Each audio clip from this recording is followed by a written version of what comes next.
All right. Happy Wednesday. Happy hump day. We are recording tomorrow's episode of the RTG today, as well as Friday's episode of the RTG, and the plan is to get tomorrow's episode of the Journeyman done as well. We're still in the transfer window in this save. I think actually are still in the transfer window in the Journeyman save as well. I don't think we've gone through deadline day in that save either at the beginning of that new season. So we'll have deadline day here, and then we'll play September as well, and then we'll have deadline day in the Journeyman as well, is the current plan. Let me just open up the spreadsheets as they currently stand. Today's the 14th. I'm pretty sure we don't have anything to open gift today in that one. We do have an updated spreadsheet from AD with figures fixed from the issue we had with like next season balances, etc. So we're currently in a good spot at the moment financially, as you can see. 3.4 million in the transfer budget, 11.5 million in the bank balance at the moment, thanks to a rather punchy transfer window from players going out. The biggest deals, of course, including £4.5 million for Liam Bennett to Anderlecht. Actually, Odion Bailey was last season. We've also picked up 970 grand this summer from Glenn McConnell going to Sheffield Wednesday as well. 500 grand for Brandon Hodges going to Kilmarnock. So any other season 4s in there? Yeah, 300 grand for Marcus Coates going to Charlotte. So we've certainly made 420 grand for Ellis Shepherd going to Falkirk as well. So we've certainly made a significant portion of funds available this season. So currently with transfer budget 3.4 million, but the bank balance is doing very well, with their £6.74 million made thus far. Let me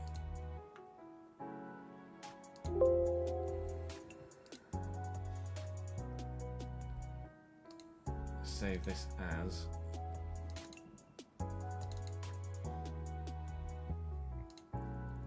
save it as the previous thingy. Aha! You cheeky boy. Right. In which case we need to go to... Oh, how did we do it? Was it on account? No, it was in options. Advanced. And then scrolling to formula. There we go. Okay. That'll be fine. We won't encounter that anymore. Plan is for Brodie Spencer and Sandro Lauper in today, yes. That's the current plan. I don't think we're going to go for Sam Bell, no. So at present, what was the last thing we recorded financially from this save? Presumably it would be the Leicester stuff. Match tickets. The Bristol Rovers. That would be the Bristol Rovers Carabao Cup game, correct?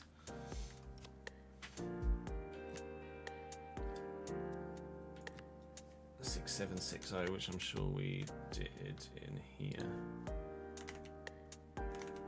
Yeah, it's just giving me a slightly different one. 6759. There we go. And then prize money from the Carabao Cup first round. We need to factor in. That's what we've not done, but that was simply just £5,000 from Carabao Cup. Oh, careful.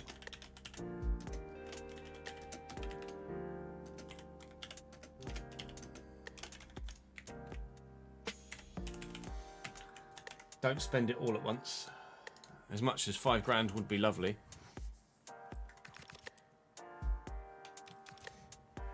We do have a goalkeeper, yes, Mike. Obviously, today's episode of the RTG has been recorded and is uploaded, ready to go live at 3 o'clock. Sorry. So you will see in that episode a handful of new players arrive. We currently have a full bench, and that is everybody at the club currently. Now, there's been call to keep Owen Garner at the club because of his good season at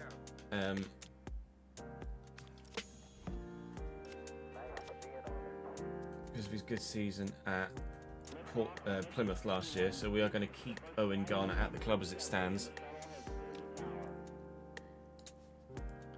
and hopefully we'll be okay from then on with just the right back and the centre mid. Just get this off here because we don't need those anymore. Yeah, I still need to watch that special. Still need to watch. It's Mortality, isn't it? Is that the new one? Appreciate it, Malik. Thank you for the support, mate.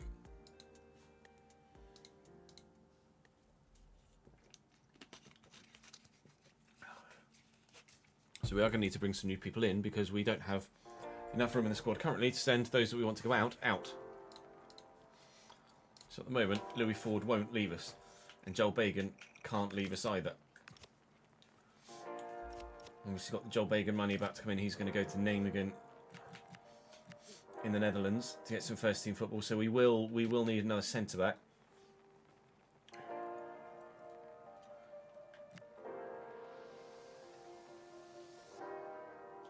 Although we bring in Lauper in, who hopefully is going to be good enough to.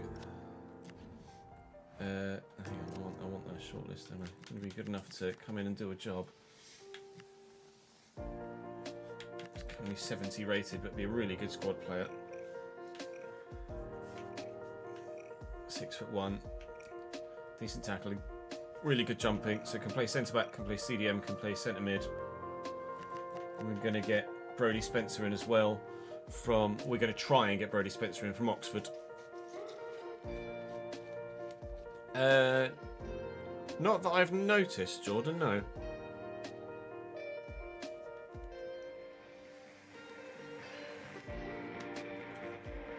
And it depends what our financial situation is post that, because we're probably going to need another loanee or two to bulk out the squad. We may end up having to call back a couple of members of the squad that are currently out on loan, just to try and keep squad numbers up. Connor Jones hopefully is going to grow well at West Brom. Played in the Carabao Cup and the Championship. Sutton has played in the Carabao Cup. May well have played in League One as well for Luton, but I would imagine not. Gilmore hasn't played at all for Wrexham yet. McLean has played in the Carabao Cup and kept a clean sheet for Preston. Is up to 66 now, and Brown is yet to really grow at all this season, but it does still have high potential, so we're hoping. We're really, really hoping. Brodie Spencer's going to be the one to replace Liam Bennett. You went to school with Sandro Lauper, did you then? That's something I didn't expect to see in chat today.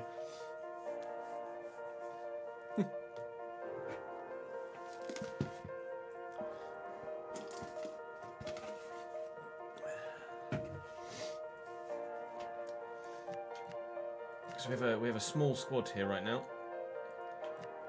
with 5 out on loan. That leaves us 19 in the squad, which is an 11 and a bench of 8. So more bodies needed, certainly. You get 9 substitutes in the Championship. You do, don't you?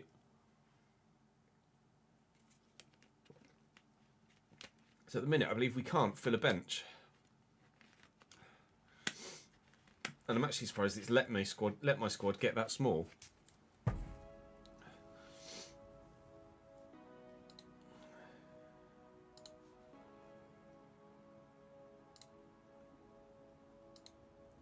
So we're currently bottom half.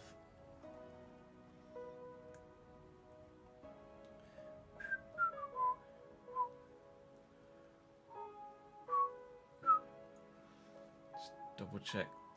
Transfer budget 50%. Transfer sale retention is 60, isn't it?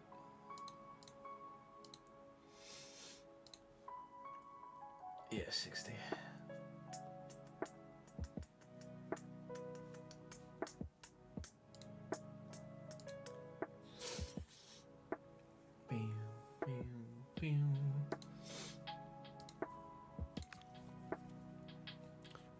Hello, Patrick.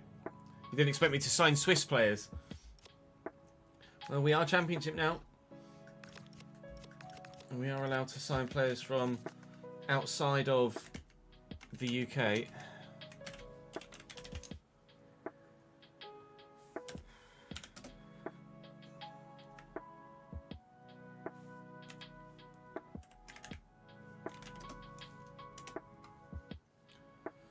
What's Labra's first name? Sandra. Was it Young Boys? Yeah, Sandra was at Young Boys and has been there for years. Probably a decade in game by now. It's a Ben Bit. How are we, mate? Good to see you, pal.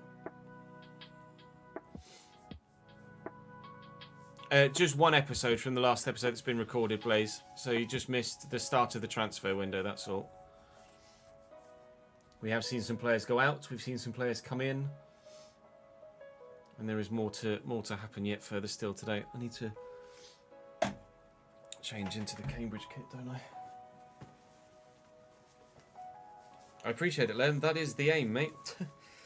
Unfortunately, not as many are in that position as was the case a few years ago, but those of you that are still enjoying the storytelling and keeping it interesting, then as long as there's enough of you, there's enough of you,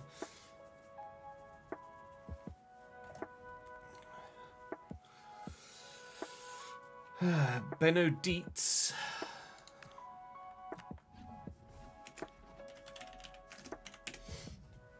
Benno Dietz or Dietze. 721 rated at Hansa Rostock.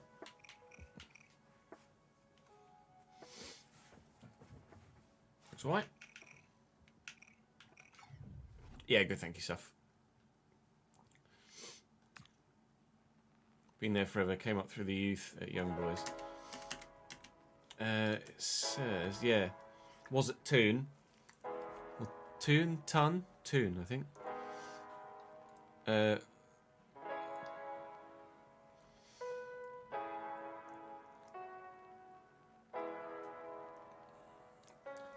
From 20 to 22, ages of 20 to 22 was at Toon, and then moved to Young Boys in 2018.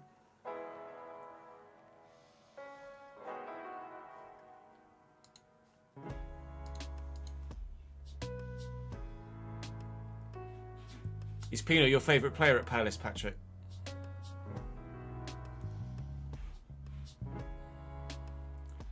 Bring, bring, bring. Right, let's stop the old jingle jangle and let's get ready to go, shall we?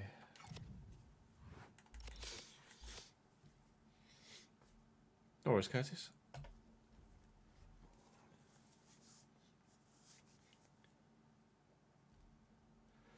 Welcome back to the timing. What bing? A Pharaoh rod. Fuck's sake.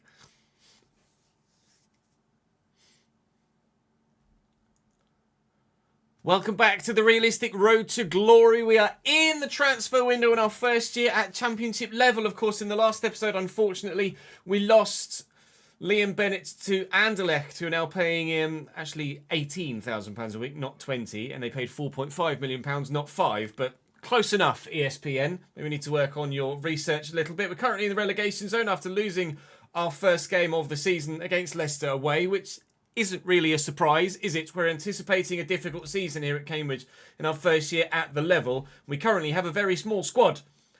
That's it at present, and with Louis Ford about to go out on loan and Joel Bagan about to be sold, I need to bring some new players in sharpish. And we have isolated at least a couple initially to help us bulk out the squad. We, at present, financially have 3.4 million in the transfer budget and 16,000 in the wage.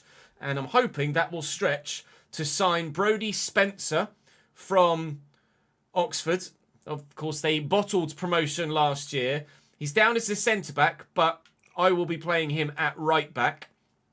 And, well, to be fair, I'll probably be playing him frigging everywhere. But mainly he'll be playing at right-back. And then we're also going to look to sign Sandro Lauper, free agent, released by Young Boys in Switzerland, and should hopefully come in to be the Joel Bagan replacement. And he too can play in a number of different positions, which will be very, very handy indeed. Going to start with Brodie Spencer. He's valued at 3.6. They supposedly want 3.85, but apparently I could get him for 2.3, which says to me his contract is running down, which means I'm going to try and be a little bit cheeky here and try and get him significantly undervalued. And they will sell him to me significantly undervalued. A 20% sell-on clause, which I'm happy to include, and I'll try the previous bid plus the sell-on clause, which they will say yes to. 2.8 million for a player this good is a steal. And I have a feeling, provided we don't get him poached, like we did Liam Bennett, Brodie Spencer is going to be one of the best players in our squad this year in the Championship. He's currently only on £2,400 a week at Oxford as well. But obviously, he's going to come in as a crucial starter. I'm actually going to try and offer him a 4-year deal if he'd be happy to accept it, which he absolutely is. And as he's got a longer-term deal and a little bit more job security, I'm hoping he might be open to signing a contract that's a little bit less than previously he might have tried to negotiate. We will, well, not give him 18. We'll try and do 8.5 with the signing bonus of £74,000, and that is good enough for him. Brodie Spencer is absolutely banging. That's an upgrade on Liam Bennett at right back, which we weren't anticipating. He's going to be crucial for the Championship survival campaign. Hashtag welcome Brodie. That's taken our defence up another level. Do drop the video a like if you're enjoying the save, of course. Make sure you're subscribed to the channel so you don't miss out on any more of this save or the Journeyman, which will come to you later on tonight as well, of course. Transfer window, deadline day, and that save too, so it's all going off in both saves at the minute. But right now, I need to go and get Sandro Lauper as well.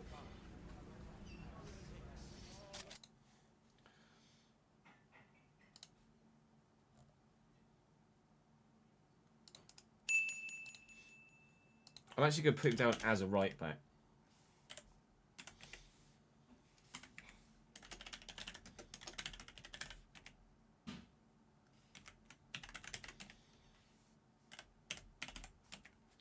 Let me do the...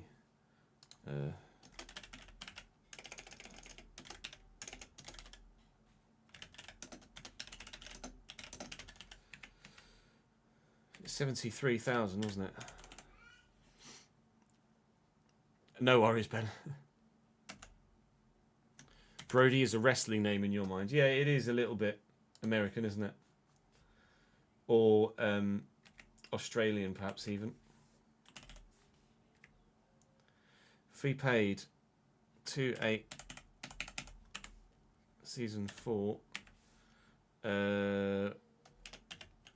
Oxford United. And a 20% sell-on clause.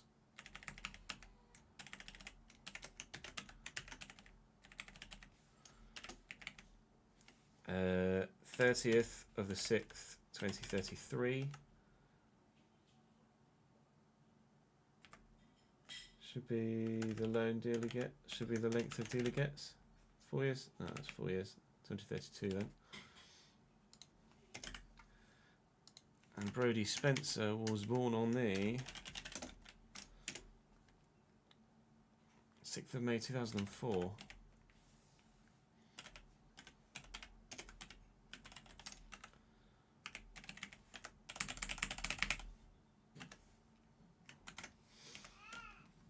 Nice, Brodie Spencer in.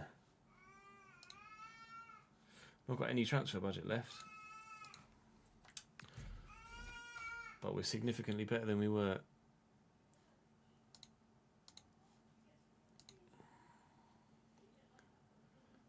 Get Sandro Lauper up as well so I can see his birthday for when we need it. I'm racing in iRacing Creator Series, but not F1 this year, yes. Well, this season. I can't commit the time to both iRacing categories, I'm afraid, at this moment in time.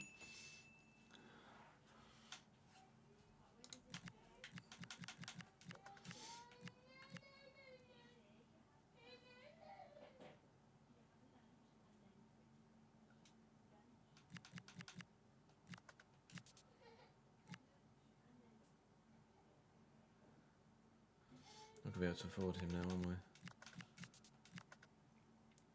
Russo, we can't afford. We might end up having to put the current remaining transfer budget into wages to help fund another couple of loans. Sam Chambers probably being one of.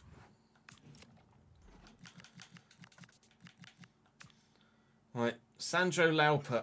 Would you like to join me as well, please, sir? Important squad role. Yeah, no, he is going to play an important role. I mean, let's be honest. Joel Bagan has averaged 20 games a season, and Lauper will get more this year, I'm certain, with the nature of the fixture list in the Championship.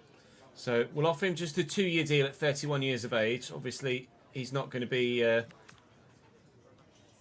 at his best for a significant period. He wants 11 grand a week. I will offer him 10 plus £65,000 bonus because he came. Yeah, I was going to say he came in with a high bid, so I'm going to offer him less than that, and thankfully he has accepted. So Lauper is in now as well, a man with good experience that hopefully will improve the quality of the squad and help us stay in this division, because staying in this division is vital to the financial future of this football club and our progression through the leagues before we get out of seasons for FC. Lauper comes in, we'll take the number 15 shirt.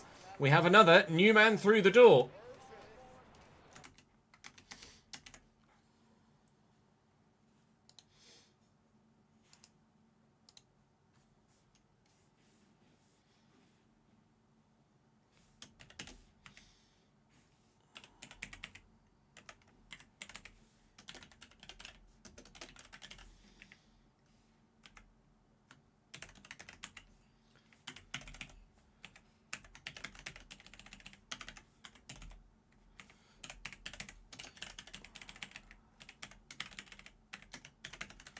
Notice I put Brody Spencer in the wrong bit, so forgive me for that.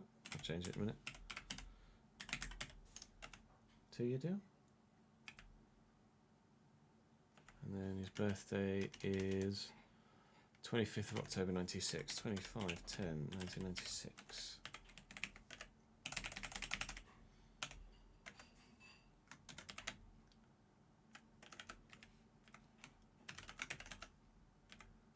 Why is that not working?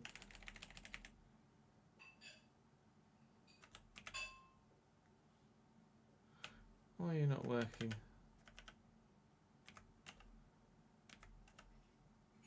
That's odd.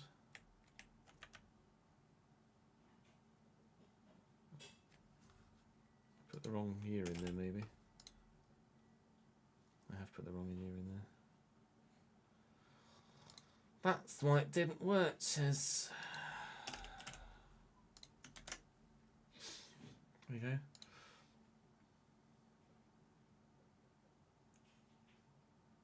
And I've put Lauper in at 1,000, not 10,000, like an idiot as well.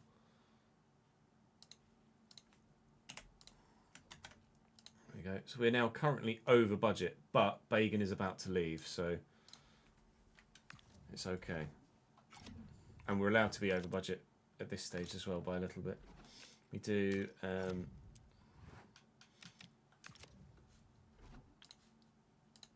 thingies first. Development plans. Mr. Lauper.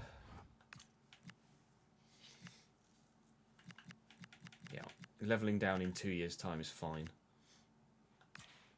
71. Anything higher than 71, 72 weeks.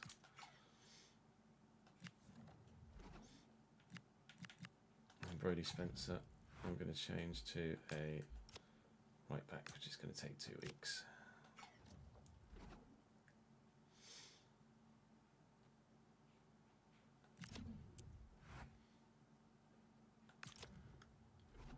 Lauper was number 15, right? Yeah. Brodie takes the number 2. Afternoon, Bob. How are we, pal?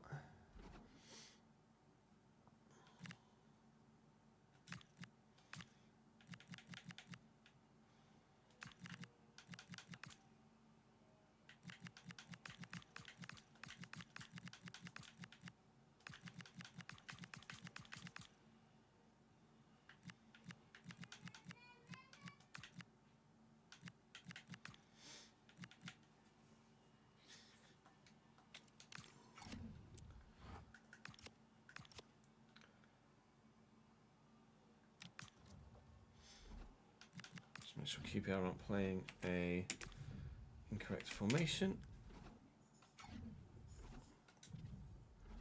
I actually can't remember your stance on shirt numbers, Ben.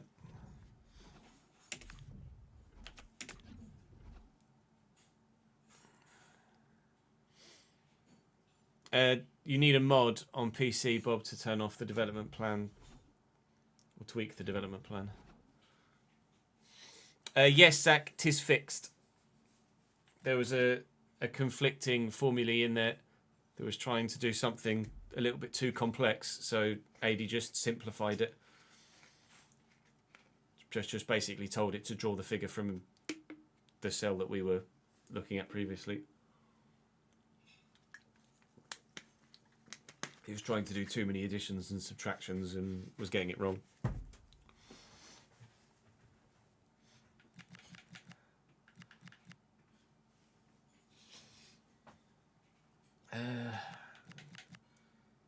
Yeah, okay. I'm happy with everyone to start like that. It's fine. It's not a problem. Niels is quite tired, though. We can make changes off the bench. Oh, no, not Lauper debut yet, but probably off the bench.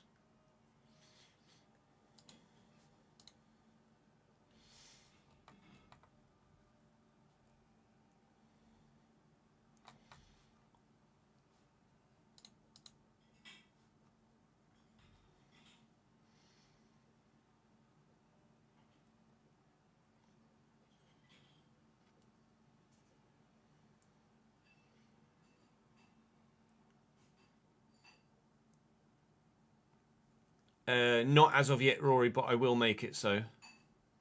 PH21, thank you for the follow, mate. Welcome to the channel. Exclamation mark sliders rather than exclamation mark settings. We'll give you the settings for the sliders. I think in that clip I scroll through the sliders through the settings as well, actually. I think. Pretty sure I did anyway.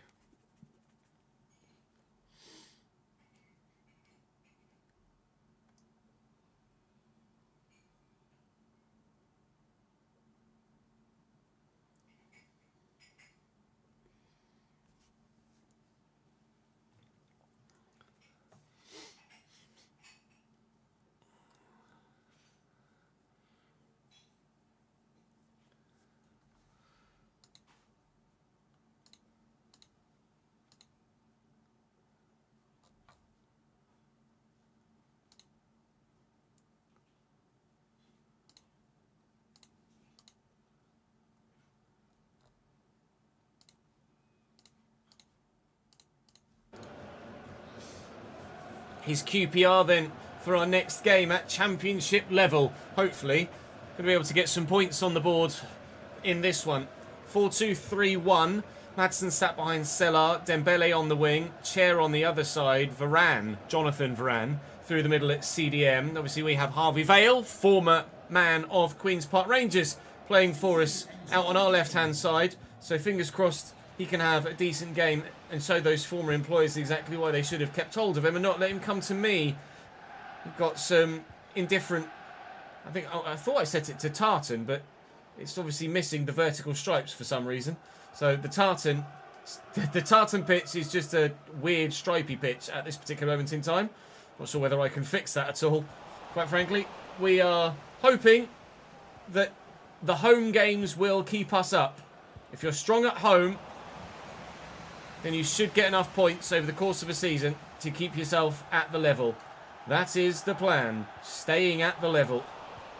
Mills played in. Appere drifting. It might even come as far as Pak Sung-ho, whose header is well saved and then cleared away.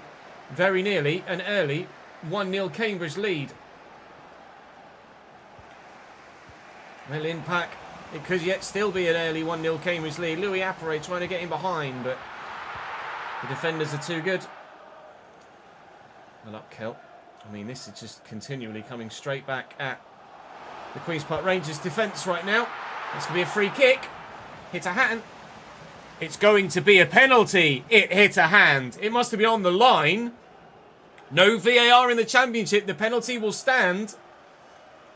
And by the looks of things, I think it should as well. Jake Clark-Salter had his hand by his side, out a bit, and then pulled it behind his back as the shot came in. So I think actually this is a genuine penalty rather than one that maybe would have been overturned with VAR. Let's have a look. Yeah, that hand is out. That's a pen. We have the opportunity to score our first goal at Championship level from the spot. It's the man that scored all of the goals for us in this save, but he hasn't scored another one yet. Unfortunately, the ball does not go into the back of the net. Maybe from the following corner. Not yet. Vale could get this in. Back on that left foot. Trying to work some space to then dig across out, which he has done, but straight into Nardi's hands. It is all Cambridge, but it isn't 1-0.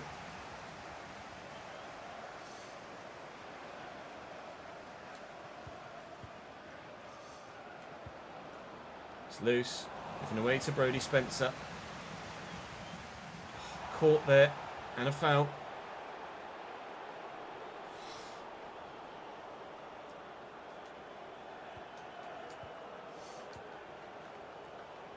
To Magoma. It's Roberts. And Magoma. He's made the run. Mr. Appere, and he's in the box. I'm going to take the shot early, try and catch the keeper out.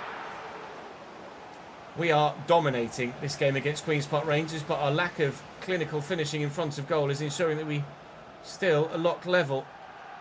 And it's going to be our ability to take or not take chances in games where we dominate like this that's going to make the difference when it comes to survival in the Championship. And if we keep creating chances like this but don't take them, we are going to be very vulnerable to a 1-0 defeat. Chair into Sella, and Matheson ran into trouble. Pack and Webster. There we go. Draw the defender in. Vale sent away. Varane is closing though. Did that hit a hand? Is that to be another penalty? It didn't. It's not. Thought that one looked more like a handball than the other. Mills with the delivery. It's up. Can Kell win the header? No. It's going to fall here though to Pak Sung-ho, who fires wide.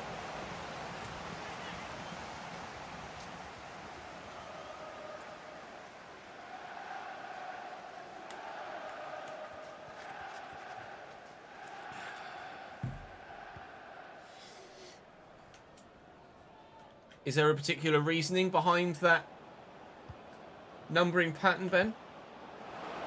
Can we win this header? Wheel up. Wheel up. Don't know why I said it like that. Wheel up. Kill. There's Magoma. And Webster. And Pack. Looking for Magoma again. We'll spread it. And Brodie's there. Thank you, Webster. Just positioned himself nicely. And Pak Sung-ho.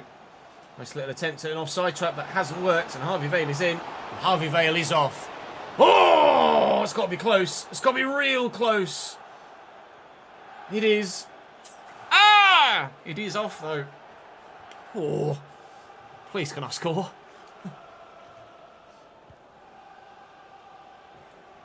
It's loose from Palace. From Palace? Not playing Palace yet, Chess. Christ. From QPR. Just because we're in South London doesn't mean you're playing Palace. Fail. Oh, it's really well done. Bit of an awkward turn, though. Kind of killed the move a bit.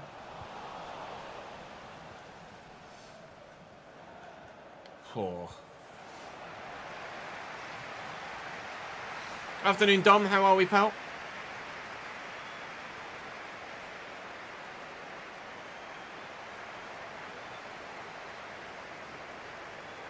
Oh, I can't believe I haven't scored.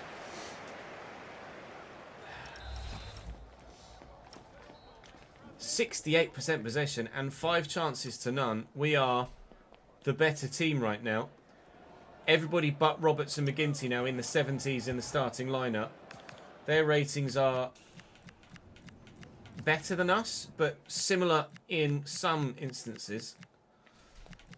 Kovacic at left back and Jonathan Rand at 77. They've got some really good players, QPR, but they can't get a foothold in the game. We're just denying them the ball. And when you haven't got the ball, you can't do any damage, can you?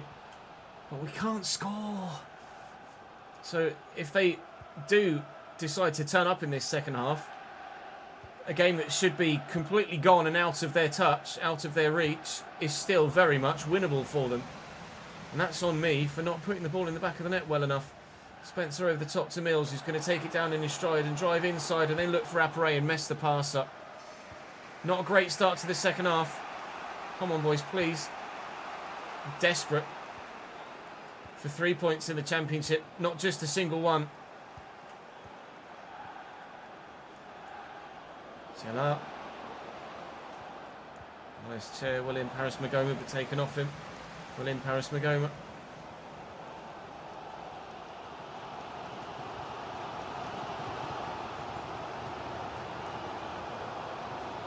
Roberts and Vale. Jackson Ho. Lay this in front of Magoma. And back to Webster. Just trying to find some space for someone to do some damage. Pack. Vale. Pack's gone again. And he's onside here. Jackson Ho. Charlie Webster from the edge of the box. Oh, he's so desperately unlucky not to give us the lead. The closest we've come as the woodwork hit. The bar rattled. Webster from range is just inches away from the goal of his career. And certainly to this point, the goal of the season. So it would have been the only one we've scored.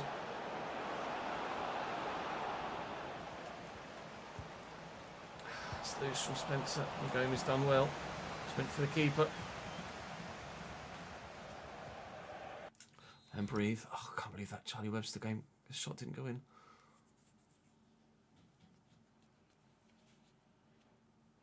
Somewhat related to United of the mid-2000s. Okay. We lost 2-0 to Leicester, although yesterday was all Journeyman.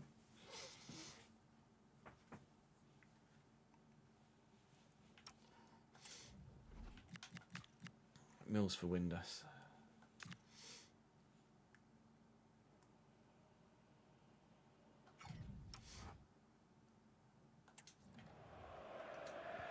Pack and Vale.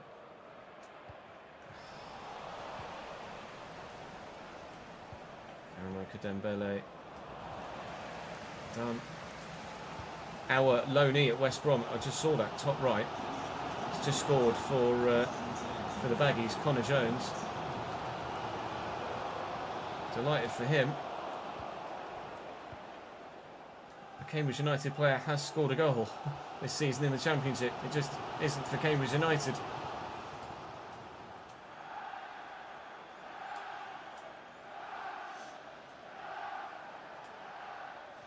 Back to Roberts from the free kick. Joe, we've made one change, taken Mills off and brought Windass on to try with a little bit of extra pace find a way through. Unable to do so at this stage continually with only 15 minutes to go. Comes Dragovic forward from fullback. Tucked in well. And Elias Chair. Goma trying to get there. Can't. Here's Masson. Don't let him turn. Brilliant save, McGinty. It's a top move by Queen's Park Rangers, but McGinty makes a brilliant stop, and his teammates appreciate it. Still 10 minutes to go. Still, the game is there to be won for either side. But thankfully, at this moment in time, thanks to our new Irish #1, there isn't a winning team at this stage. Oh, we've hit the woodwork. They've had one very good move stopped. But still, it's all Queen's Park Rangers. It's definitely a game of two halves.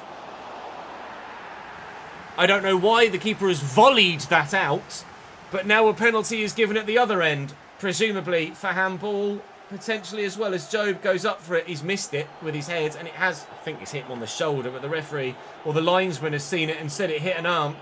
Penalty QPR at the same end, but there was a penalty for Cambridge. I think it's going to go down the middle. Down the middle cost me in the cup final for Pex Voller in the Journeyman. Down the middle is going to cost QPR here in the Championship in this save. And it could ultimately cost them a massive amount, because if I can get Louis Appere on the end of this, we could maybe win the game ourselves at the other end. 2 penalties missed here in this second game of the Championship season. We are very much still adjusting to the level, but we might be about to keep our first clean sheet at the level, and with that interception, I'd say we will keep our first clean sheet at the level. Can we somehow squeeze a winner out of it? We might, you know. We won't. But it is a point. Our first point at Championship level is a 0-0 draw at home against Queen's Park Rangers. But that was quite an entertaining 0-0.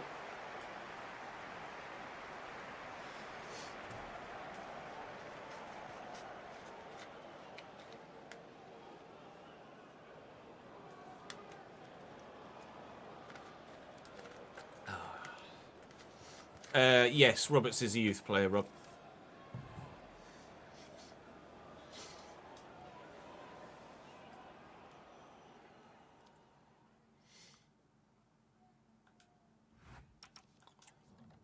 Didn't think it was going to load for a minute.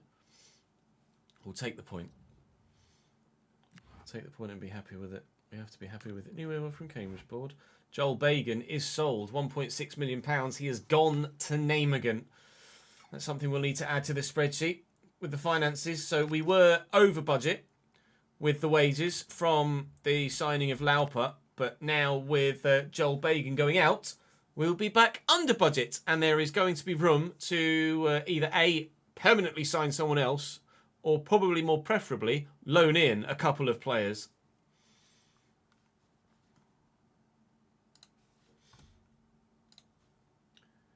Bacon, bacon, bacon, bacon, bacon, bacon, bacon, bacon, bacon, bacon, bacon, bacon, bacon, bacon, bacon, bacon.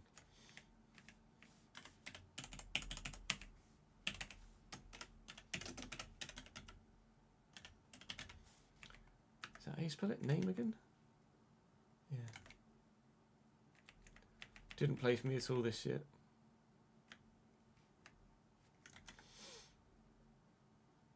Then let's add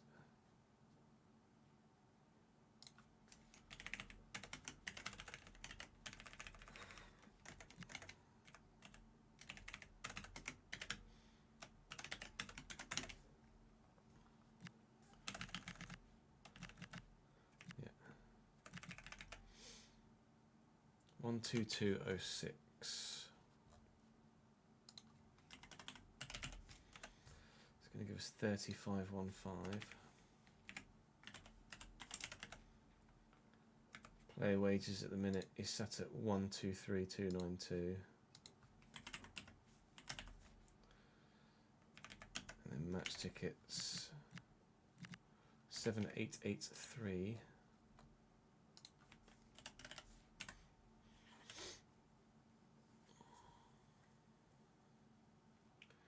And it was a league game, which is now charged at £35. 197532. Making a considerably large amount of money from match tickets now, which is good. And considerably larger. So what does that do for our budgets? 1.6 million in the transfer budget, 7 grand in the wage.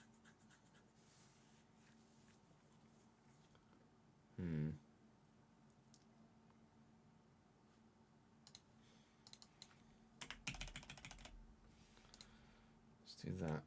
10 grand in the wage.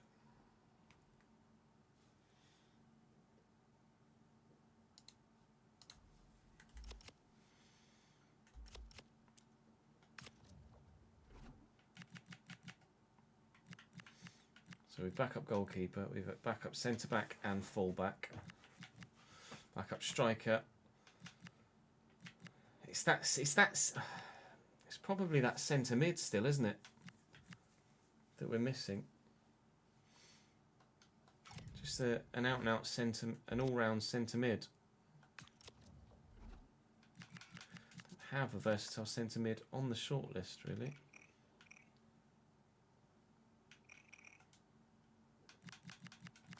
Well, I guess we do with Tyrese Hall, but my God, those wages are astronomical, aren't they? And they'd want him to start every week, and he wouldn't be.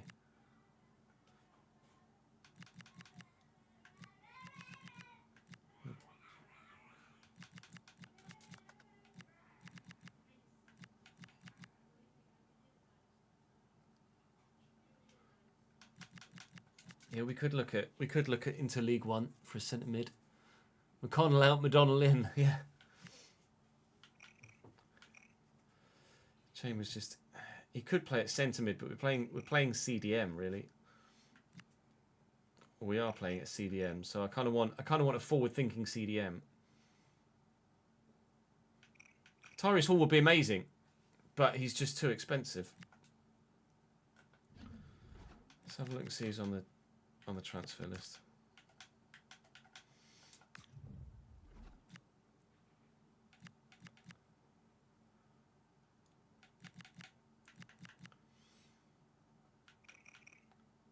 He would have been really good, but 74 is above our window.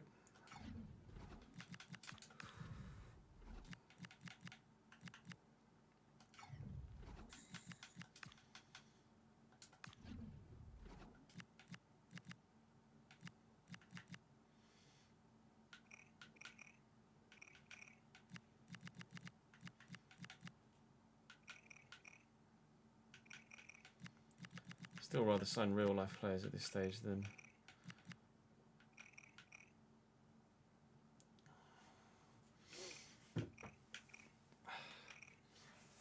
he can't move, bar laser. That's the only problem. 55 acceleration, 51 sprint speed, and he's probably just going to decline, isn't he?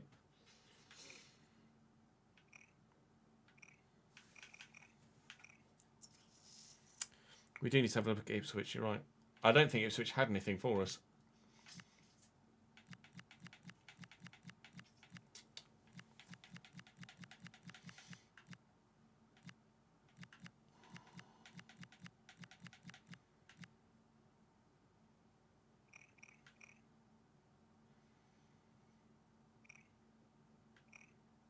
Probably a bit too good for us at the minute, isn't he? By 2. I think we're looking for a squad player. Sam Field? It's probably not good enough.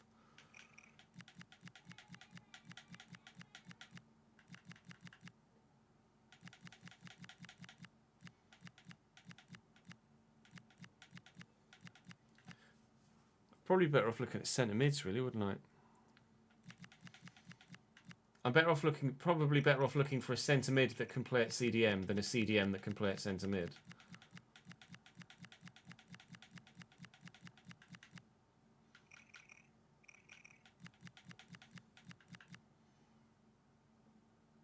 We looked at Valentino Muller as well, didn't we?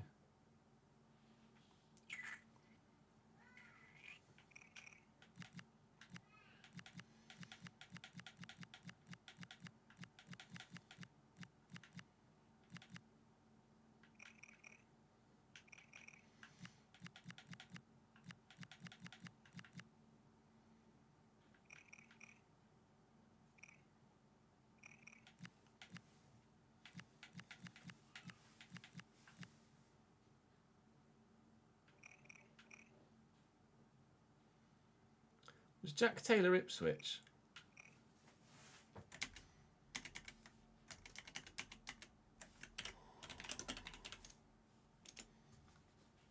He was, wasn't it? Or is. Jack Taylor's probably a bit too good. Would probably be looking for a championship side that are a bit higher up than us, a bit better than us.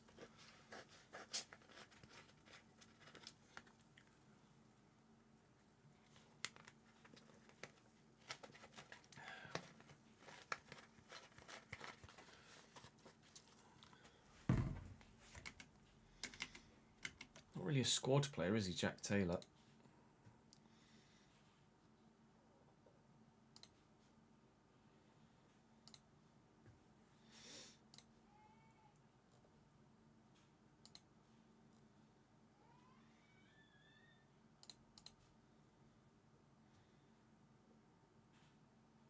No, I'm not gonna cheat the system like that, Belen.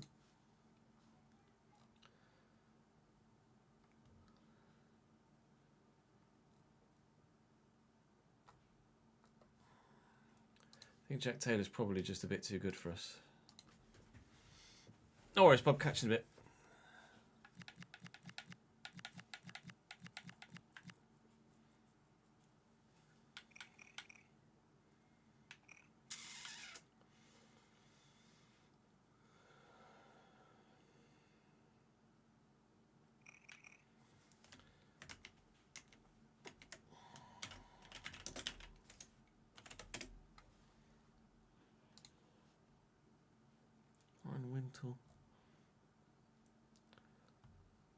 Cardiff player in real life who's been loaned to the Championship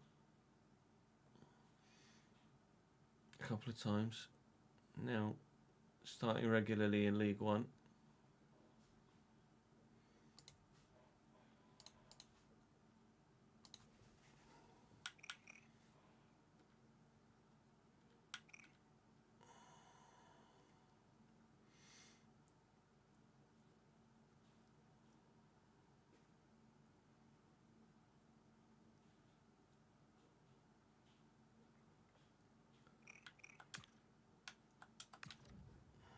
As a squad player for a year, hello Lucas. As a squad player for a year, he'd probably be decent.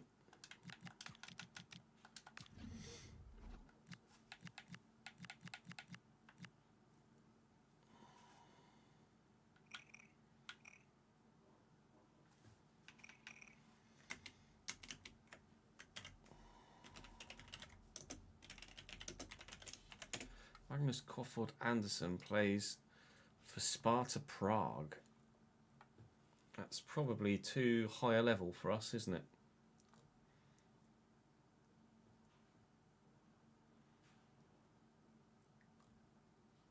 He's playing for Venezia. He's playing for Nordøstland in the Danish Superliga, then Venezia in Serie B, then Serie A, and moved mid-season from Serie A to Sparta Prague in the Czech First Division. Do we think he's an option or not?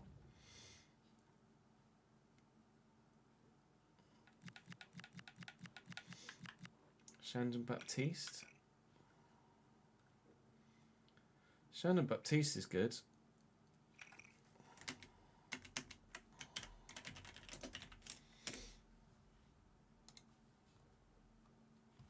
Former Luton man.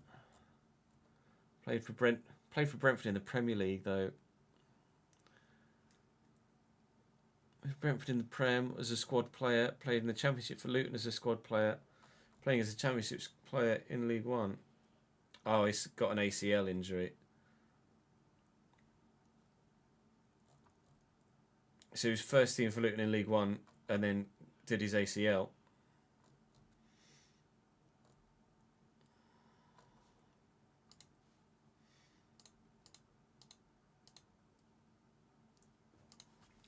I think Shandon Baptiste is an option.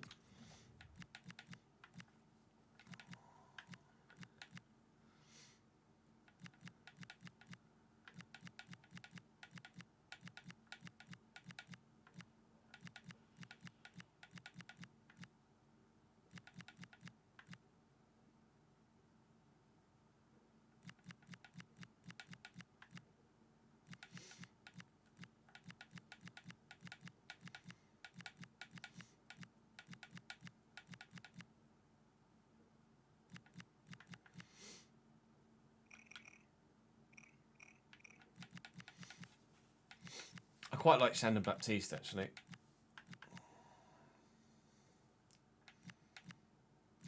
How many positions can you play in club? Why not just say everywhere?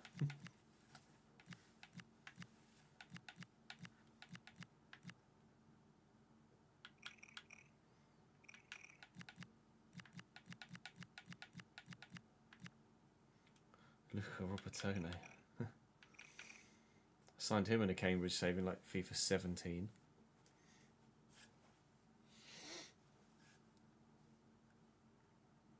Yeah, he's injured in real life right now, but this is season 4, Rob.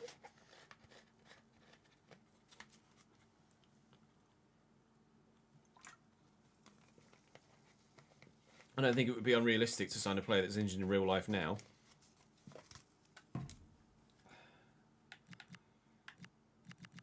I did see Cam Bragg, but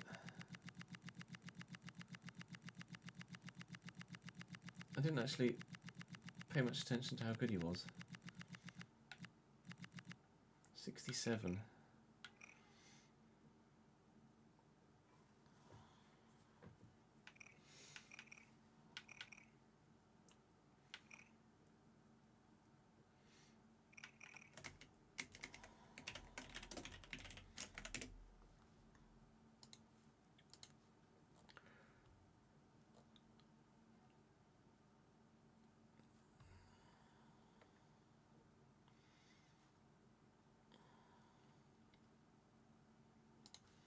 Playing some games in the Championship for Southampton. He's okay.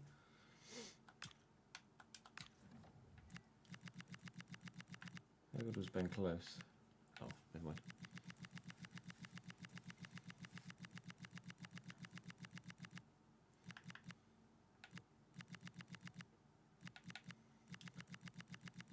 Got as far as Luca Robertone at least, didn't we?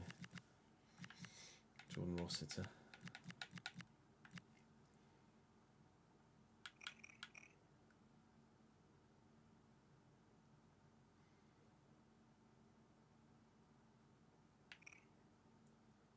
It's a very odd one. George Thomason.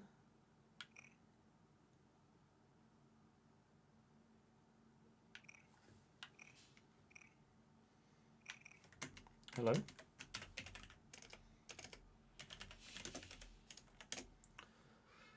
George Thomason is Wrexham in real life, but was played regularly for Bolton in League One. Has he played much for Wrexham this year in the Championship? 15 games in the Championship for Wrexham. I think George Thomason is the one. Don't you?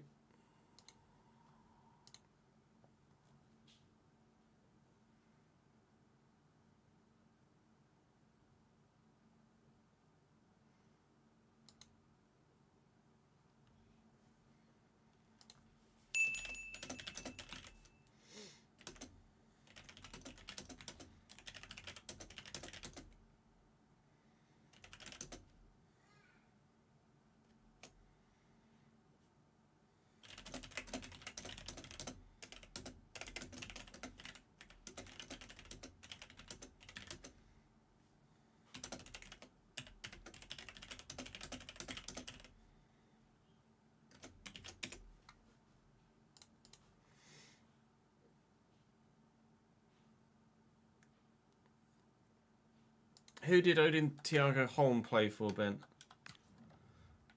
I think George Thomason is no-brainer territory, isn't he?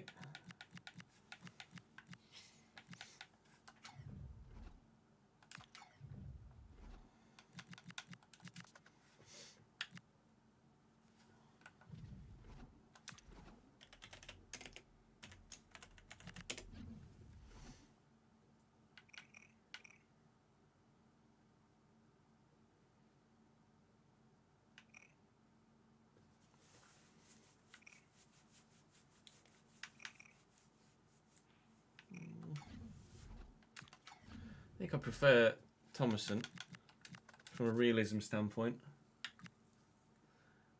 I'll take Anderson out.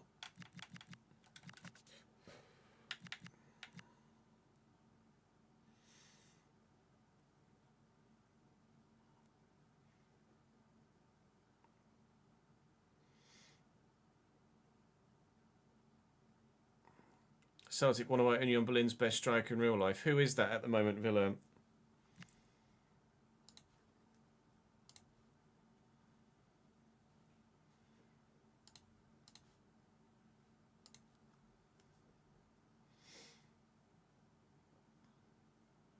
Andrei Ilic. I can't say as I know the name.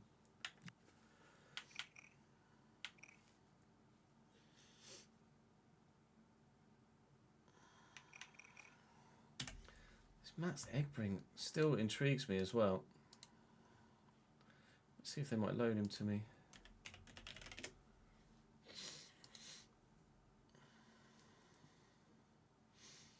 .68 CDM, 69 defender.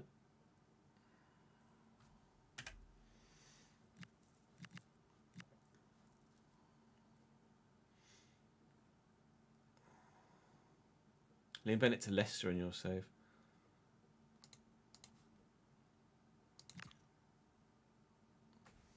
I think what I'm going to do, the options we have at centre mid at the moment are George Thomason, who is former Bolton, current in real life Wrexham of the Championship centre mid that's been released by Wrexham in save, which is probably the most realistic option for us as a newly promoted from League One Championship side. There's Ryan Wintle as well, who has experience at the level, and Shandon Baptiste, who's a former Luton man. But I'm almost certain that Thomason is the way forward here. Our financial situation at the minute with the sale of Bagan looks like this, with 10.7k in the wage budget and 1.4 in the remaining transfer. I think I was thinking about loans, but Thomason on a free just seems like too much of a good deal to turn down. And I'm actually probably going to try and get Mats Egbring in on loan as well, because he can play CDM. And we do play CDM, not centre mid, so that will suit him. And I'm intrigued by him longer term as well. So I'm going to try and get Egbring on loan, and I'm going to sign Thomason too. And I think that might be us done with regards our business at the club, at the level, for this moment in time. But we'll wait and see. I'm going to give him a 3-year deal. If he wants 4, he can have it, but I wouldn't want to give him less than 3. No release clause is fine by me. 11 grand is doable. But if you've come in at 11, then again, we could maybe try and convince you to go a little lower and still get the deal done. £9,500 a week with a 110 bonus. You want 12 because I took the big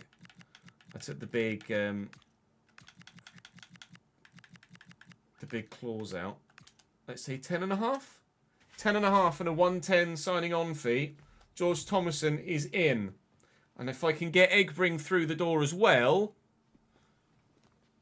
our squad might be close to complete for this season. At least until January anyway. Unless anyone bids for bloody Louis Apre between now and the end of the window.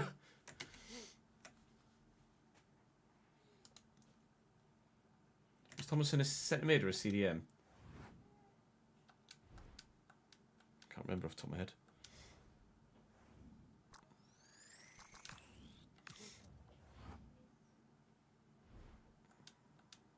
Was he centre mid that could play CDM? Yeah. Was he centre mid CDM or was he a CDM centre mid? Centre mid CDM, right?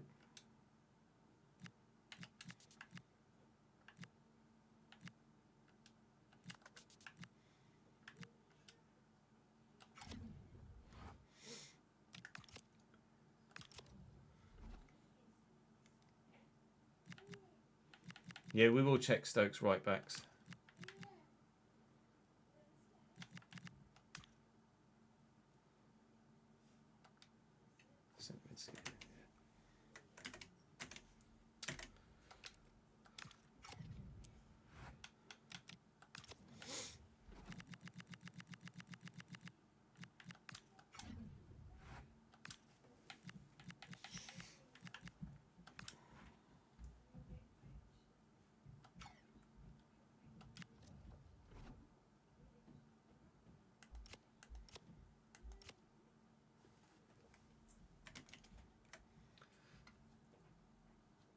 I also need to move Brody Spencer down, so cut.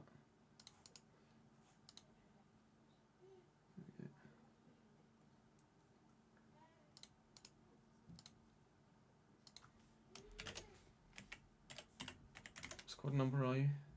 19.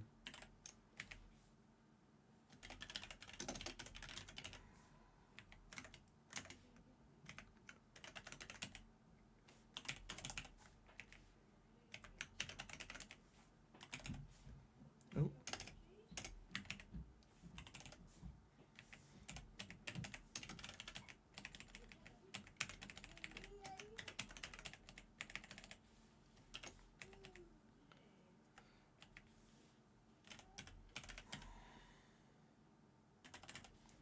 It was 2-year deal, wasn't it? Yeah.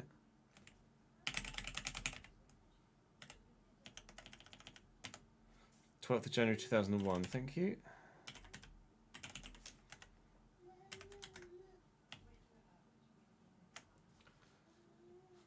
All right, where does that leave us financially? £294 in the wage budget. I'm going to transfer another 400 grand. Gives us another 8 grand a week. And Mr. Egbring was on about 10, I think, at Stoke. We do need to double check that he's not in their first team picture. He's on 10.5, and we'd obviously be getting him for a portion of that. Just double check that. I can't remember whether he was on the loan list, which is why we saw him, or how we came across Egbring. I can't actually remember off the top of my head. Playing Felix Bamer at right back. Egbring is their backup fullback. Anderson, Jaden Dixon. Dixon can play at fullback as well, although he's not quite as good. They've got Lawal as well, who can play at fullback. I am going to loan Egbring in, or at least try. If they say no, then fair enough. They don't have a lot of defenders there, but if they're open to loaning him, then I will, and they're not. I'll take that in-game as a fair enough. Stoke don't have a lot of defenders. Egbring can stay at Stoke for now, but he is definitely someone I'm keeping my eye on longer term, because he's got potential of the late 70s. So I'm absolutely going to keep him on my shortlist for now. Well, we're still near the bottom, but that point takes us out of the relegation zone for the time being. Happy Noid. I'll take 21st at the end of the season, thank you.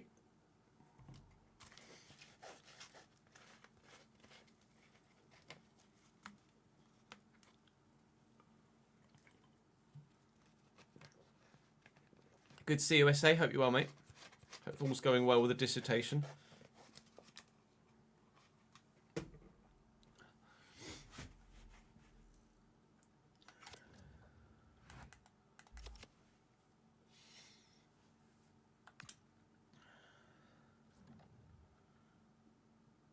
This is going to be Louis Ford going out. Oh no, that's just confirmation. No, that is Louis Ford going out. Well, Louis Ford doesn't look like that, does he? Louis Ford to Toronto for 12 months. Louis Ford.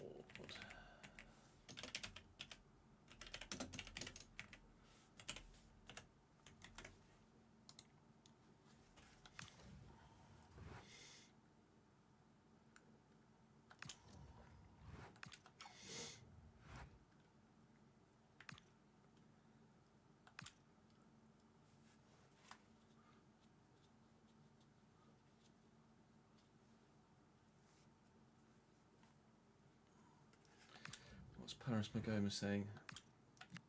Oh, Paris wants a new contract. I mean, he's first team for me. He's not growing, but he is going to grow.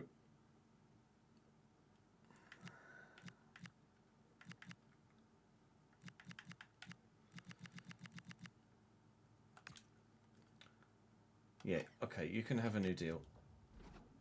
He's on 6-6? Yeah, 6-6. He's probably going to want a bit of a jump. Important is fine. Not asking for crucial is good. I'll offer him only a 1-year extension. I'm not wanting to definitely have him for ages. It's a jump, pal. I didn't do the signing bonus for Thomason either, did I?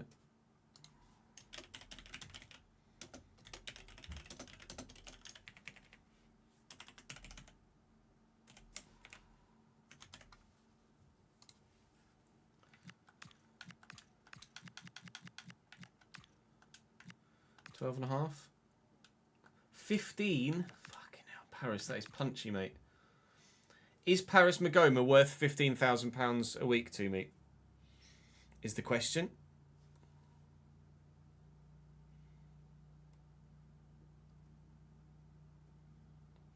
Right now, I would say no.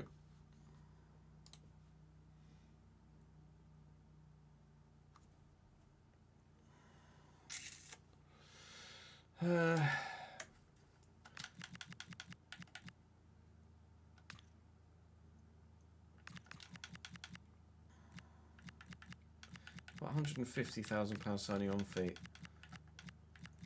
and a 12.5 grand a week.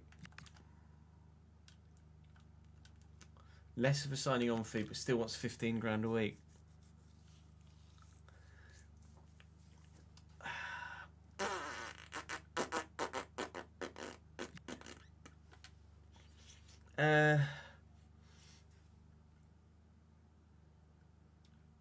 I'm going to say no.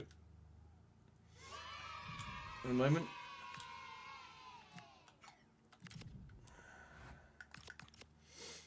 Marcus, welcome back to the gang, my man. Thank you for the 28th month, dude. Wow. Paris Magoma tried to negotiate a new deal with me. He's on £6,600 a week. He wanted 15. And we collectively decided, myself and chat, that he's not worth 15 grand a week to me. We offered him 12.5 and a sizable signing on fee of £150,000, and he said no. And has put in a transfer request. He wants to leave because he wants more money.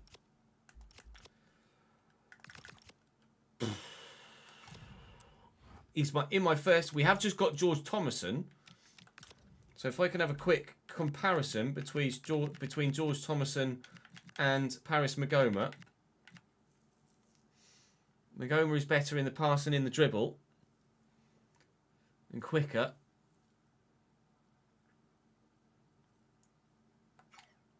I just don't think he's worth 15 grand a week. I don't think he's worth 15 grand a week. If I can get upwards of 2.1 million for him, it's not worth having an unhappy player. I don't know whether I could replace him for that fee though, that's the thing. But it's not worth having an unhappy player at the club. If he doesn't want to be here, 2.4 million, Coventry bound. He feels he's outgrown the club. He wants to move up a level. Not necessarily in league, but in calibre of club. And we can't afford to keep him here. So Paris Magoma is doing the old player power thing and forcing his way out the team and out of the club. It is what it is. We look like we're going to have to try and replace him in the starting lineup. This may well be his last game for the club.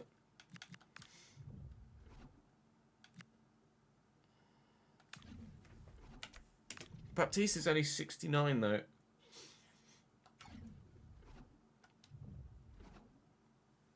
They play a 3-back. Can't do that.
Hull lineup as you see them there. Ivor Pandur in goal for them. Leonard Slutsky is their manager. Balumi on one wing, Miller on the other. Gyabi, Matazzo and Yalkuye is a very strong midfield trio. Giles at fullback along with Steyu on the other side, Leonidas. We are going to be playing Magoma in this. Magoma in this game. I'm not willing to, or I'm not going to be spiteful. I'm not going to make my team worse for a match day when I could have him in the 11. He may well be on his way out, but he makes us better, so he plays.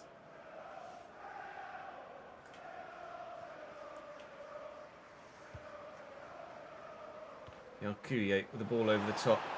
A great take by Balumi. Intercepted well by Roberts, and Vale will look to get away. Forward into Pak Sung Ho. And here's Louis Apparet. And all the way over here is Harvey Vale. For all of our, whoa, you're quick. All of our pressure in the first game today, we couldn't find a goal. Oh, I thought we were about to get one there. Leonidas Steyu is certainly a throwback.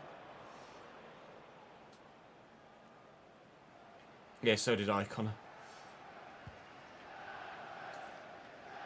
Oh, Webster's just that muscled in. The ref's letting play go on. And here is Louis Apparet. And it had to be him, didn't it? It's a mistake from the home team.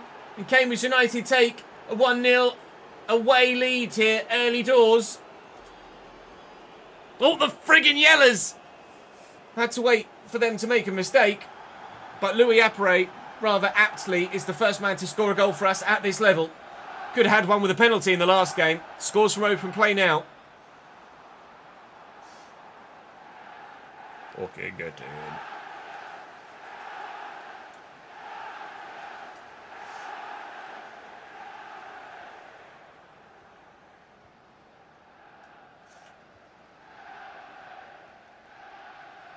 Miller. He's just done me. Absolutely done me for pace. A decent dink too. Mams' clearance isn't great. Spencer can't deal with it. He's taken off the pitch.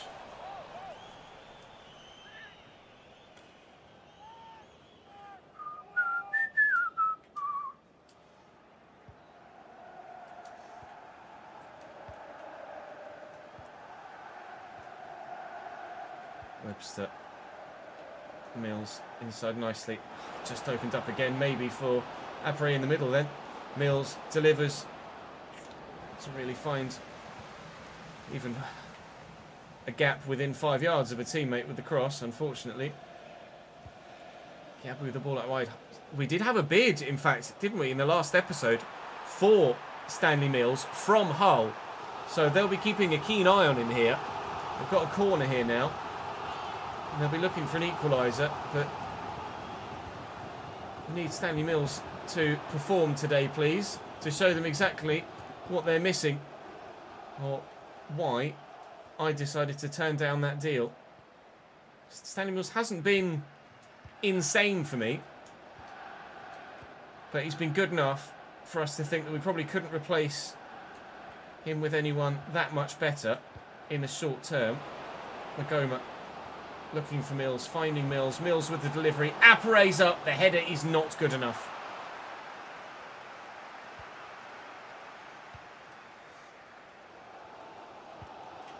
Oh, I thought I was going to get that.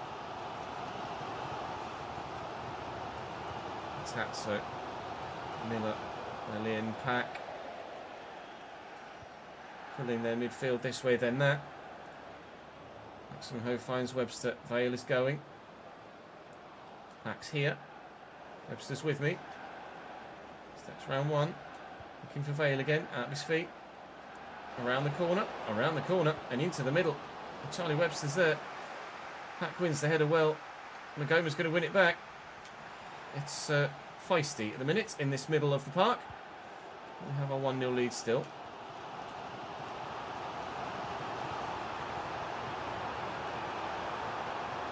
Miller's in.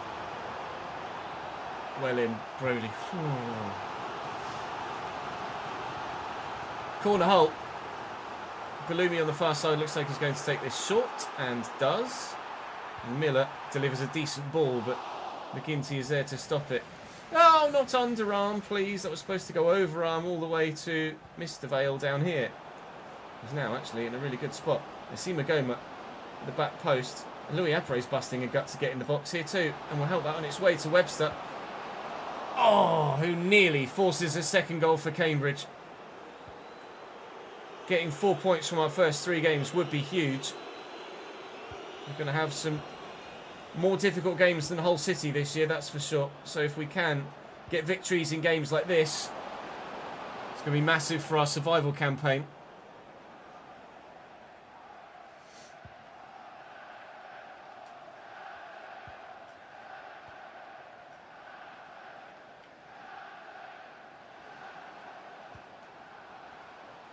Miller, well, impact. Half time, 1-0 up. I'll take it.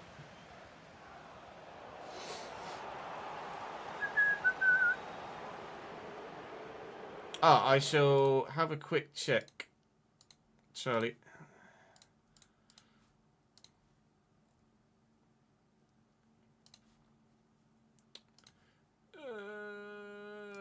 Audience.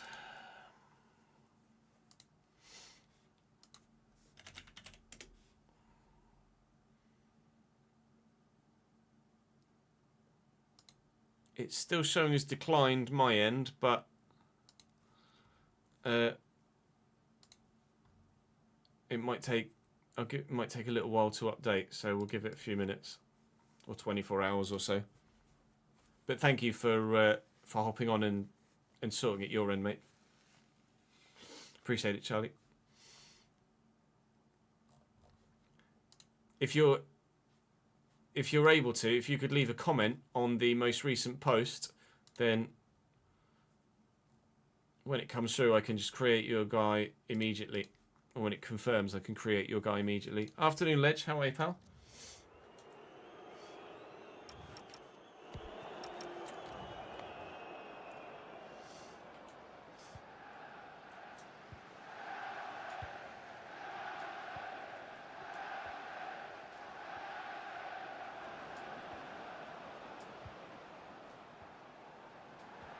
Roberts.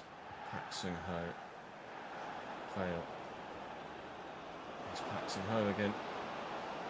Pax really showing his quality this season. He really is a step above.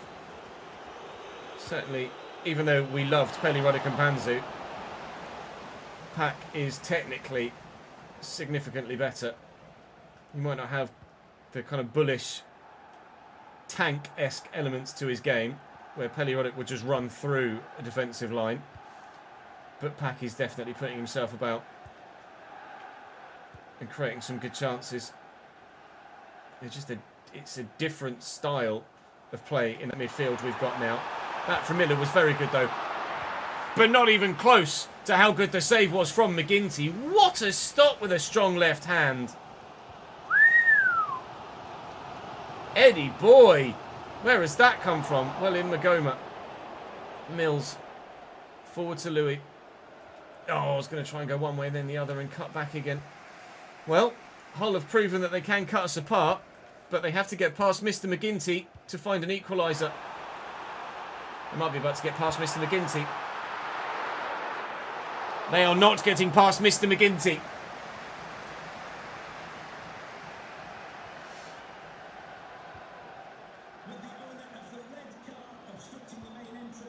Magoma. I'll do Magoma for Tomasson. Tomasson's left-footed, I think, isn't he? Yeah.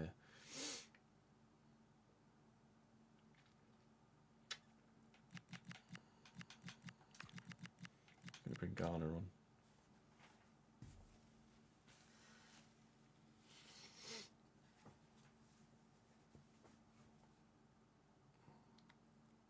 Surprised he didn't punch it into his own net.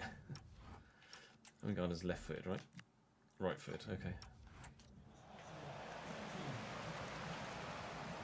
Gabby. Yalkuye. He's just got legs to get away. Out to Bellumi. Not sure which way he's going. Mams gets up well. Vale can't get to that. Pack does get to that one. And Vale forward to Webster. Just keep nabbing it off me in the midfield at the minute. Coventry are 2-0 up now against Charlton. We're not really concerning ourselves with the quality that high up the table at the minute. Coventry are going to be looking for promotion to the Premier League, and that's not us this season. Certain we will not be in the promotion picture this year. I'd love a top half finish, and I think given the signings we've made and a little bit of growth, we could challenge maybe for a top half finish, but I certainly don't think we'll be looking at a playoff picture for at least another year or so, if not maybe more. Lumi with the footwork, he's really cutting me apart. It's not quite Rodrigo Ribeiro level for Leicester, but it's not bad at all.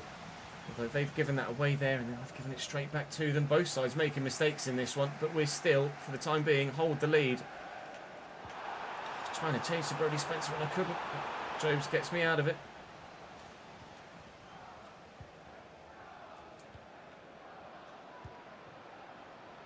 Mills will go for a switch. Great take by Vale. Not a great touch by Vale.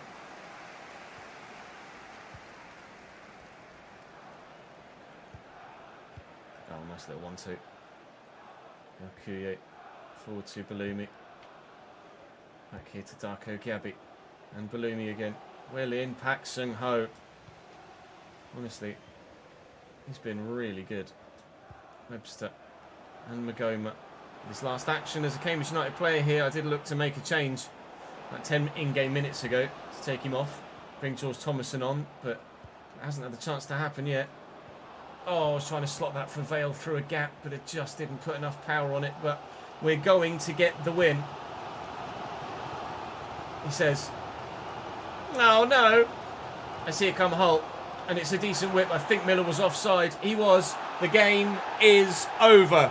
3 points for Cambridge United and back-to-back clean sheets, but only thanks to McGinty making a couple of very good saves. 4 points from our opening 3 championship games, and with one more to come today, who knows which way that one will go. Louis, thank you for the follow, mate.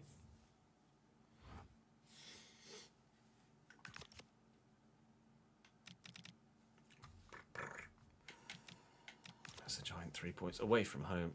Mod. Arsenal.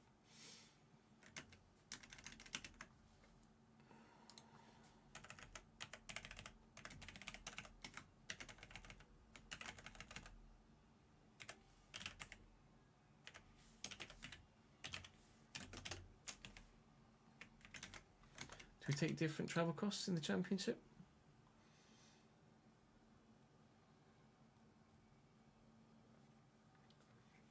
$25% in the Championship of the travel costs.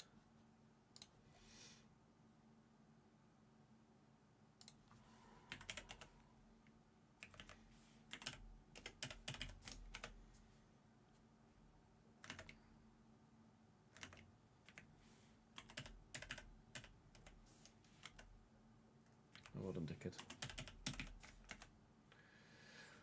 4,700 travel costs.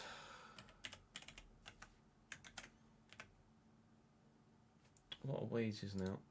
133,580. Okay, Nora. Shirt sales 12546.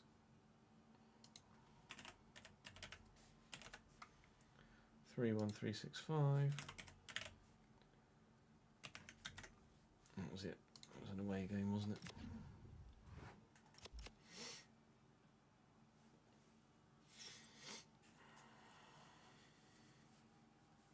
So the night manager that you've had issues with recently was on shift last night, completely blanked you all night.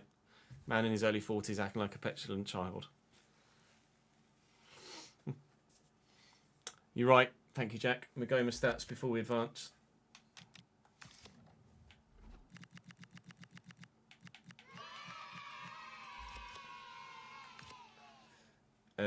Just 3 games. 3 games played at the minute. Because he is probably on his way out.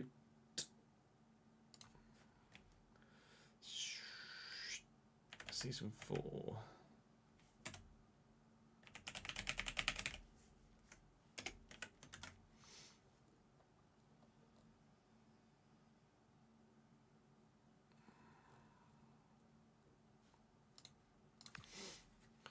Jaws, thank you for these. Oh, wow. 6 months in advance. My guy, thank you, pal. We'll take you from 52 to 57 or 8. It's very generous of you. Thank you, mate.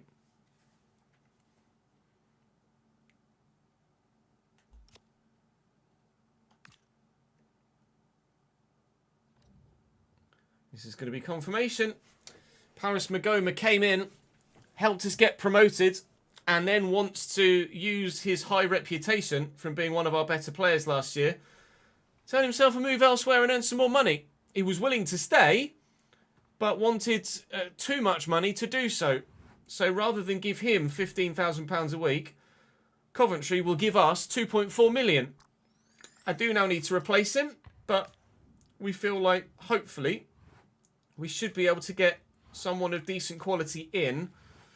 Even if Tomasin takes the spot in the short term, I think we should be okay. But Paris Magoma has left us now, unfortunately. We added his 3 games played to the overall stats. So he played 44 games for us in total at the club. 3 goals, 3 assists. But fee received, 2,400 for Coventry City. And he is gonzo. So we now have 2.4 million in the transfer budget and 14,000 available in the wage. That's good enough to sign someone of a decent quality, I think. So let's try and find someone of a decent quality. League One. Who's your best midfielder? Ron's on a 65 stream streak, my guy.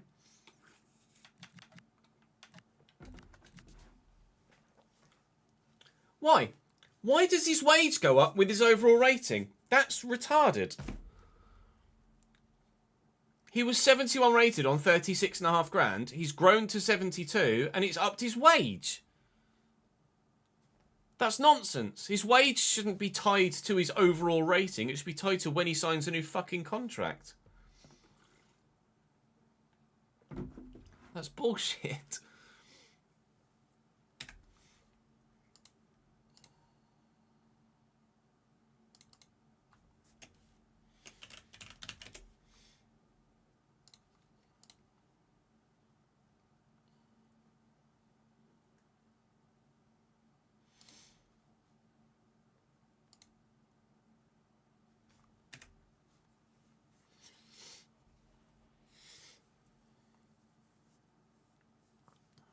I wouldn't have thought so, Marcus. He was on £14,000 a year ago. Right, I'll have a look at a couple of those names you mentioned first. Gavin Kilkenny, 66 at Swindon. Not good enough, I'm afraid. Ali McCann, 74 at Preston. Too good, unfortunately. Too expensive as well. Milan Alexic, 70 at Sunderland. Too expensive. I could try and loan him, but I don't know whether he's the go-to. Lowell's first team for Stoke,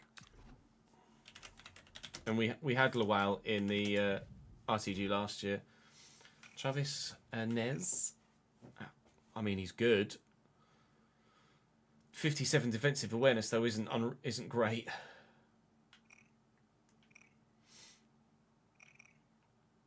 Wages. Have a look in League One.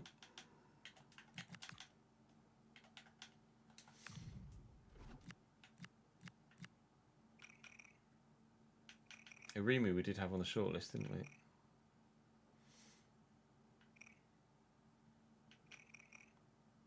Is he passing?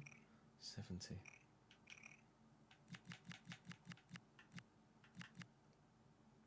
Malachi Boateng? No.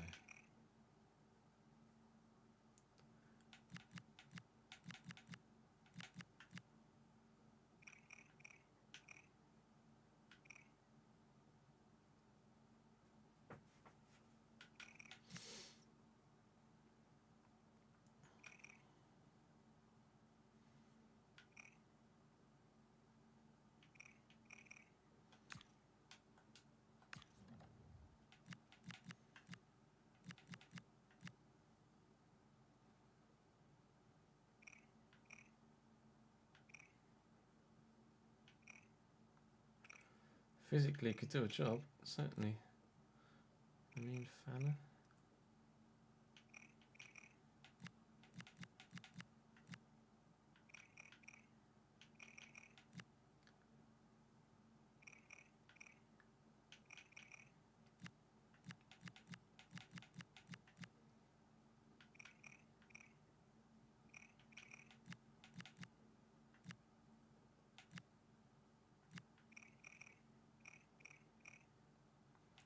Xavier Simons was a name that got mentioned in the comment section as well. We'll have a look through that comment section quickly. There he is. Xavier Simons at Bolton.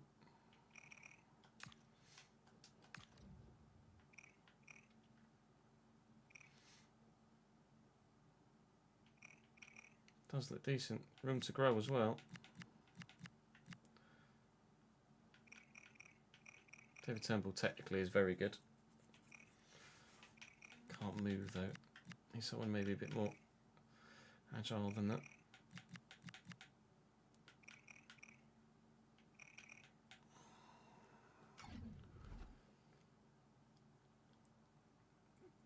Did we sign Charlie Savage in the other save in the end?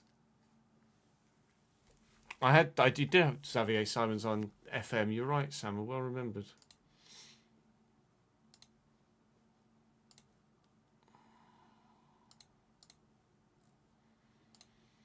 Let me get that comment section up.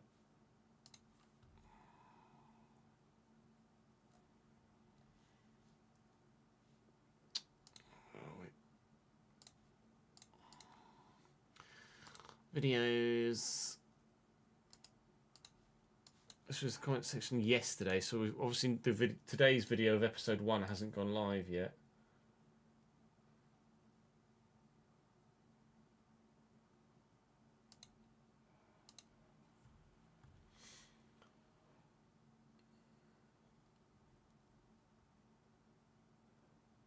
Very critical on the youth academy kid to follow up from the bottom to the top, create a fast storyline.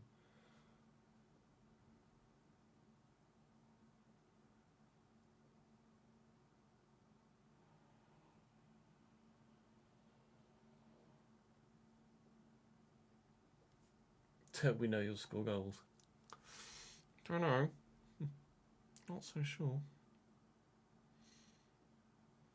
Got 1 in 3 games.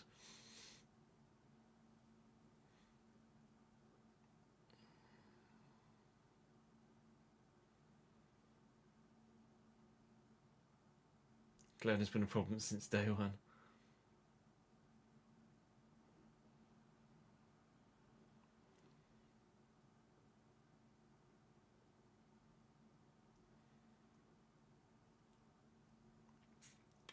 Mate, James will Prize have been mad. I'm sure I saw Xavier Simons in this comment section.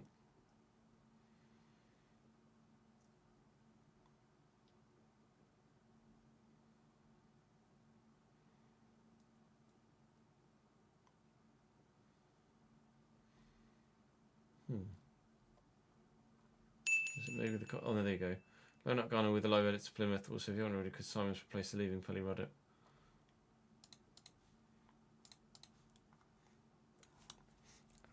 I found it, Connor. Bawadi is very highly rated, yeah.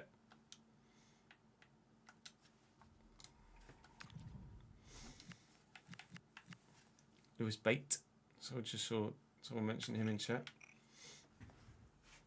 Ooh.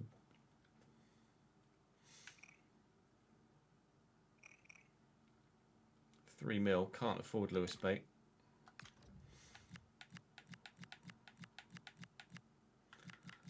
Booty. Big booty bitches. Brian de Kerschmecker. Damn.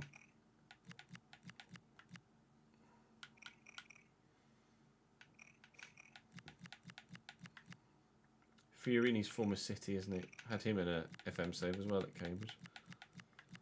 Hi, Mike. Hi, Steve. Hi, Julio.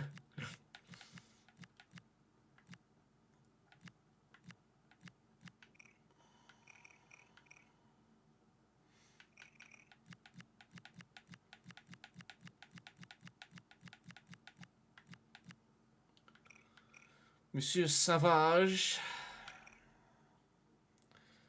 Saints on a 3-stream streak, my guy.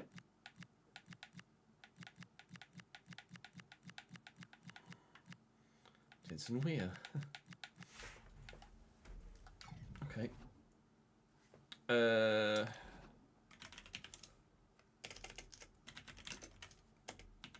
James Ward-Prowse has retired.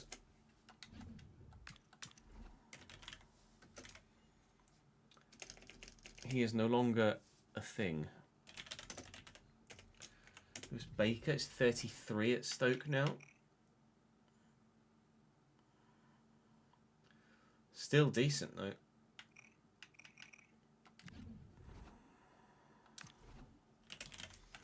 Rolsey, 61. Saj.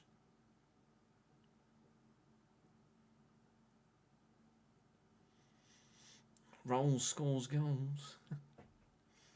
He definitely had much better potential when he was a Tottenham youngster out on loan than just a lower league player forging a career for himself.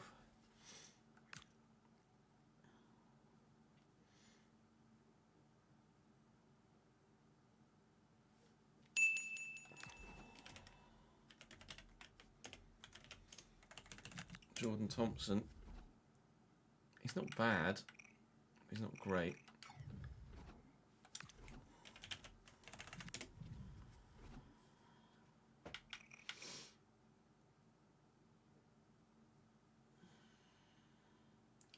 So that lack of defensive awareness puts me off.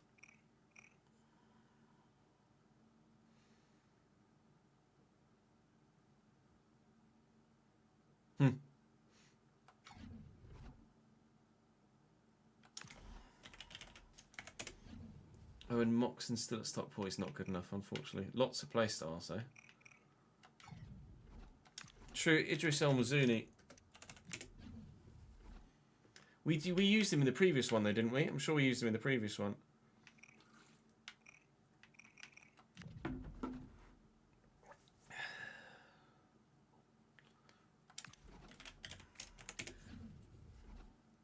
Too good.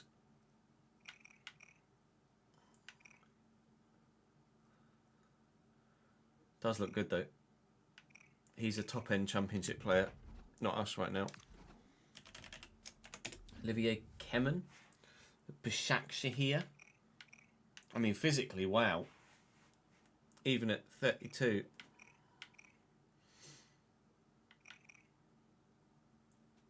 Only 1.6 million.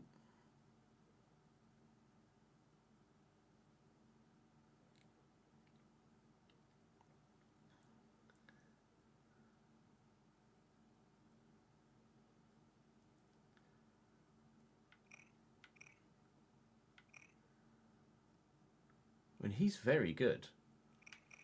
But he's at Başakşehir. I imagine he's not going to come to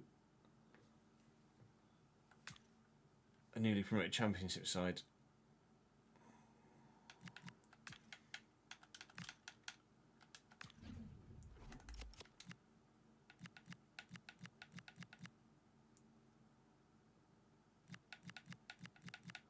It's only squad there, but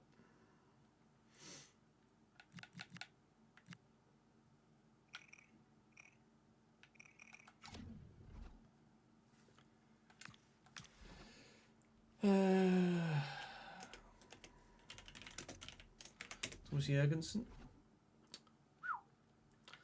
He's a bit above my pay grade, that's for sure. Neuvenhof Hearts. Neuvenhof at Hearts is unreal. I'd say that he's too good for us.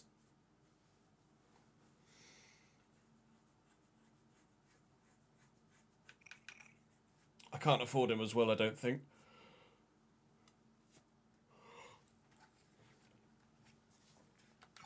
Damn. Could have a look in the SPL though.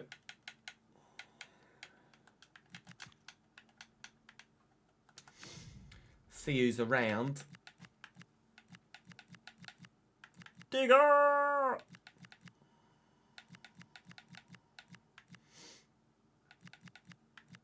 Bailey Rice was the name I just saw in chat, but no. Vico Chevelli.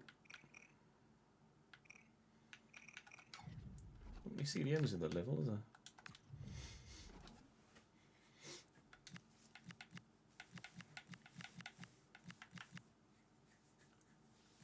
We have Lara Cameron somewhere. I recognise the name. Hello. I recognise the name. Dylan Levitt. I recognise that name as well.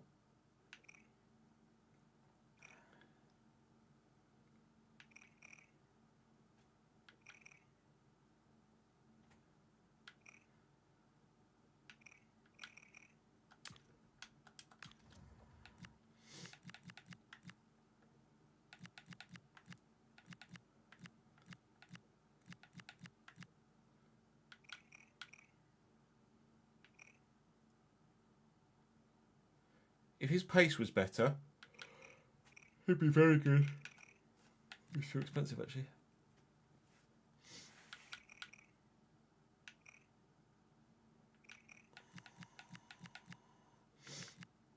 Wow, Marco Rog. Shout out the Napoli save of like FIFA 17.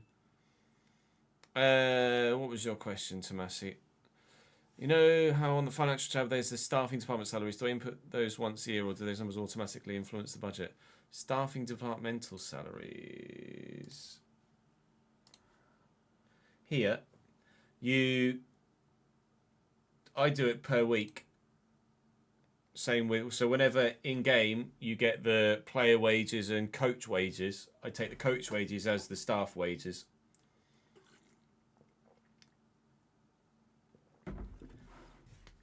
Because they would come out weekly.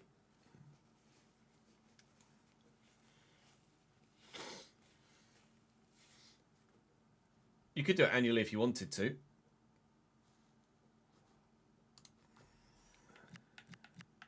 Oh, LS Shipper. Oh no, we sold him to fuck. I was going to say he found a club, but we didn't release him. We sold him though. Oh. You never know.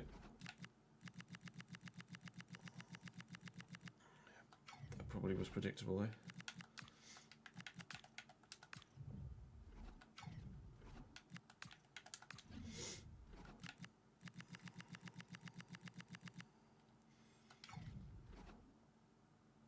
Yeah. No way, Lebreton. That name again. I just can't help but feel that he's too good for us, though.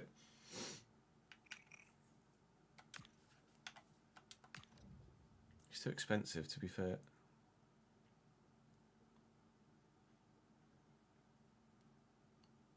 No, you can make up whatever staffing numbers you want, Tomasi. We use it to try and ensure that we don't earn too much money, basically.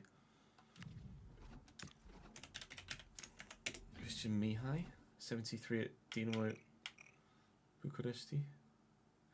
A teammate for Adstar in this save. He look good.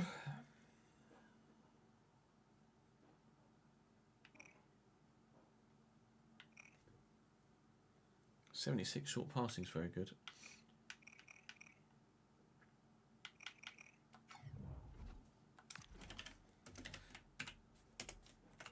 Nathan DeCat grows very well, doesn't he? He's already 74 at Almeria.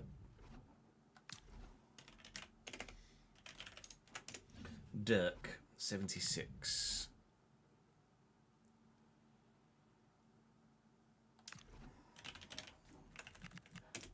Mayashmich. Is it Genoa now? Someone from the A-League. I don't know, as there would be anyone in the A-League, would there? We can have a look. Uh-oh, I just feel feeling.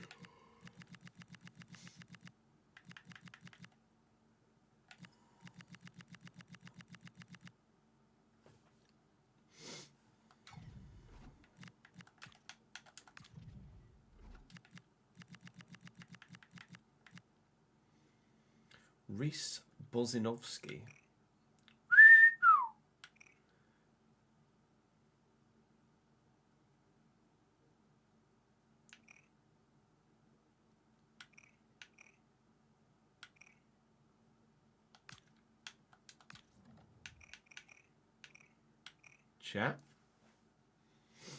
Chat. 75 short pass, 74 long pass, can tackle, can finish, can control the ball, agile, a little bit of pace, some stamina. Lennon Miller will be way too good by now. 5'8" is certainly a stumbling block, but is it a big enough stumbling block?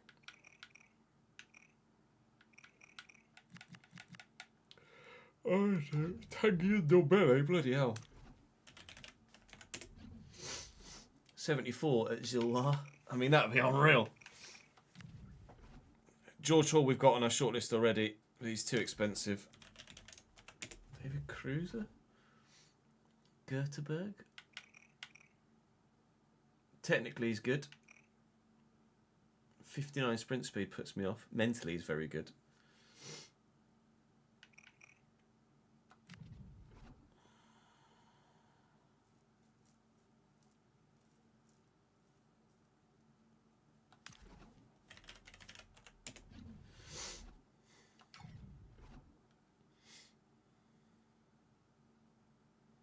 We can sign from the Dry Liga, yeah. We can sign from Europe now.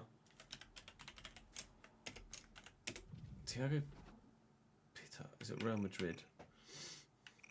I'm going to say no. It's on 50 grand a week. Edouard Michou. Too good. Is one rating too high?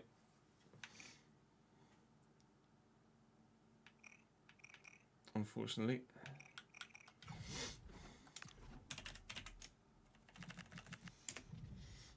A 33-year-old Naby Keita.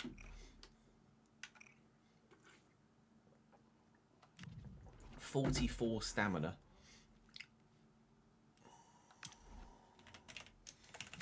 Tino Anurin. 74 is too good, unfortunately.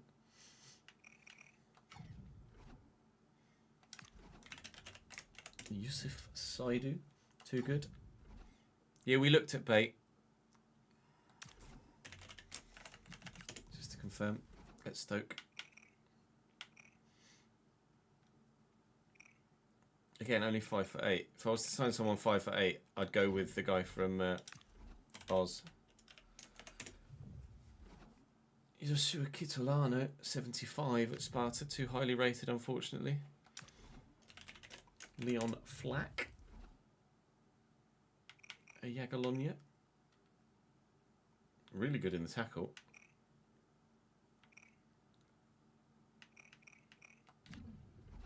I don't want Dan Gore. It's too obvious a signing.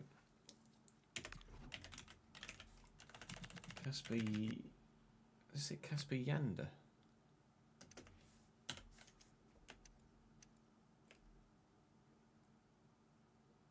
Did I say Casper?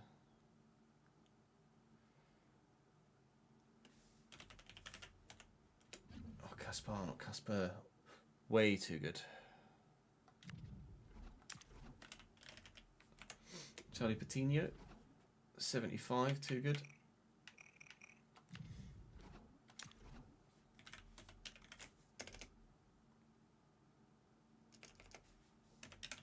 Is that Mike Wazowski?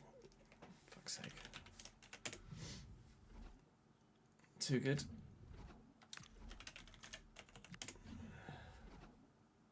Yes, I apologise. So you fucking should.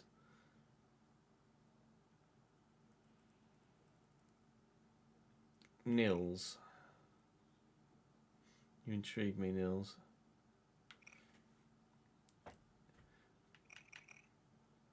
Too expensive though, unfortunately. Christopher Askildsen.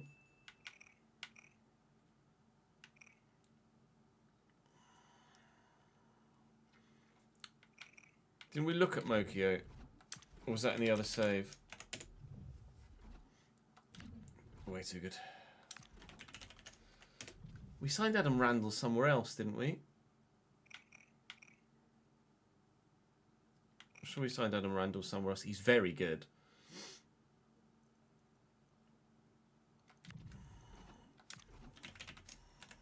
Daniel Darga. Whoa, he looks like a youth player with all those red stats.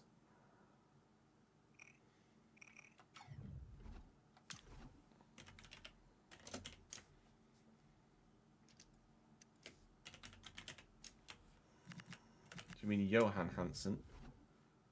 No, there was a Jakob there. There's Jakob Segedal Hansen, 72 at Paris FC.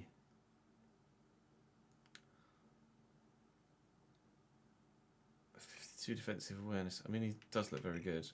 Can't afford him though. Where's Christensen?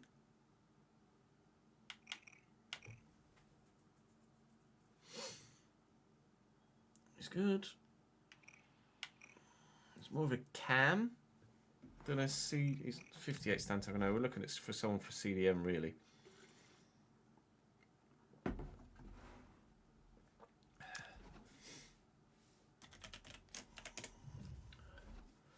'73 at Fredrikstad.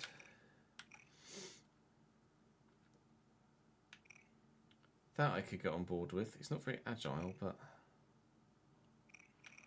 let's see who we've got on the shortlist already before we start just adding 1,000 names. So we've got Le Breton, although we think he's going to be too expensive. Luca Connell from Barnsley in the league below. Looks decent.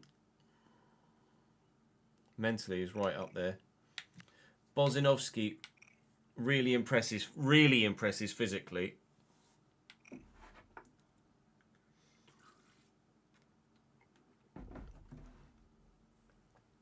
And technically he's got good passing stats, ball control, can finish, can tackle, 6'9".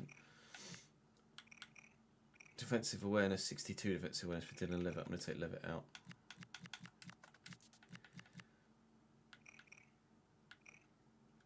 I think really it's between Simons and Bozinovski. Physically, there's no comparison, although Simons is taller and stronger and better mentally. Technically, Bozinovski is better.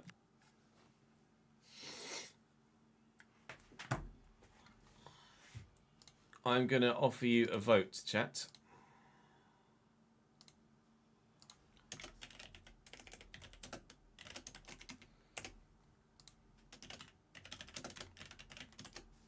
Xavier Simons or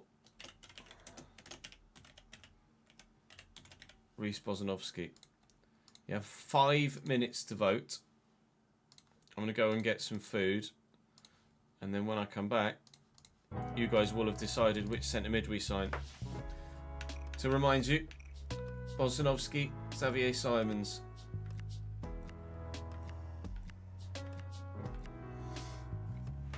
BRB.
Let's see. Let's have a look. Which way did you vote?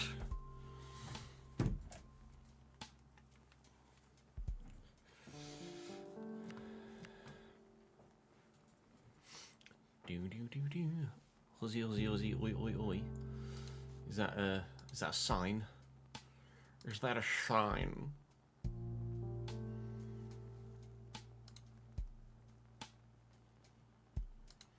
Boom, boom, boom, boom. Manage poll. View results. Oh, overwhelmingly. Reece Bozanovsky. Wow, I didn't expect it to be that one-sided. At all.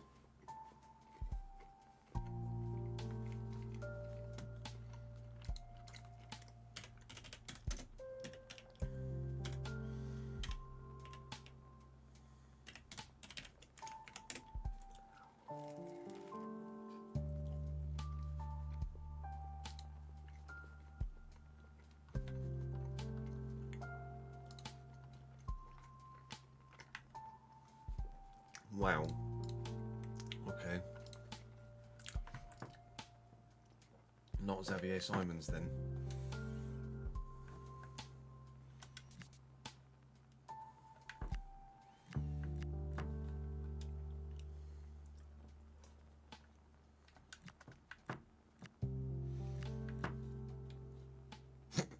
Oh, fucking hell.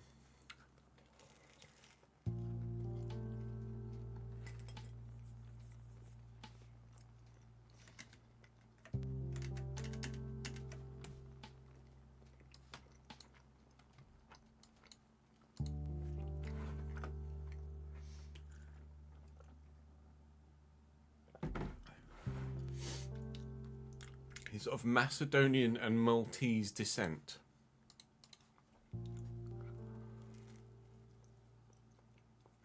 Only 21 in real life.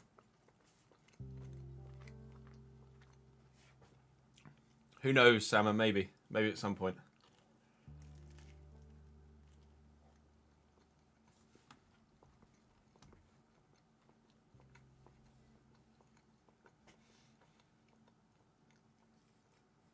And you signing at Perth Glory in real life for this season. You used to play in the Western United Academy, did you, Chris?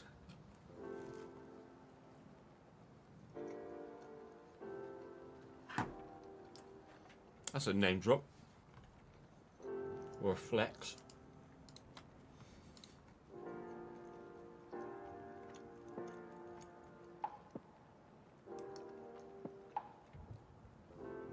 Relatively new colour, new club, sorry.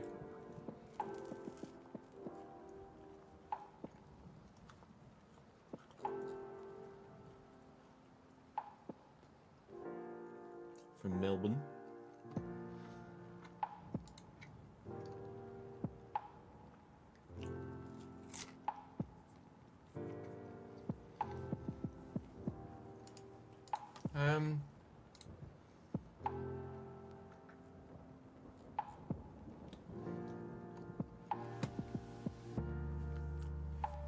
Debt and wind up.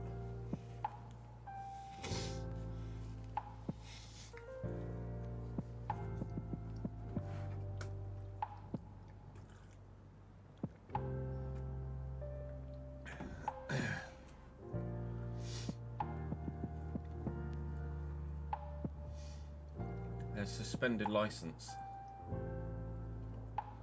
They're sitting out the 25-26 season. Not bust yet, but they don't play this year.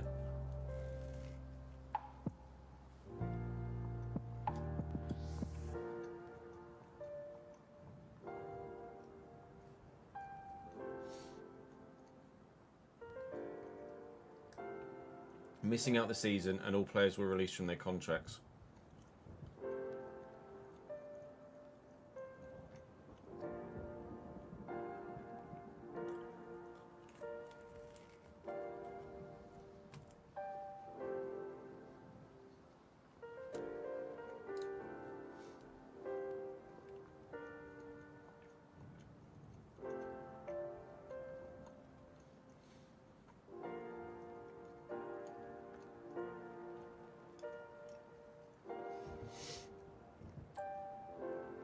They've been given a grant from local government to save them, have they?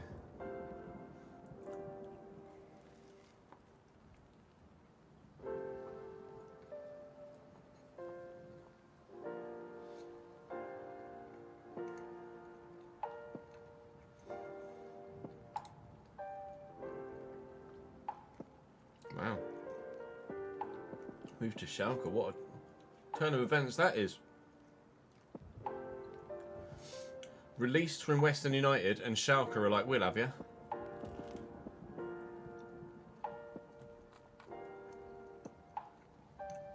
Damn.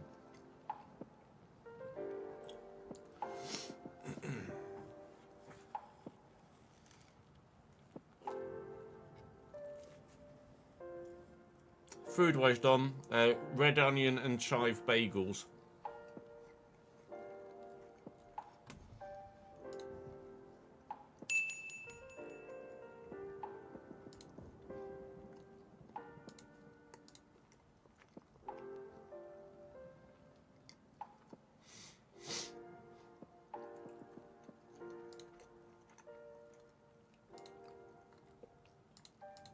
Thank you for the bit, Ben.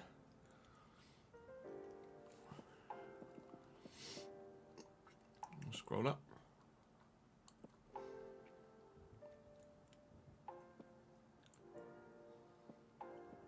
Bozanovsky would work better if we sell Webster.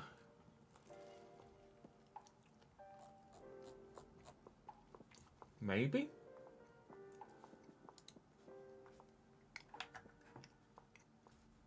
What was his finishing?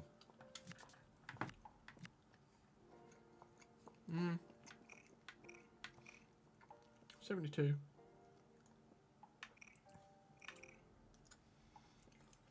Reese Bolzinovsky.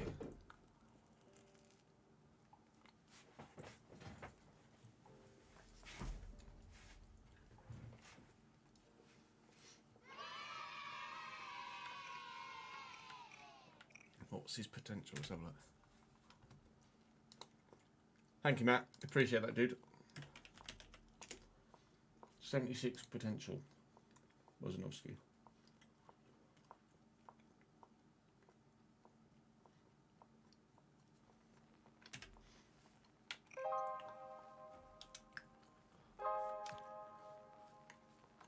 Might be expensive though.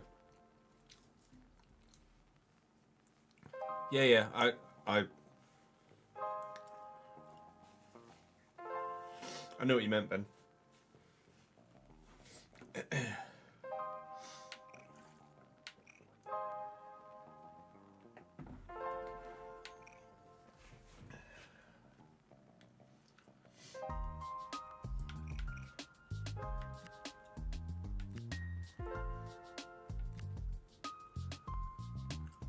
Is that a real face on Bozanovsky as well? Or am I wrong?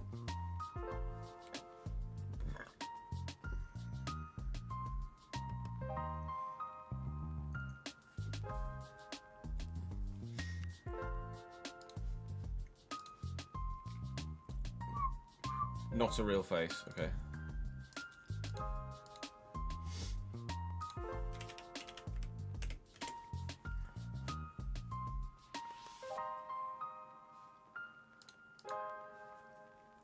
Of course, Chris. Your Patreon is currently showing as declined.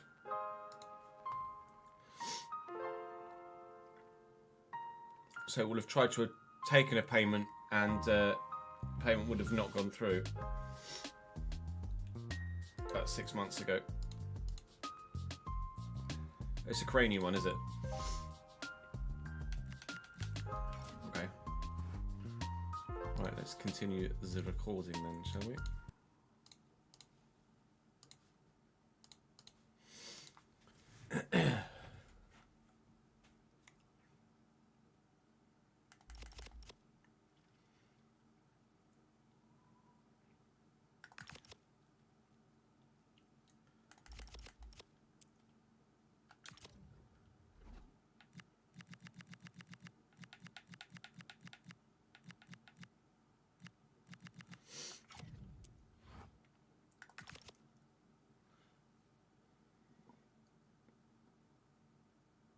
So we've had a look through a lot of central midfield options, and we had narrowed it down to two. Xavier Simons of Bolton Wanderers, who physically looks decent. 80 stamina is very good, 83 aggression, very high. Technically can tackle, can kind of pass. Kind of solid enough, coming up from the league below, obviously. One of the highest rated players in that position in League 2. Or sorry, in League 1. And then someone said, Ches, check the A-League. Because, of course, now being at the Championship level, we can sign from Europe, which is why we ended up with Lauder. And we can sign from the Commonwealth, which includes Canada and Australia. So we checked the A-League. And Reece Bozanovsky showed up, who doesn't look too dissimilar there to Xavier Simons, really. But then you look at his physicals and you think, hello, we might have something on our hands here. He can tackle, he can finish, he can control a ball, and crucially, for the deep-lying playmaker role he'll be in, he can pass a ball too. I am really quite keen on Reece Bozanovsky. He's valued at 2.9, and we said we have available, was it 2.4, I think, at this stage. 2.5-ish. But they say I can get him for 2.3. So I might have to fiddle with my figures a little bit, but we're going to try and get Bozanovsky across from, yikes, across from Perth Glory. But I don't know, as it looks like it might well happen. I can take the 400 grand out of that. That leaves me with 7 grand a week and 2.8 million in my budget. So I can almost meet valuation. Is it 2.880? 2.880. So we'll just bid that 15% sell-on clause. Oh, which they'll accept. Cool, talk about pushing your luck. Almost every last penny spent Bozanovsky, he's on £3 a week, but obviously he's in the A-League, so he will expect more coming across. To be fair, he is going to start, so he can have crucial. He does have room to grow as well. We'll offer him a 4-year deal rather than just a 3. No release clause is fine. And he wants £11 a week. Now, we can overspend with our budget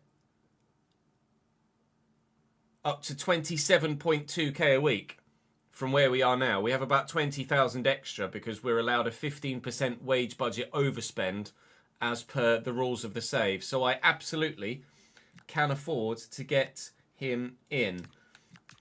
Now, we said that Paris Magoma was not worth £15,000. We offered him 12.5 and he said no. We've offered Bozanovsky the same and he has said yes.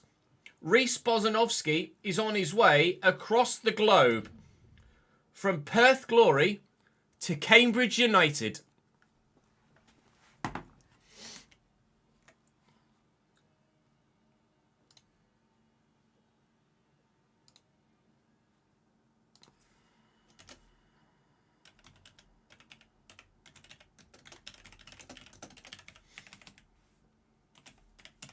£105, wasn't it?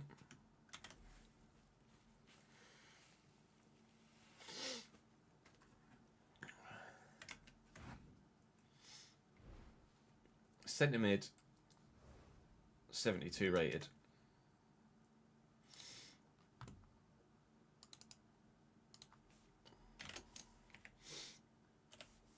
Can take Paris Magoma's number 4.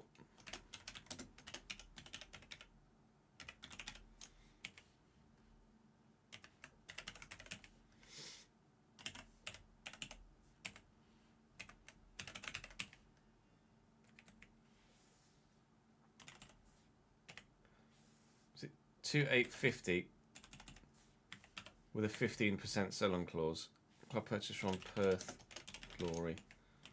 15% sell-on clause. We do have a 7% sell-on clause for Charlie Webster that I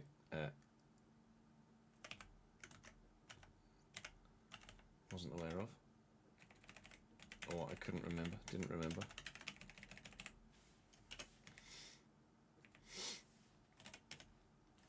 We gave him a 3-year deal? Or a 4-year deal? 4-year deal, wasn't it? And his birthday. Reece, when were you born, lad? Bozanovsky. 7th of March 2004, 07, 04, 03 to 004.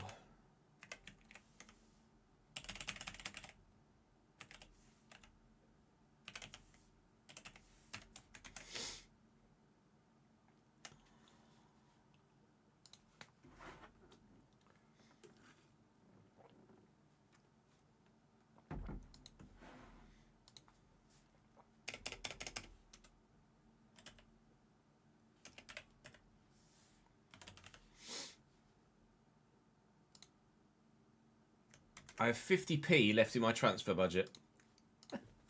50p! Would anybody like a Freddo? Because that's all I can afford now, is a Freddo. Bozanovsky is of Maltese and Macedonian descent, apparently. Well, it's Lauper, not Lauder, sorry.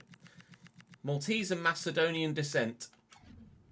We're going to train him as a deep-lying playmaker, which is the role he's going to play in. And he is going to be an absolute belter for us. Of that, I have no doubt.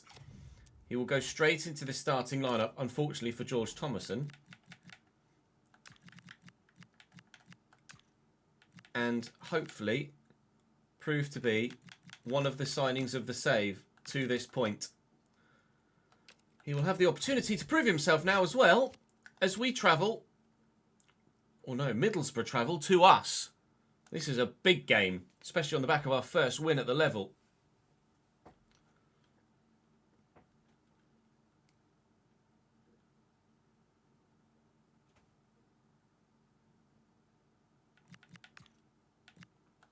New position for Spencer as well. Bosch. Fullback, let's go.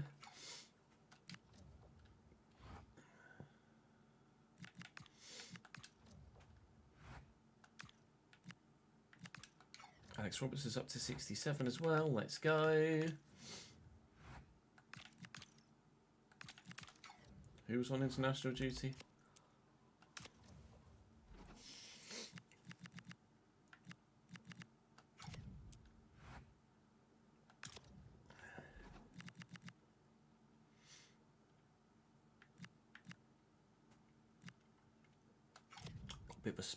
Bit of a small squad.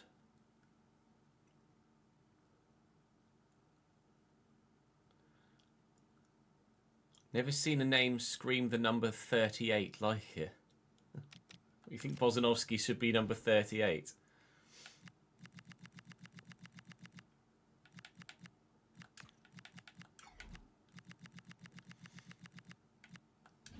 He's going to take the number 4.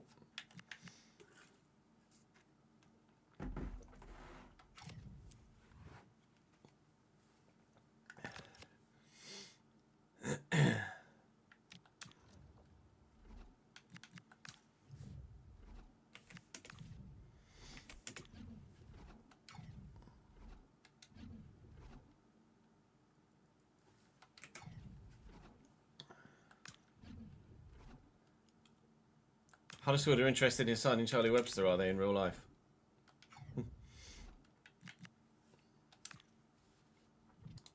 Hot diggity damn.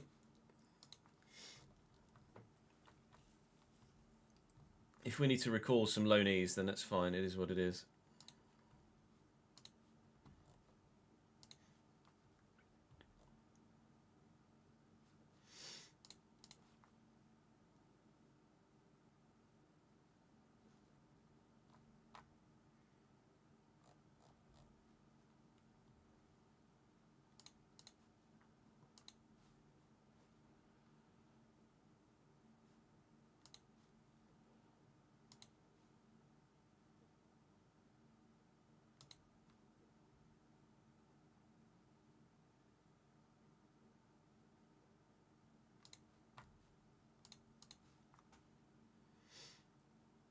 Brody Spencer's on a TIFO already. Birmingham leading the way in the Championship. Flying high in 15th so far. Flying high up in the sky. From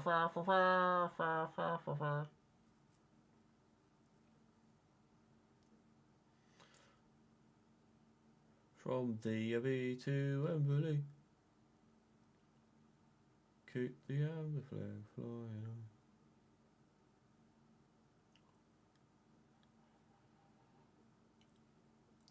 We did also get relegated in the last season of the RTG with Cambridge on 24, but there wasn't another season. But I did end up in the relegation zone.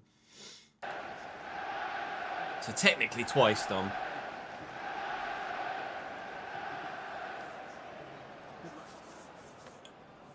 Middlesbrough have drawn 2 of their opening 3 games so far this season. Tommy Conway in their lineup, of course. Morgan Whittaker as well. They're playing a 4-3-3 with Hackney in their midfield as well. Obviously, they're going to be pretty bloody good. But after getting a result against Hull and a second clean sheet as well on top of the game against QPR, maybe we can challenge some of the teams in this division. But Middlesbrough are going to end up being, I imagine, one of the better sides that we play against this year. They're obviously not a recently relegated Premier League team, but of those that have been in the Championship for a while, they are one of the better. Mills float this looking for Apparate. I think he might have just been offside anyway, but the keeper comes for it. I'm curious to know their ratings, actually, because I'm anticipating Middlesbrough being very good, but only a 70 rated goalkeeper. Callum Britton at right back isn't great either at 72.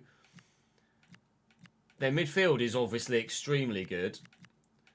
And their front line is too. But their defence is, well, dare I say it, penetrable. Oh, it was Spencer, was it, Jack? Thank you, mate. Hopefully the international break shouldn't affect us now we're in the Championship. It shouldn't do, as it is the case in real life, but it might do because EA. Whittaker. Great footwork. Roberts in the way. It's going to fall to Dardai. Out here to Ordaz, but Stanley Mills in the way. And the defenders come towards me and not gotten it right. And Webster hasn't gotten that right either. Pack, however, with an unbelievable interception. Yeah, Alfie Jones just won that header quite domineeringly, hasn't he?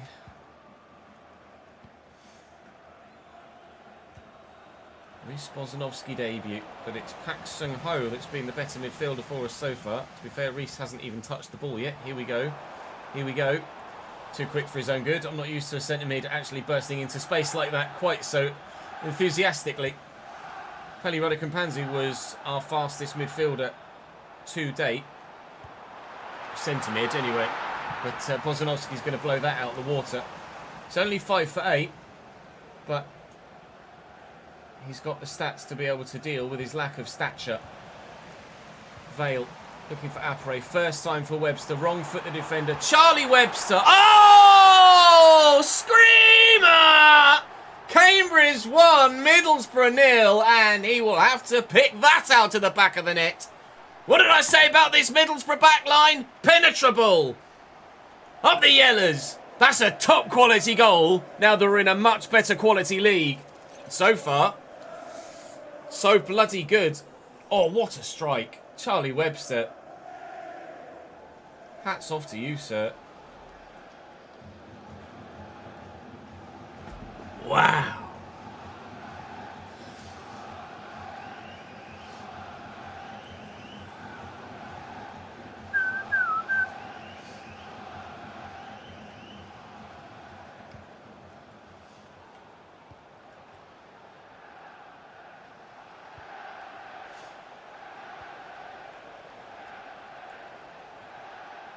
Close control from Whittaker is very, very, very good. Dardai, Hackney, Morris, Hackney. Picked off by Spence. Not ideal from Mills, but got away with it. Vale. Vale's drifting all over the shop at the minute. Bozanovski and Webster. It's arguably one of the best goals of the whole save, that from Charlie Webster. And Louis Apre could be in here. Did that hit a hand? It did. Louis.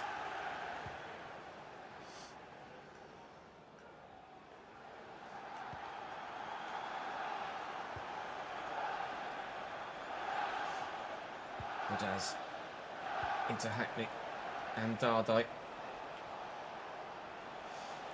got a lot of space, but needs to use it properly. Lovely ball out wide to Whittaker. Whipped in early. Hackney's up. Drove away. It's going to be a case of anywhere will do for me defensively for the rest of the half, I would imagine, when we're under pressure like that. Dardai. Morris. I knew where that was going, but stopping it is a different matter. Tommy Conway. Out to Whittaker. Defence asking for offside. Roberts in the way. Growing so far this season quite nicely. Young Alex Roberts. Oh, yeah, Apre. Harvey Vale. And Charlie Webster's in again. If I can find the turn. Oh!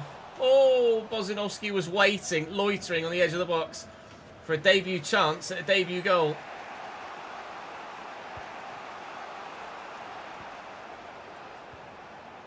It's a good ball. Brody's up.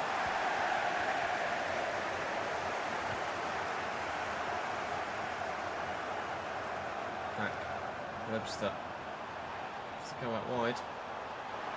Vale is here. Chance for a second goal. From the corner. At the end of the half. Stanley Mills on it. Come on, Stanley. Oh, that's a whip. Oh, and it's a chance for Kel Watts, but it's wide.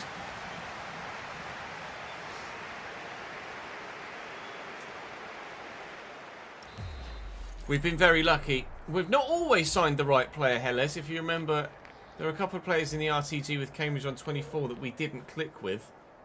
We definitely did have the occasional dud signing.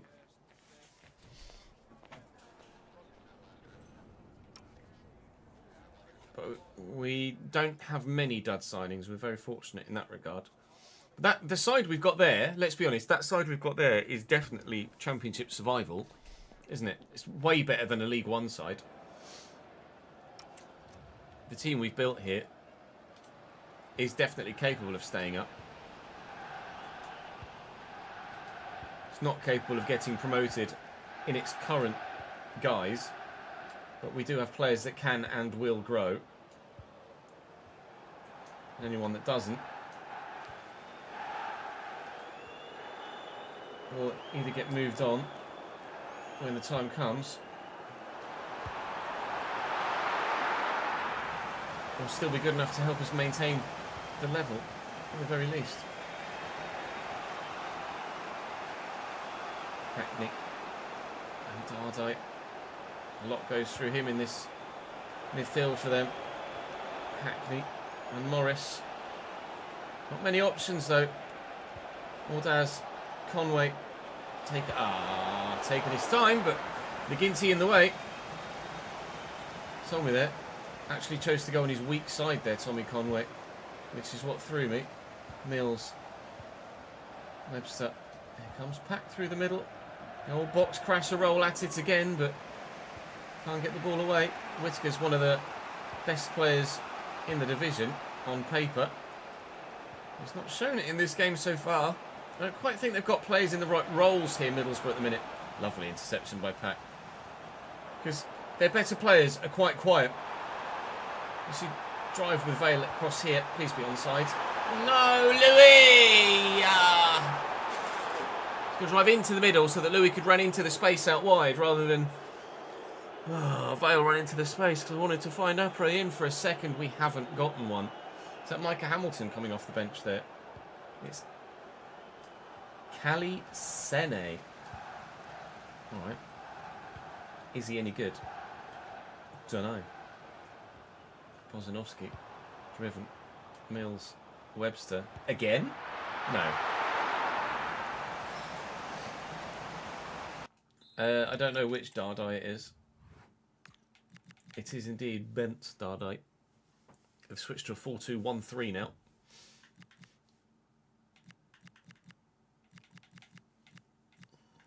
From a 4-3-3.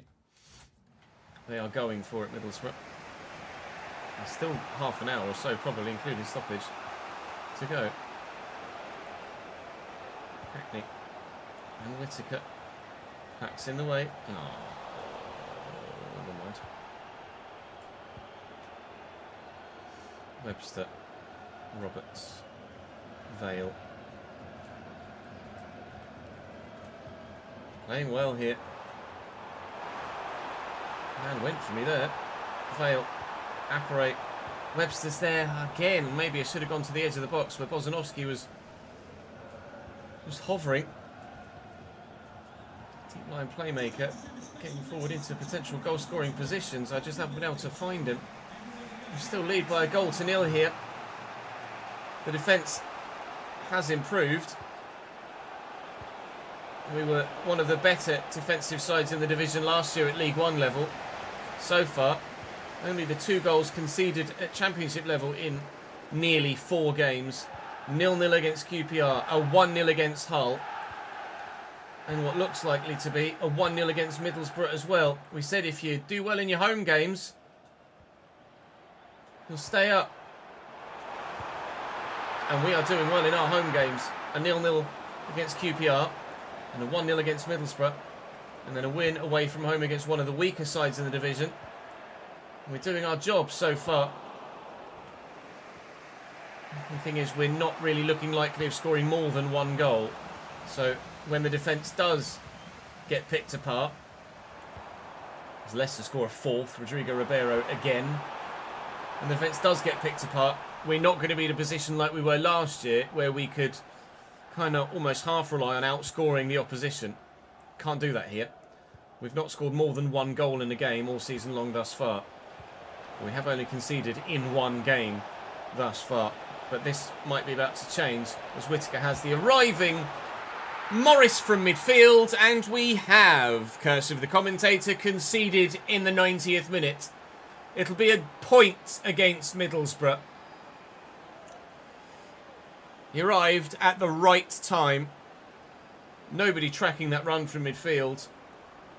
Just in the position that Bozanovsky's been in a few times, just hovering. And they do find their man when I didn't. It's a good effort. Struck very firmly. McGinty's made some good saves in his time at Cambridge thus far, but that is not one that can be stopped, unfortunately. And we are going to be taking only a point from this one, not all three. Middlesbrough have drawn 3 of their opening 4 games. Aidan Morris's first goal of the season. Our first goal conceded since the opening day. And it ensures that we don't win.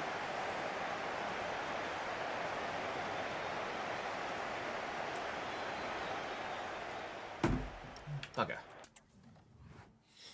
That's annoying, isn't it?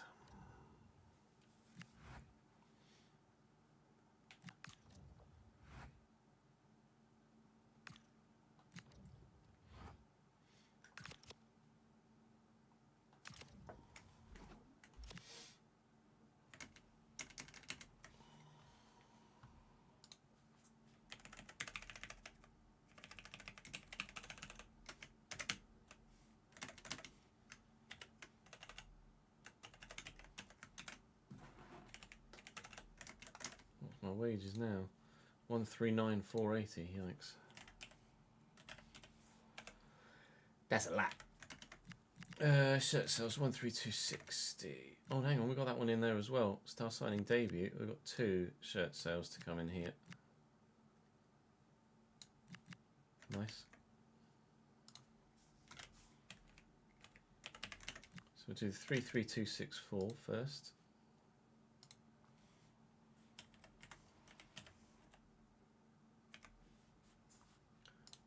Oh, 83,160, and then 13260.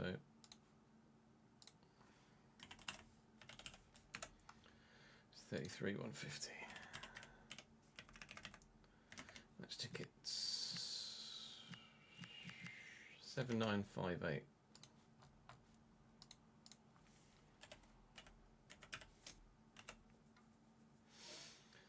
199412.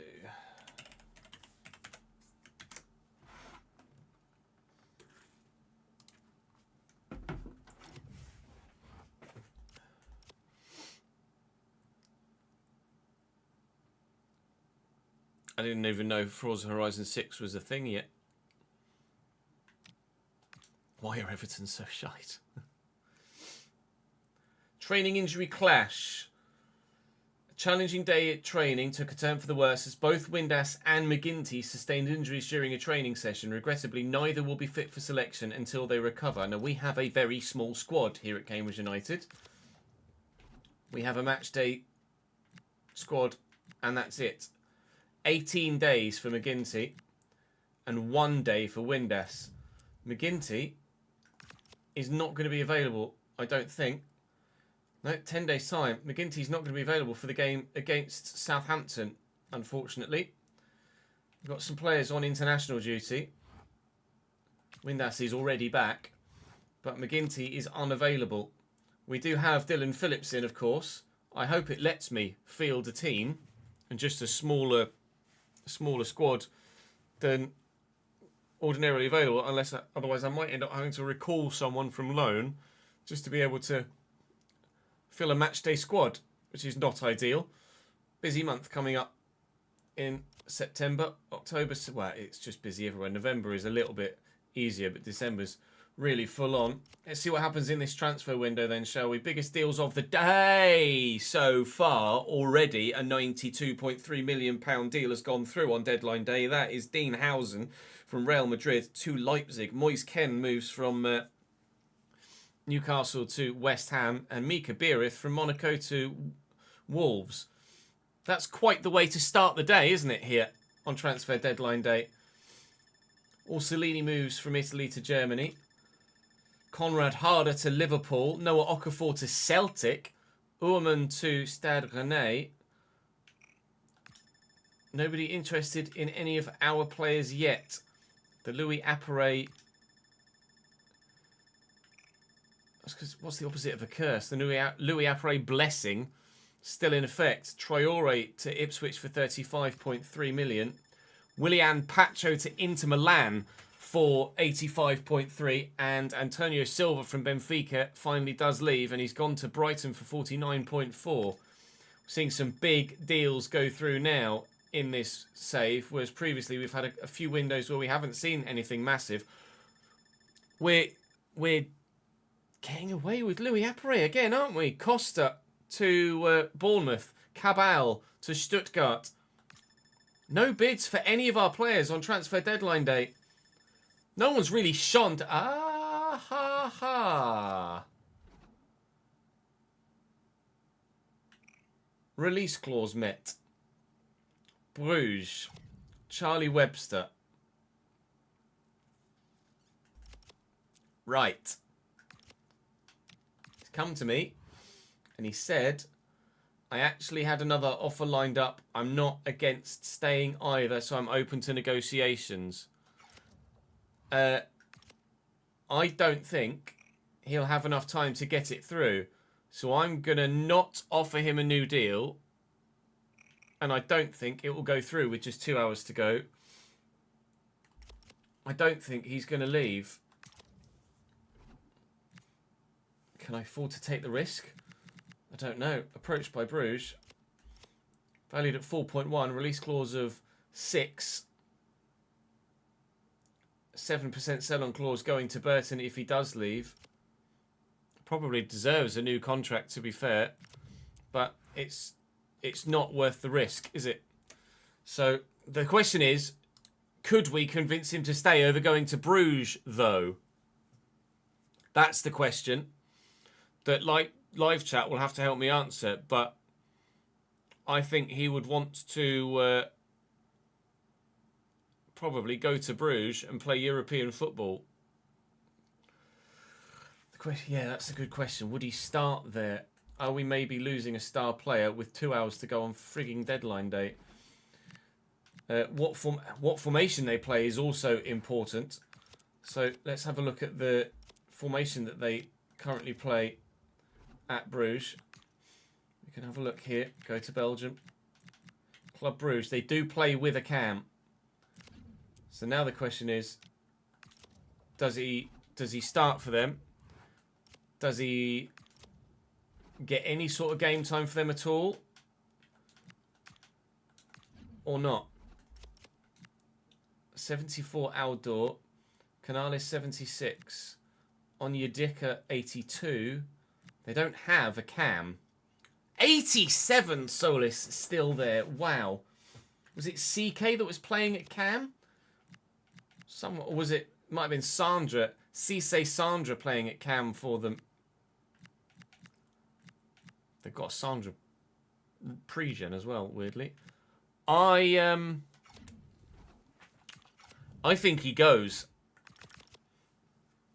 We're not going to have any time. We're not going to have any time to bring in a replacement if it goes through. We just have to hope that we get lucky.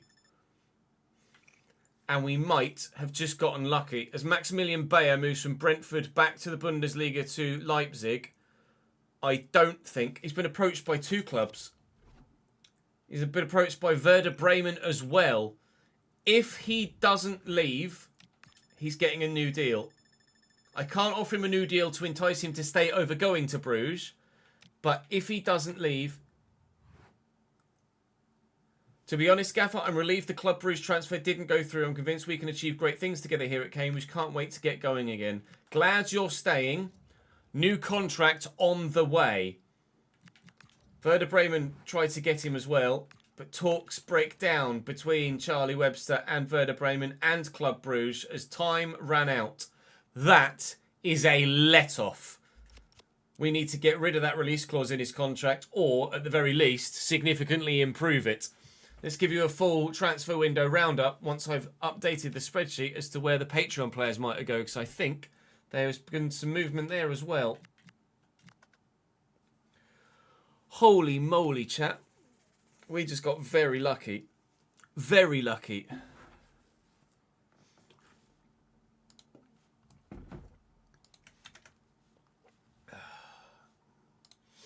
Patreon players...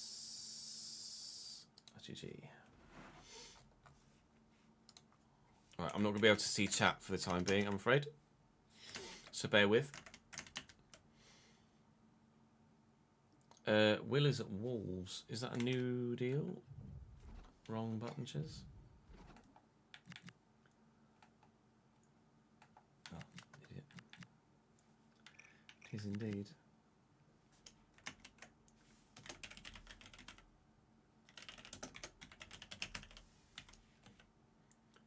Still at Liverpool. Patrick Kelly has moved to Bayer Leverkusen. Tom Goddard still at Lons. Brandon still at Augsburg. Andy still at Augsburg. Rashidi Joseph still at Leicester. Back from his loan spell. Is he back from his loan spell? He's back from his loan spell.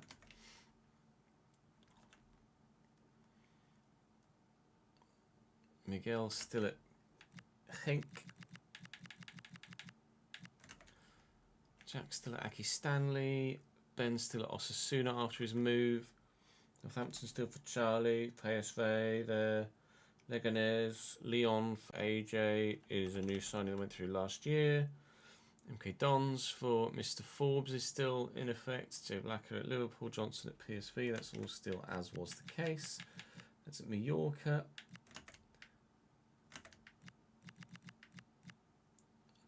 Elliot Bologna.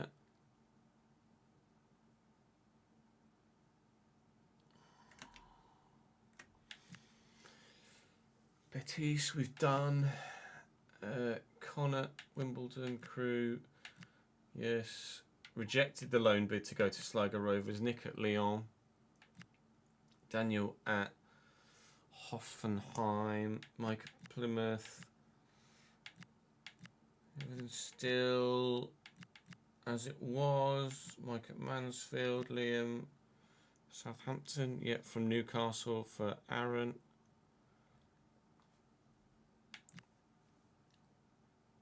And then Shane Aaron at Chesterfield still. Colchester Celta for Dallas Vigo is correct. Motherwell. Yes, yes, yes, yes, yes. Yes, yes. Brandon at Cagliari. That was a new deal, wasn't it? Brandon Cook. Yes. Wimps. Nolan at Luton. Wolfsburg. Michael at Wolfsburg, is that new? Yes, Michael Johnson to Wolfsburg is new.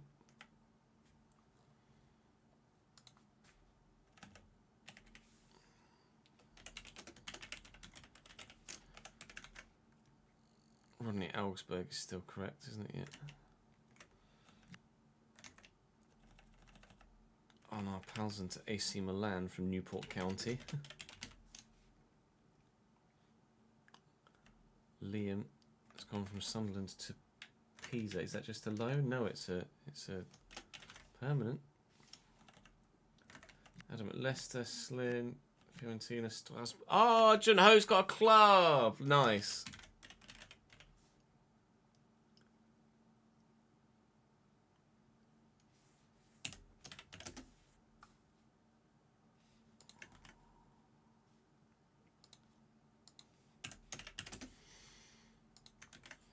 Friggin' time. Cameron to Elche. We did Brandon to Leon from Searle is a new one.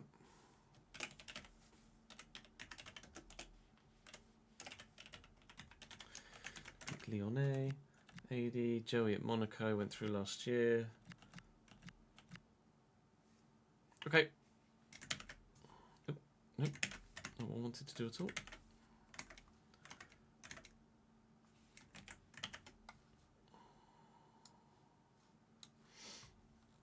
Yeah, Newport County to AC Milan is quite the move.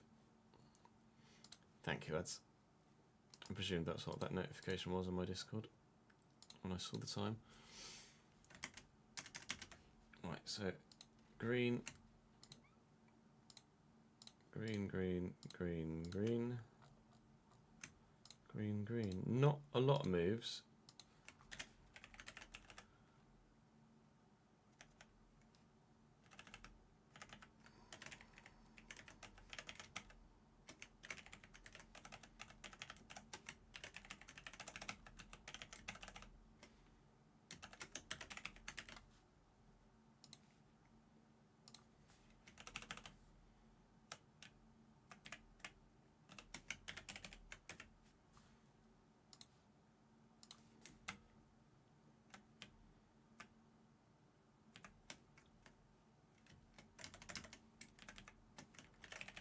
some.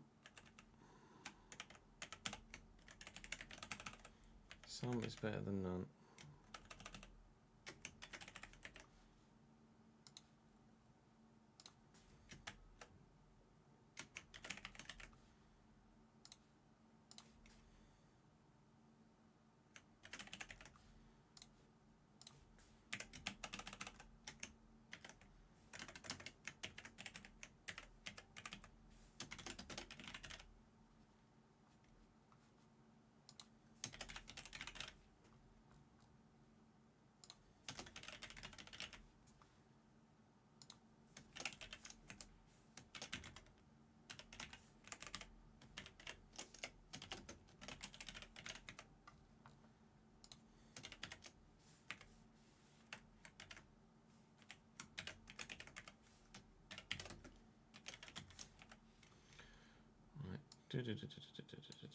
Red.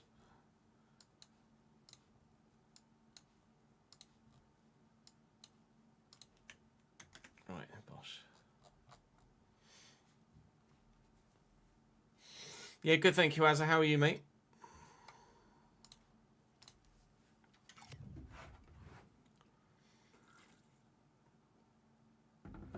Mumbo to Huddersfield, apparently they're scouting these streams. Yeah, seemingly so.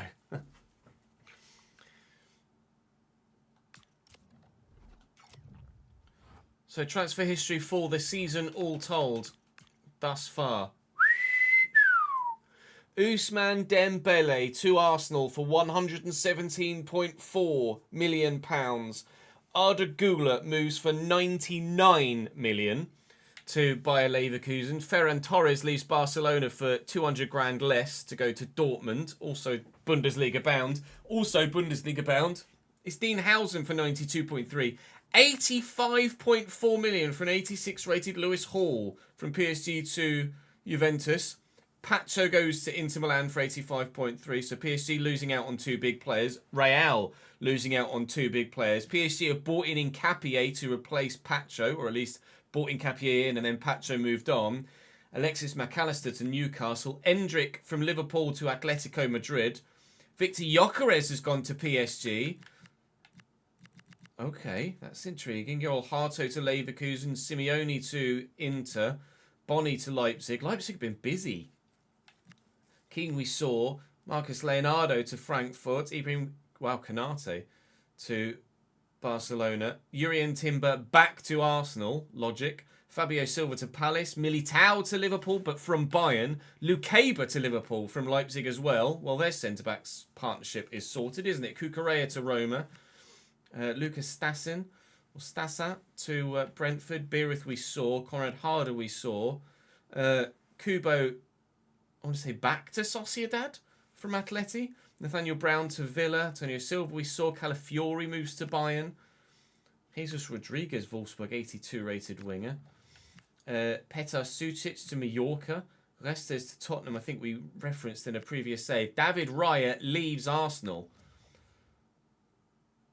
David Raya leaves Arsenal to go to West Ham for 45.6 million at 87 rated. What? Malagusto to Villa. Haaland to Freiburg. Diego Lopez to Como. Now to Ipswich as they strengthen for the Premier League. Atalanta have one in and one out. Pavlidis to West Ham. I can't believe Arsenal will let David Raya go. Benny Traore to Ipswich we saw as well. Walter Goose to Celta. Ian Martson to Monaco. Jeremy, that's not Jeremy Pino, it's just Jeremy, sorry. From Depor to Augsburg. Harry Kane to Betis. 83 rated now with 37 pace, but still going. I wouldn't say strong. Vicario leaves Spurs because they've signed Orestes, of course. 85 rated there. Lunin was at Tottenham as well, and he's gone to Napoli. I want to know who Arsenal have got in goal. That's a question I'm certainly asking. Noah Atabolu, who's a goalkeeper, goes to Spurs. So they've sold two goalkeepers, and they've signed a goalkeeper as well. Who have Arsenal got in goal? I can't recall Arsenal signing anyone in goal. Kuba Majewski, an 85 rated Polish youth player. Okay. Fair enough. They're putting their faith in the youth. Fair dues. 85 rated compared to the 87 of David Raya. Why not?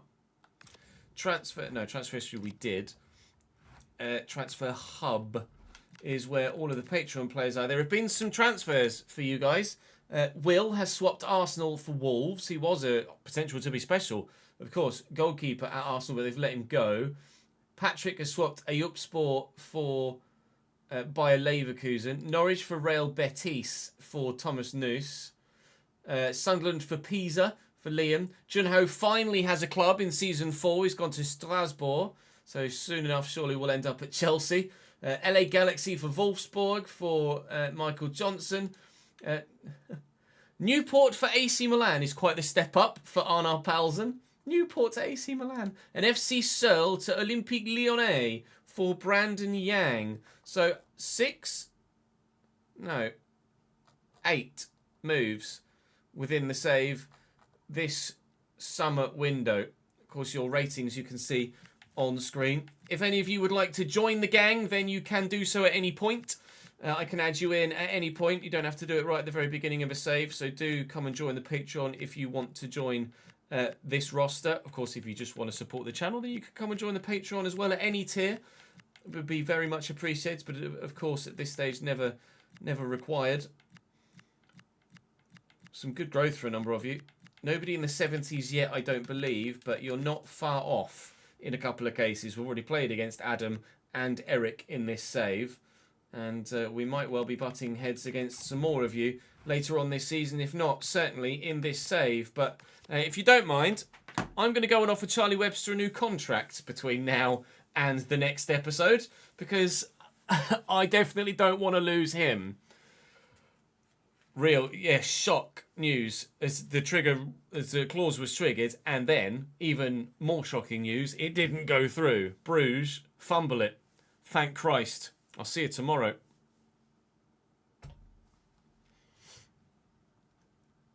Right, let me save that footage.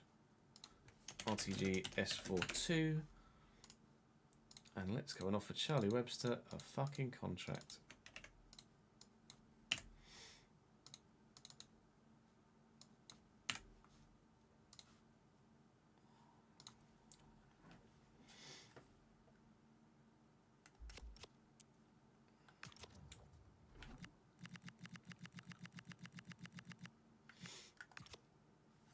Open for new contract talks. Thank God. How much have I got in my budget? 15 grand left. So I can afford to go up to 18-ish. I won't go that high. Let's go for a 1-year extension. No release clause. 13.5. Take the bonus out. Was it 12.5 and £125,000 signing on for? He wants 14.5. Now Charlie Webster is worth 14.5 to me, unlike Paris Magoma, but we'll still try and save a bit of money here and there if we can. 14.5 and a 115. We are very much spent.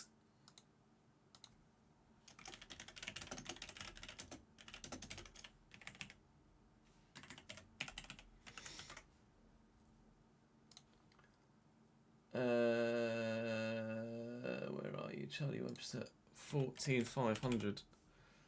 That is a big, big jump in wages. But let's be honest, he's earned it, hasn't he?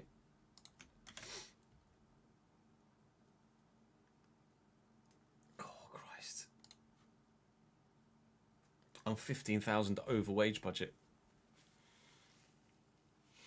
I need that parachute payment, or the, sorry, not parachute payment, what's it? What's the solidarity payment from the Premier League, please, and the broadcast money at the end of the season. I've spent all my money in every budget. Transfer and wage. It's gone. I've got 50p left in my transfer budget. And I'm more than £15,000 over budget in the wages. Yikes.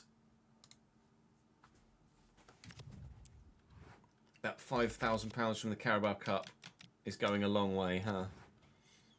I can check squads for you guys yet before we switch. We're going to switch to the Journeyman and just record that video first before then coming back to the RTG. Because I want to see, I want to make sure we get both of tomorrow's videos recorded before I do Friday's RTG.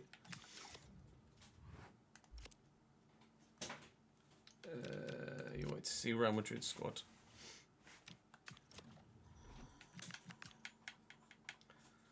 La Liga, Real Madrid. In goal, Diogo Costa and Sergio Mestre. Windass is on loan, yeah. In defence, Trent. They've got no left backs. Trent, Raul Asensio, Raul Beltran, Carlos Exposito. Must both be pre-gens of the same fucking player, probably. Jesus Forte, Gabriel at 90, Marquinhos at 86, Rudiger's only 82 now, and Miguel Simo, who was the big pre-gen, Dean Housen pre-gen, that we nerfed. Was Carvajal right back, left back? Carvajal's not right back, left back though, is he? So defence is questionable. Midfield, Jude, Brahim, Camavinga, Mastantuono, Rodrigo, Tchouaméni, Valverde, Vinny and Erdegar.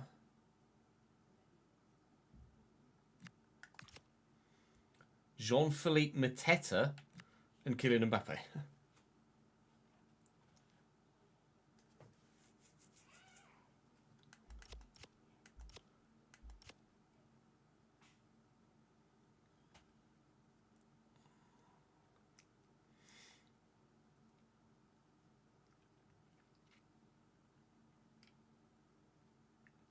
They wouldn't have sold Housen because they have his pre-gen because well, maybe, but I nerfed his rating, so I think they would have taken into account his 72 rating unless they sold. No, they couldn't have sold him before I nerfed him because I nerfed him on day one.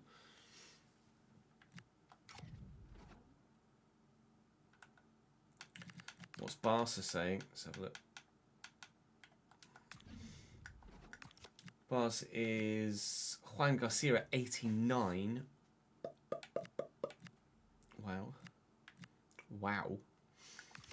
Araujo, Diamande, Canate, they've just signed. Koundé, Martin, Torrents, and Lenny Yoro. Midfield is Banal, Casado, Dro, don't know who that is, Ansu Fati, Fermin Lopez, Guille Fernandez, Lamine Yamal, Dani Olmo, Pedri at 93, and Frenkie. Thank you for the 40 bits. Actually, we can have a look at the Brighton squad. And John Duran up top with Ibrahim Mbaye and Darius Pienjak, who is the Lewandowski pre-gen who we nerfed.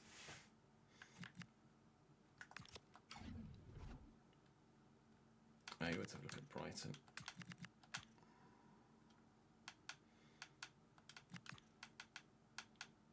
Brighton are as follows. Beadle, Chevalier and Rushworth. Ola Aina, Bushali, Jacquet. Antonio Silva's a new signing, as we saw. Daniel Spencer looks decent. Tati. Traore in midfield. Ayari's 82 now. Balaba's still here. Buonanotte still here. Garuda's still here. Diego Gomez is now up to 82. Go on, lad. He'd be great. Jack Hinshaw was 81. Quackman. Matt O'Reilly's still here. Ruter's still here. Mats Vief is still here. So many midfielders. El Carby, Evan Ferguson, Mark Mahoney. Well, they've not got much of a front line. Not got much of a front line.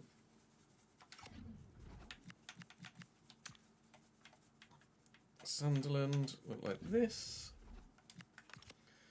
With Nukeu, Ricardo Ray, Leo Roman and Adam Cech. Alderete. Lots of youth players. Lots of youth players in the Sunderland backline. It's not a very good backline either. Alexic, Ant-Man, Ashish Diarra. Still here. Hakon Haraldson. Looks very good. Zach, thank you for the follow, mate. Mr. Jones, Azula Faye. Yankuba Minter is now at Sunderland, not Brighton anymore. Noah Sadiqi's 84. Granit Xhaka's only got 40 pace. Up top, Abdullahi, Dingra's 82. Brian Brobby's 83. Isidore is 78 still. I can have a look at Osasuna to see your competition, yeah. Chelsea. Jurgensen, Roofs, and Robert Sanchez. Shimpong, Tosin, Connor Bradley. Cole's 84. Kim Min Jae. Wesley at right back. Asadi, Moises Caicedo is 90 rated.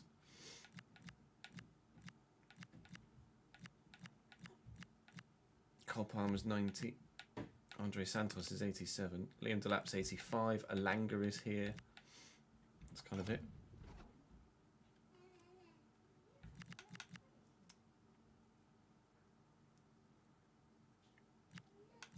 Man United. Do Man United, then we'll do Union Berlin and Osasuna, and then that'll be it. Because we need to get some more recorders. Already up us 3. Denzel Dumfries, Miguel Gutierrez, Martinez, De Ligt, and Martinez. Probably just is your backline, isn't it? Ahmad's 85, Kuhn 85, Bruno's 86, and in decline now. Guess who needs a coffee? Kobe Mainoo's 84.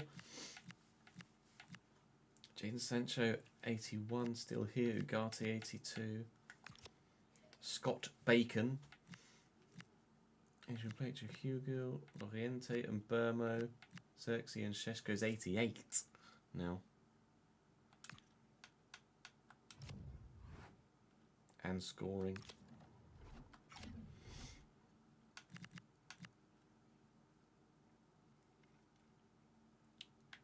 Been waiting to see Osasuna.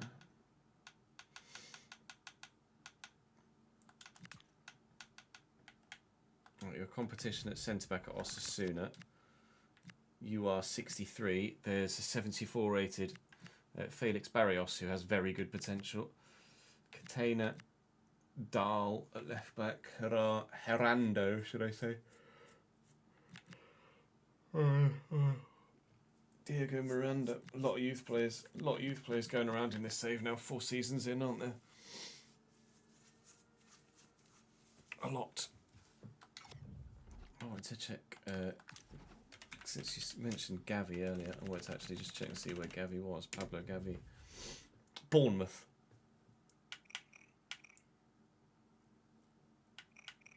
Of course he is. Right, apologies, chat, for those of you that were still asking, but I am going to need to jump over to the Journeyman now. We'll come back to the RTG once we've recorded the Journeyman, and then we'll maybe check some more, but I do need to make sure that we get the Journeyman episode recorded today. Apologies, Willem. We will come back to that save later today, so don't worry. But I need to quit the game to then reload it with the right thingies.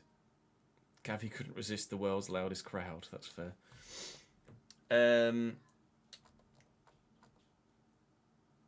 We want ESPN Live, not TNT Sports. Let me remove that one. Let me remove that one. Not going to want that one. ESPN Live.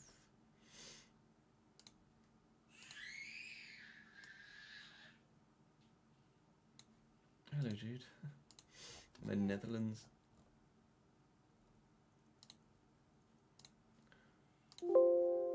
Right, let me just go make a quick coffee and then we will journeyman it. Back in a sec.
Hey, yeah.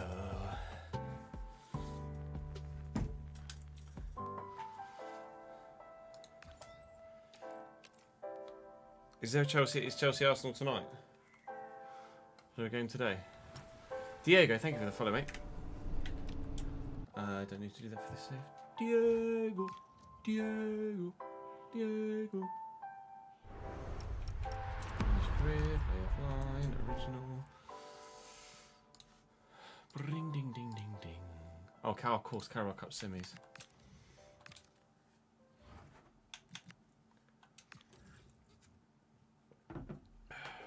Who'd we run out of money in this save too? I can't remember. Guess who's got a jammy going at me?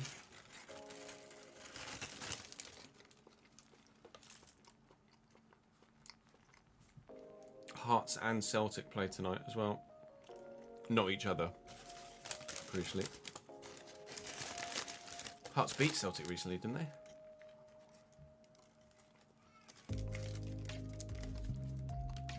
Everyone's beat Celtic recently.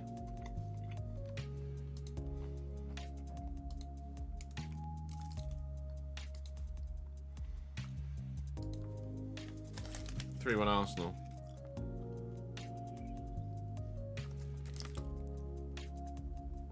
Depends who plays.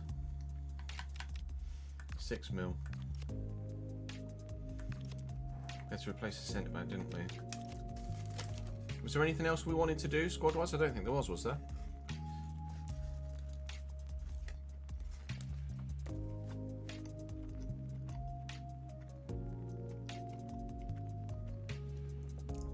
Maybe not a Hearts save if they win the league, but maybe we go there in the Journeyman, potentially.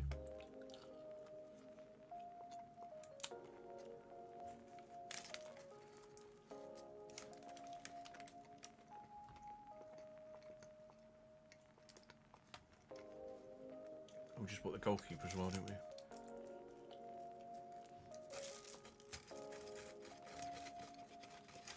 Yeah, if Newcastle don't switch off for that second goal, Samet, you've still got a chance, but I think 2-0 is too hard to overcome.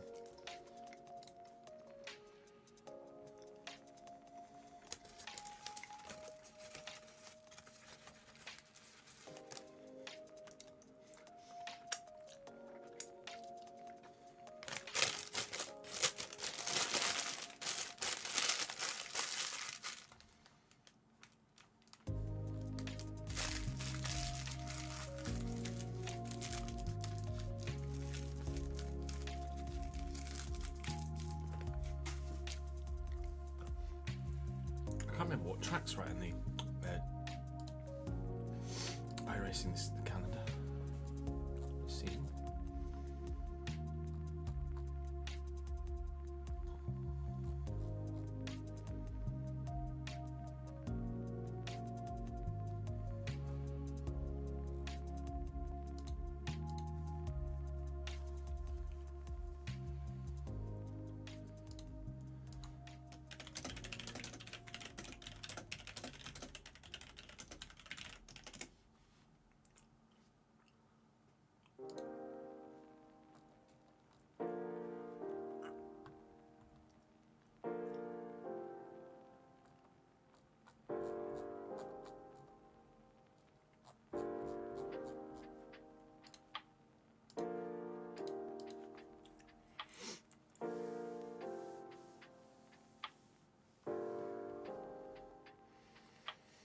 Oh, AFCON semi-final tonight as well, is it?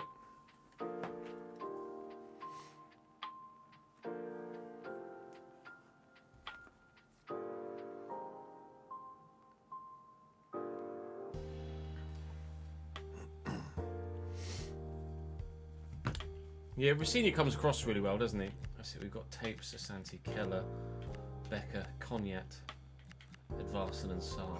Huge change in this squad, wasn't it?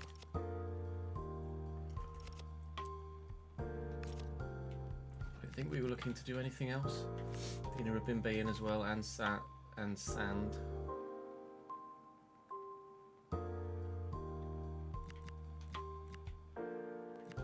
To bring Johnson back from loan, didn't we?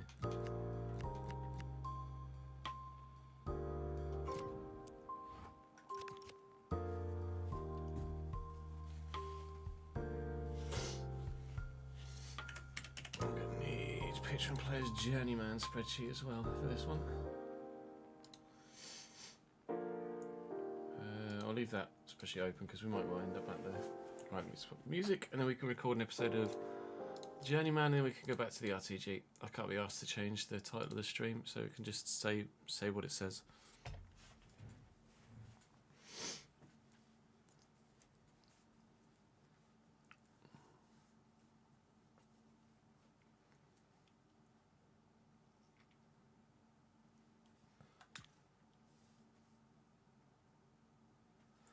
I was curious to see. Well, Jose looks fucking old with that haircut in there, doesn't he?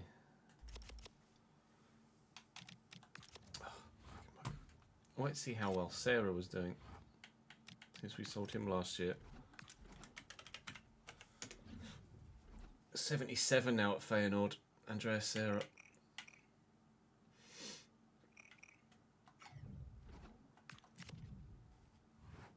We miss you, young man. Right. I don't think Dina Rubin's going to want to start, isn't he? Oh, think about it, Junior. No. It was just 2 games, wasn't it? Heerenveen and Feyenoord. Hokely, cokely, dokely, wokely, folkly, go. Wow, Javier Mascherano. Where's Mascherano manager? Dortmund or Leverkusen? Javier Mascherano is Welcome back to the Journeyman. Someone's been on a journey of his own.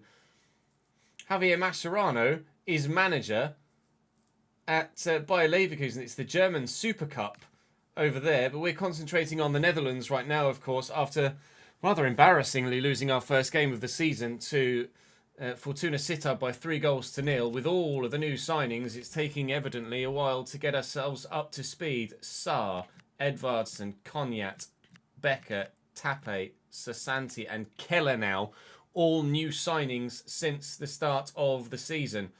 We didn't want Keller, we didn't want Tape, but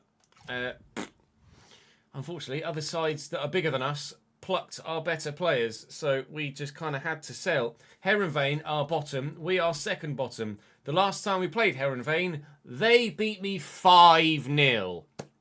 That's not going to go down well, having lost the first game of the season 3-0, is it really? We've got 6 million left in the transfer budget. There might be some more to come. I don't know at this stage, but all I do know for absolute certain is that we cannot afford to lose to Heerenveen because we've got Feyenoord next, which I definitely won't win.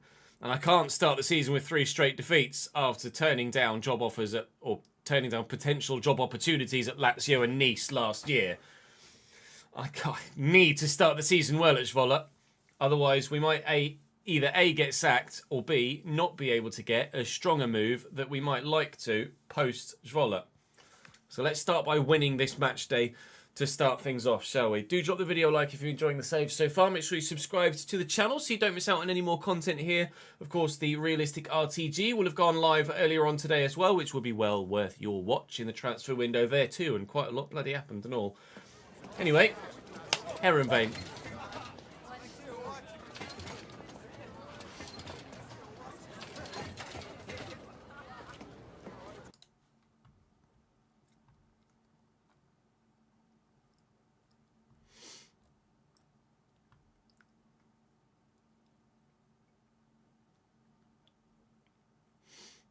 Oh yeah, we did have it.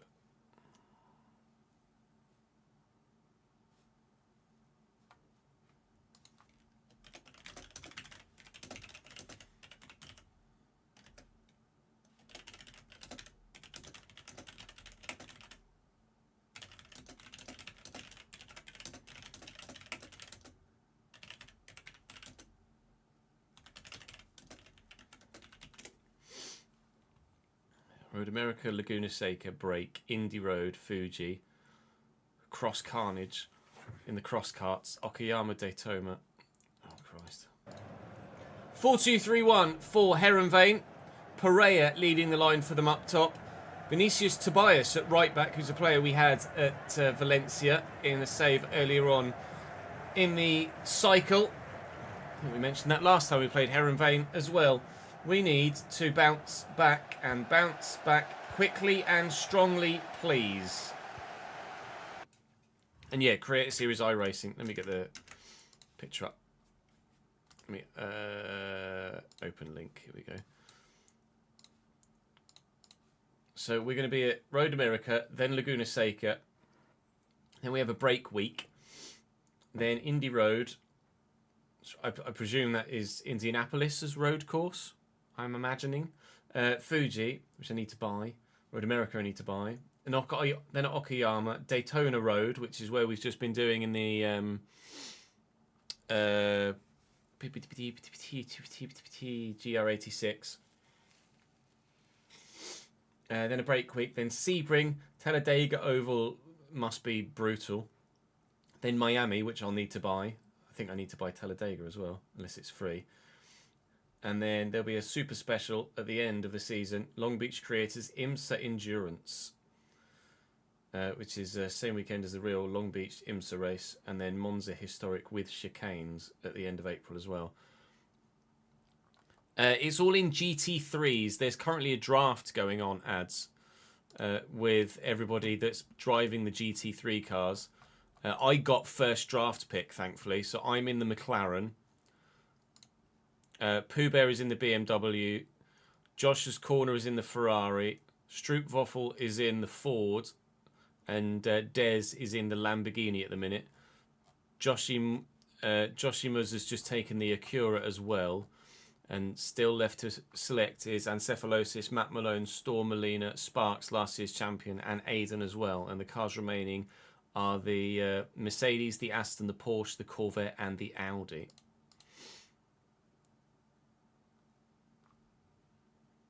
Yeah, of course I can. Bibbidi-bee, bibbidi-bee, bibbidi-bee.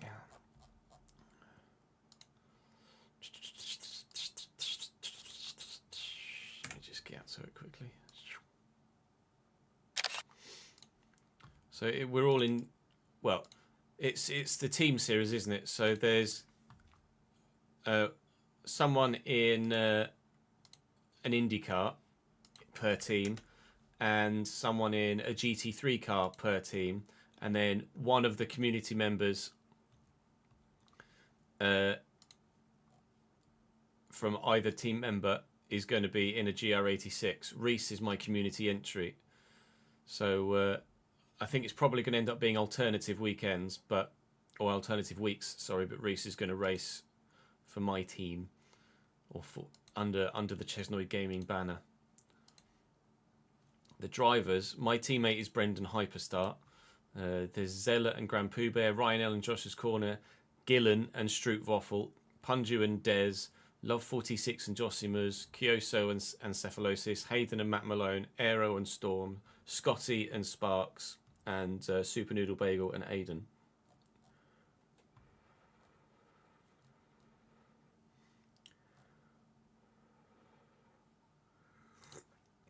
I messaged Brendan, he said he's got a couple he's thinking of.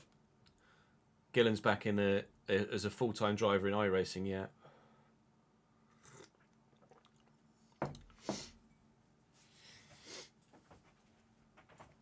So Reese is going to be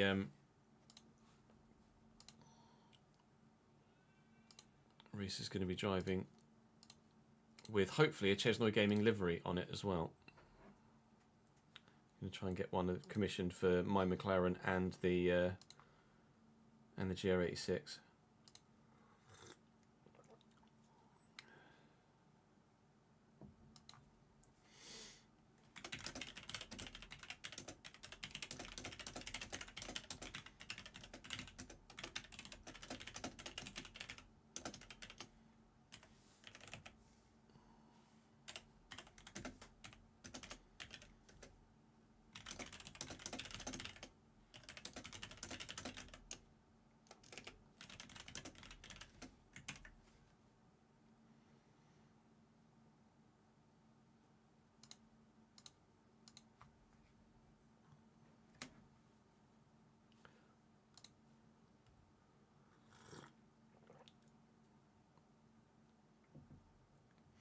We're not all in GTs with community members and GR86 ads.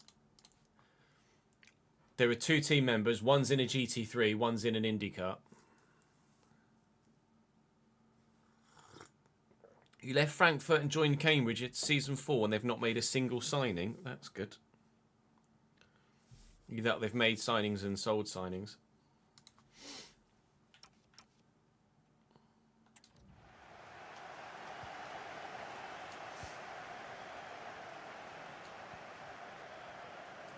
Becker and Edvardsen. Cognac looking for Becker again. Cognac's passing is just so good. It's so accurate. Can we flick this head around the corner, Pablito? We can't, but we can get a free kick in a very good position. Now, Cognac has the dead ball trait, or play style. So, rather obviously, he's going to be the one taking this, and hopefully he can bury it in the back of the net. Please, sir. Off the top of the bar. Oh, and the keeper's missed it! Amin Sarr's offside. That's why he missed it. The game made sure that the keeper didn't go for it because he didn't need to.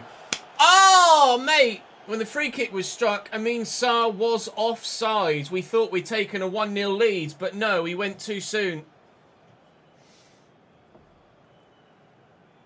Thank you, Connor. Other way around, Webster. There you go, you got it. You corrected yourself immediately. Win that header. Well up, Becker. Edvardsen looking for Reisiger. He's got 82 finishing now. Reisiger.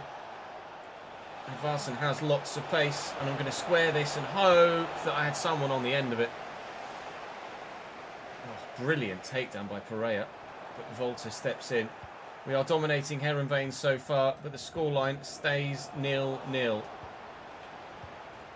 Thank you. They're even just giving me the ball back when they do win it back. Ah, piss. Nice tackle by Pablito. Get it out wide. Have to go back, it's fine. Don't rush it.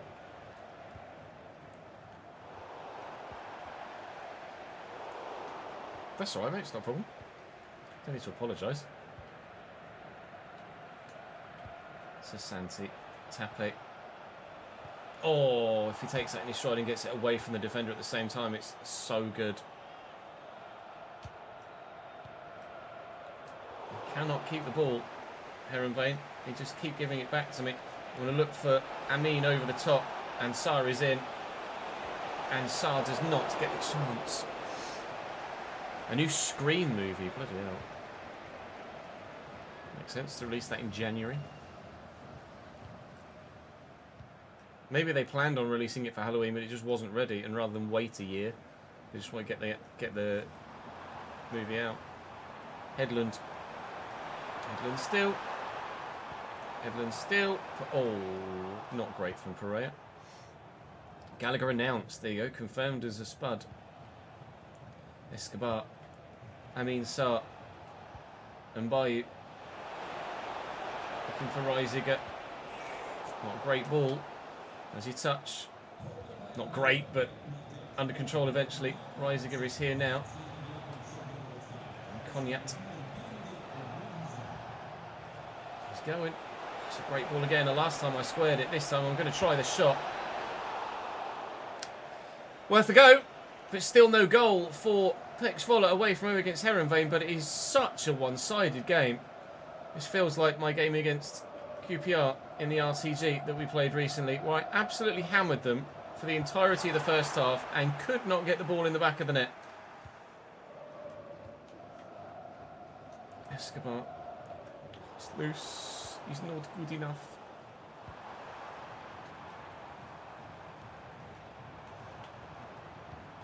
Oh, it's a lovely ball. It's a great touch. It's a good goal. Heronveen take the lead in the 38th minute. Pereira is a pain. It's not the first goal he scored against me. I think he scored a hat-trick in the 5-0 defeat. And he's bagged again here. Not that you'll be able to tell.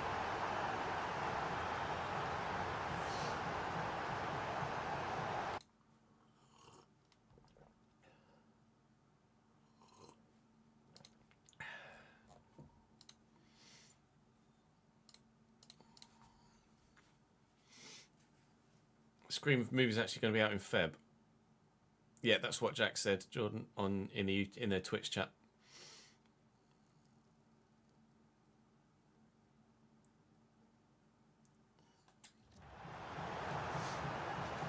Fucking Pereira. I'm going to sign him so I don't have to play against him, I think. That's a foul, ref. Thanks for the advantage, mate. Pereira again. He's so tricky. He's a little tricky Dixter.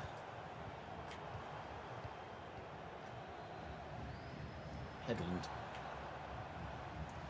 Reisiger in the way. I'm supposed to go here, but it's found Reisiger now. Bit of pace. Speaking of pace, Edvardsen. And Reisiger is there in the middle. And Reisiger can't find the pass to Amin Sarr. I wanted it first time. I didn't press the button quickly enough. We will be trailing at half-time by a goal or 2-0. Just the one.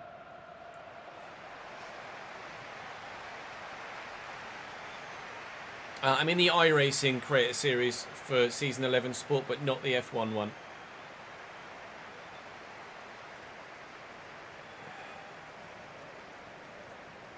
Five Nights at Freddy's released on Halloween, did it?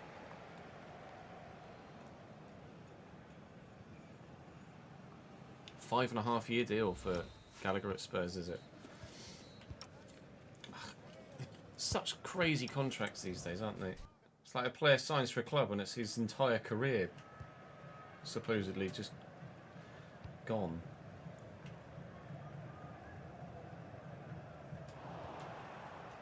Escobar. Bio.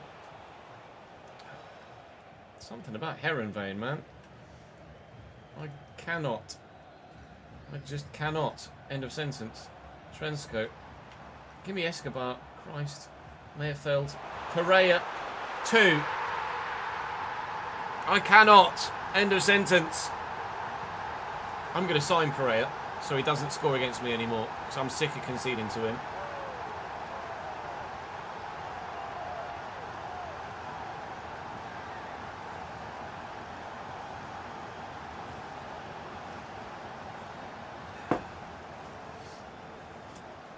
Wasn't even that could have finished. I've not been impressed with the bloody goalkeeper, that's for sure.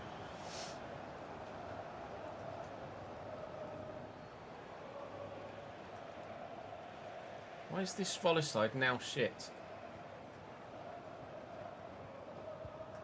Expect me to go and beat Feyenoord. Escobar was dud.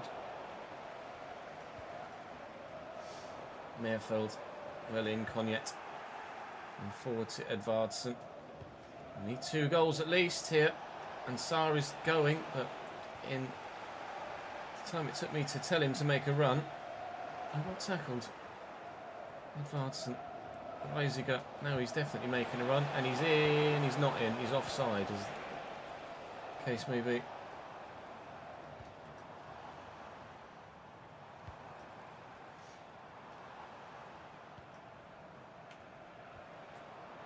Pereira. Trensko could go to Pereira again. Doesn't need to. Something about Heronvane. Jakub Trensko makes it 3-0. This is going to get me sacked, isn't it? Soon. Spending all the money and getting none of the results.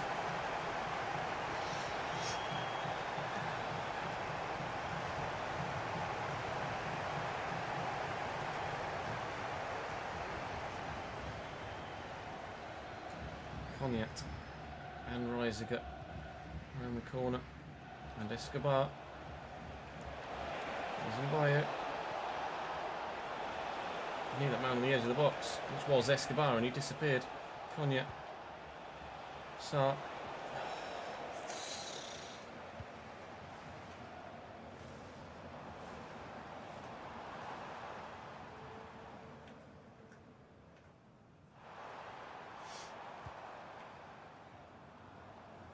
Vinde and Trensko. Mayerfeld. Oh, stop. Just stop. Give me a break. Pereira. Rivera.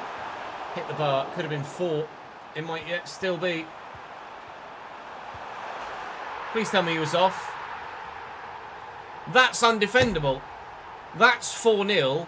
That's back-to-back hat-tricks for Pereira against me. Who is this man? Well, we got a better look of him there, didn't we?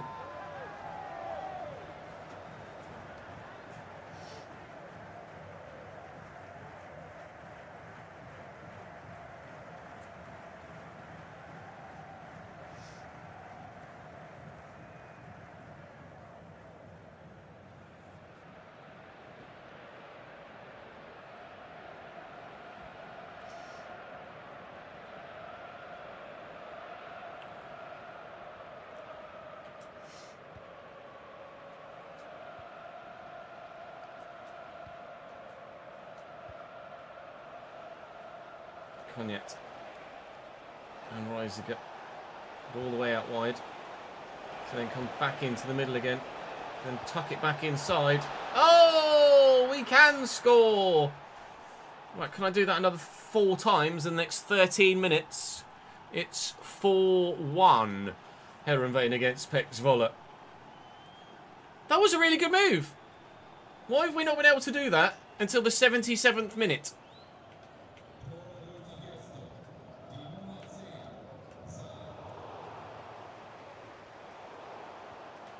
Thank you. Alright, have it back then.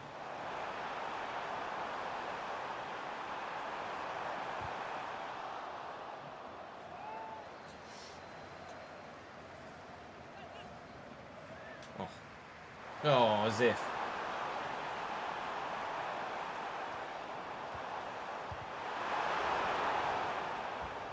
Down the line. Go. Not much room, actually. Pace. And into Escobar. We've got runners. Reisiger, we've got Mbayo. Sarr at the back post, who we're looking for and can't find. Still might be a chance of a second goal. Reisiger, not like that, there won't be. Boyski, Boyski. I am going to lose my job at this rate. We thought about maybe leaving Zwolle when our managerial stock was high. And the market, ladies and gentlemen, is crashing. As Pereira scores a 4th for him and a 5th for the game. 2 games played against Heerenveen. I'm losing 10-1 on aggregate. That was a ridiculous goal.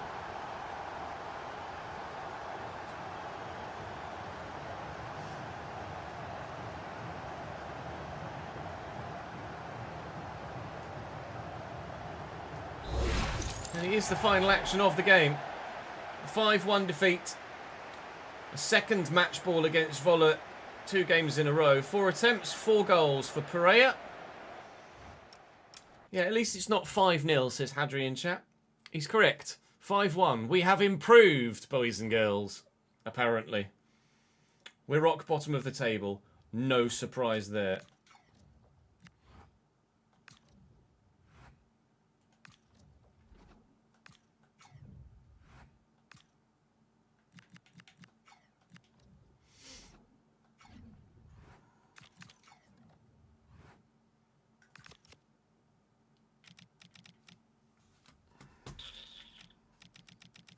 Fuck off.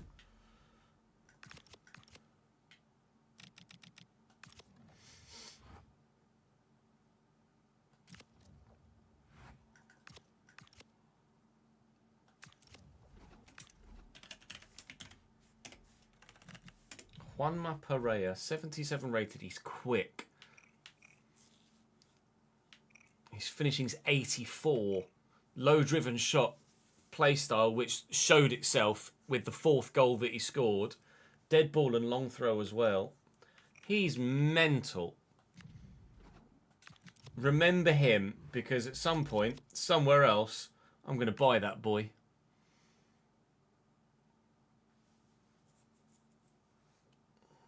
Yeah, oh, fuck off.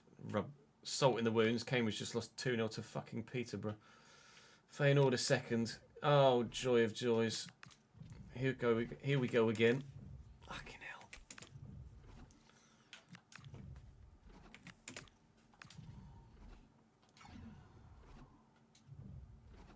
I always forget to do low drivens as well. I've done it on occasion, but not very regularly.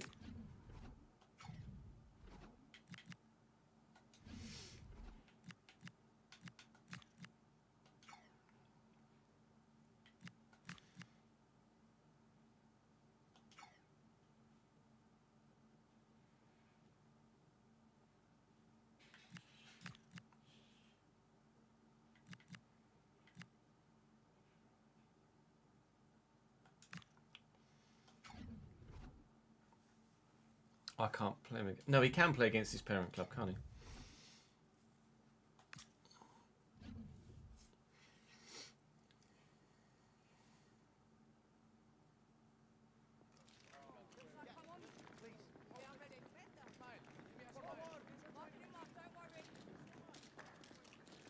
You just tap B again, Connor, after you've powered up your shot. You then just tap B again before the animation finishes.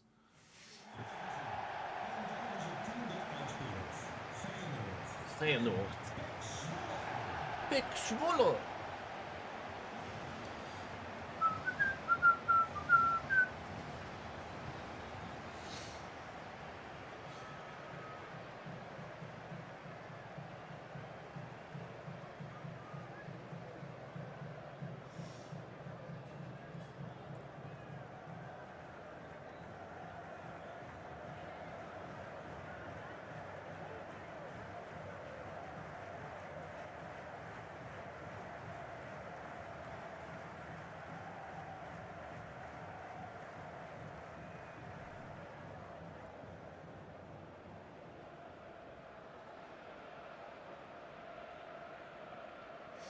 We're going to switch to the RTG against Saints after this.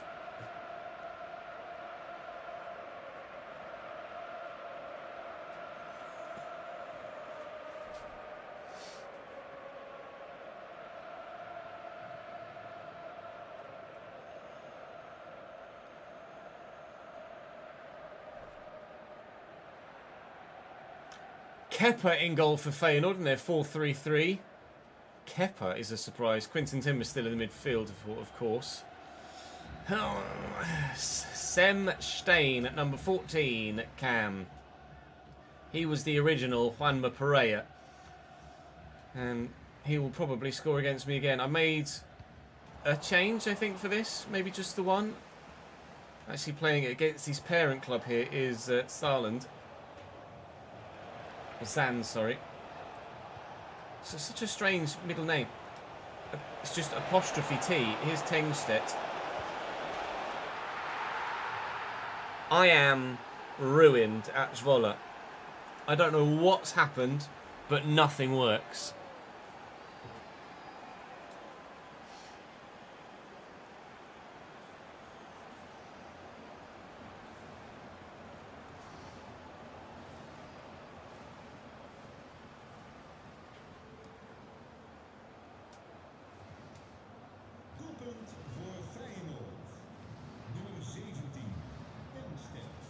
Dingstedt. And by it. Into Escobar.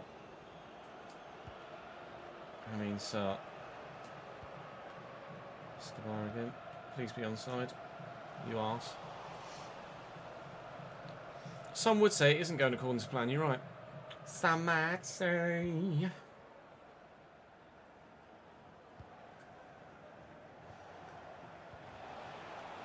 Dingstedt. Dingstedt. No.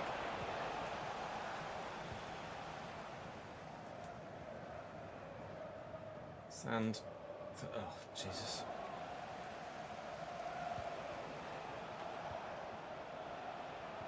Stein and Tengstedt. Volta in well. And he could have done that for the first one, mate. Here's Sand. So he's going to know everybody playing for Feyenoord very well here. Cognac looking for Edvardsen, who's in behind, looking for Sand. And if Amin Sarr had stayed on bloody side, I could have played first time through ball and he would have been absolutely in to look for an equaliser. But no such luck. Maybe it's a case of players still need to learn their new roles, which is why we're struggling so much. But even the original players, the original high performers like Pablito, like Reisiger, they've all been rubbish as well. Volta, obviously, he's now a permanent player, but was with us all season on loan last year. He was really solid last season. To be fair, he's been really solid at the beginning of this game. But absolutely, he has been underwhelming in the first 2 games played. Surely Neistat and some of the other lower rated players we had last season weren't that impactful, were they? Like Hoyer on loan at right back, was he really making that much of a difference? It's a lovely turn by Sand. It's a terrible bloody pass. Oh, I think, he says 2 episodes after making the decision to stay and making the personal decision to choose all of these players that we brought in that hasn't worked yet. I think I want out, chat. I think I want to leave Zwolle. This is not going well at all.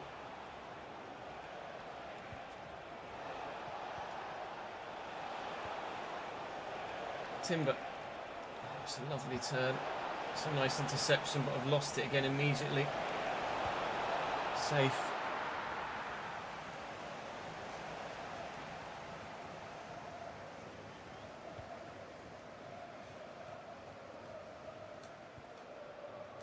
Forward to Sand.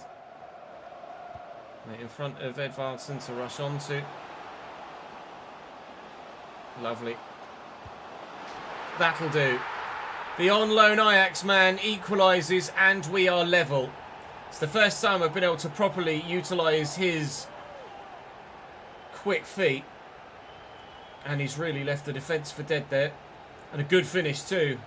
Finally a positive.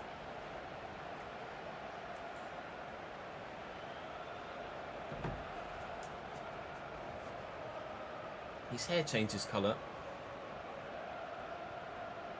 multiple times in the same highlight. Like sometimes he looks shot blonde, sometimes he looks dark brunette.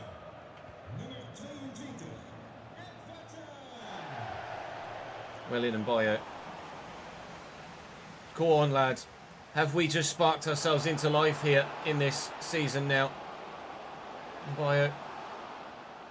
No. Wait, no we haven't. No. No we haven't.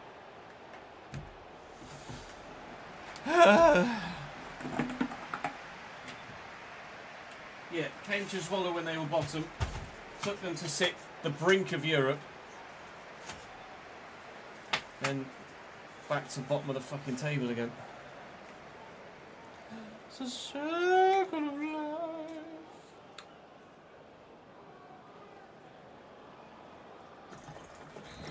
It's a pattern winding.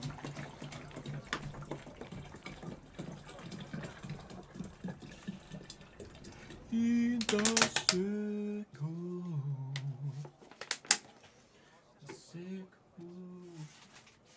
of life.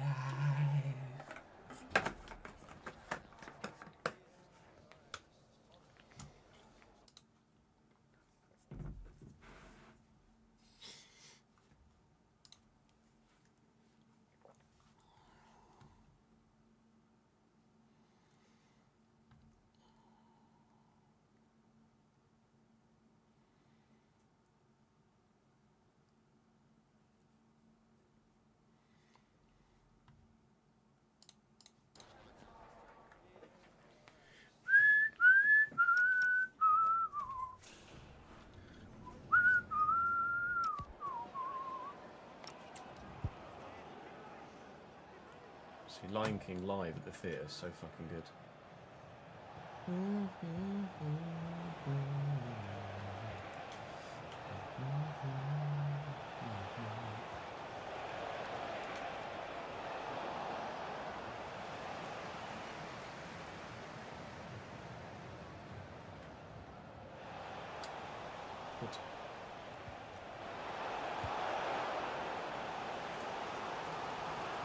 Corner Feyenoord right at the very beginning of the second half.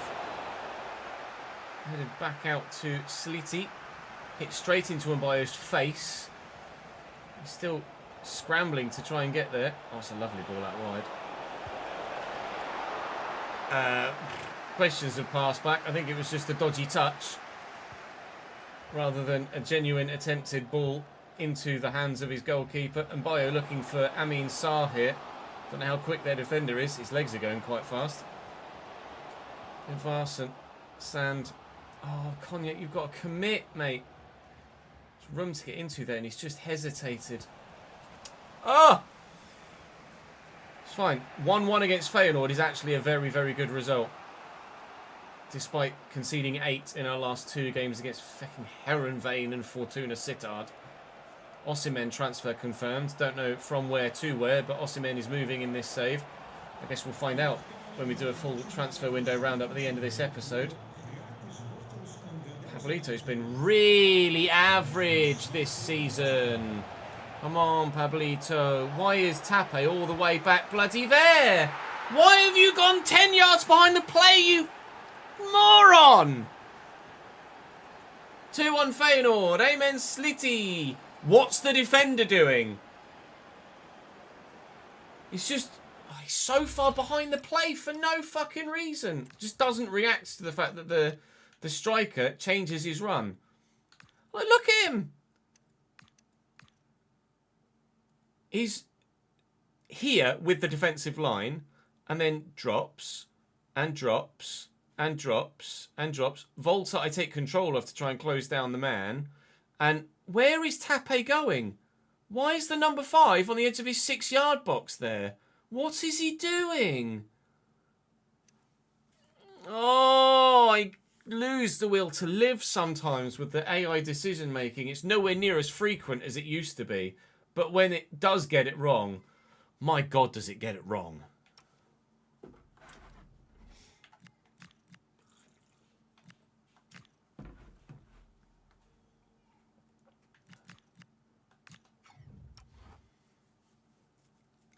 Defensive awareness of a fucking pigeon.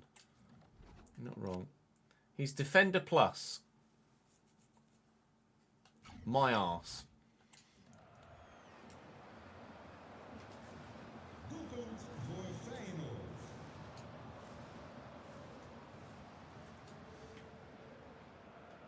Escobar. And by it. Escobar again. Tiara. We're just second best to everything.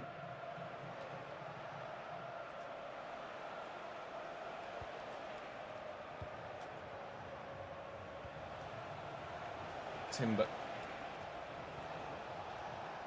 Tagalin, Noiku. And Timber again. Volta gets that under control.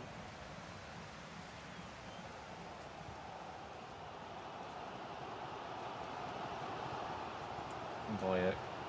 Here's Granero. Mbayo's going again. Tackled from the other side. Mbayo there. Volta trying to win it back, can't. Sliti. Diarra. Can Escobar win it? No. Tagalin saved by Keller. Constantly on the back foot and just chasing shadows. Fumagalli forward to Granero. We're calling on substitutes here to try and help us get back in the game now. Lift this, looking for Granero. Nowhere near the header. Cognac, neither. And Stein will lift that forward. 10 to go. We are going to lose 3 in a row. I don't feel any sort of confidence whatsoever in finding an equaliser here.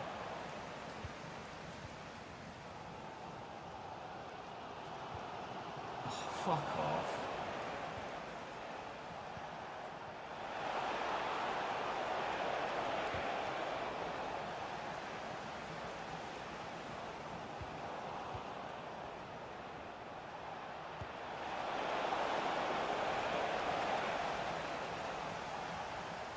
Becker. And Vardson. And Cognac. And Vardson again. Looking for Granero. Found well. Just doesn't have the acceleration to get away from the defender. Oy, oy, oy, oy, oy. Well, it's closer. It's the closest result we've had all season. Doesn't make it any less disappointing, disheartening, frustrating. All of the negative adjectives you can think of. Bottom of the table after 3 games. Managerial thingy is still maxed out at the moment, but that cannot last. Myself and Sparta Rotterdam have both lost every game we've played so far this season. We've scored 2 goals and conceded 10. Good. This isn't really going to plan, is it? This Zwolle project. Second full season at the club. And, Kalali is moving for 45.2 million to Lazio, a club we could have been managing. Smets moves to Union Berlin as boss moves to Nice, another club we could have been managing.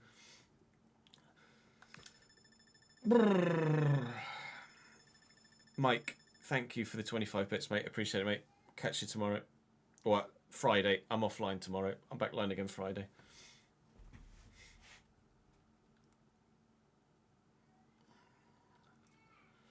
Lautaro Martinez at 32 has moved to Bournemouth. And Destiny Doggy has gone to Newcastle. Destiny Doggy always seems to end up at Newcastle, doesn't he? Meret to Atletico as well. Balerdi to Tottenham. Ben Gannon Doak to Bologna from Bournemouth. We've had a bid from Galatasaray from Mbayo now.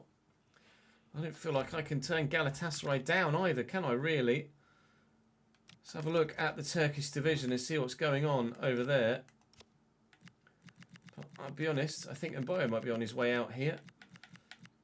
Turkey, Gala a third, and after the start of the season we've had, I wouldn't blame him whatsoever for wanting to get out. 4.6 million is a really healthy bid as well. A really genuinely healthy bid. I'll ask for 5.5. That's 6.5. Cheers, well done. I'll ask for 5.5, and if they'll come up over 5, then they can have him. And for 5.5, they're going to have him. We are going to be signing someone new on deadline day. Katamo goes to West Ham. Offer received for Malin Belt. No. Who's Malin Belt? Don't remember calling him up from my youth setup. Still no sign of that Mbayo deal going through. Never mind.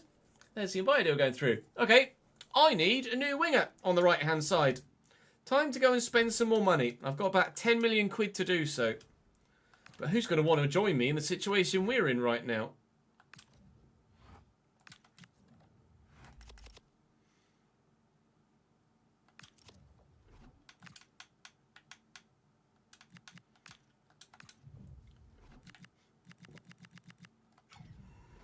Fucking no one is the answer.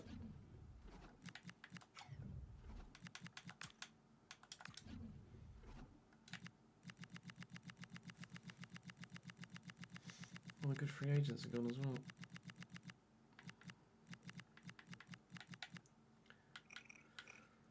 I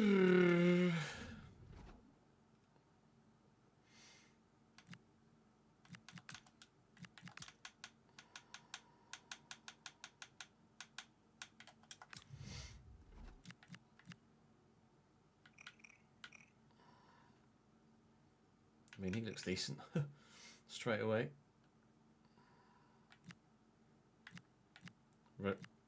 They're definitely related, aren't they?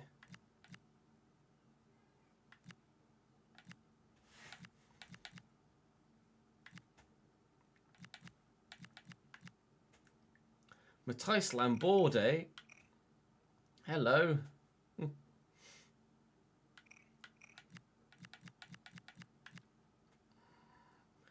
Shinsuke Mito.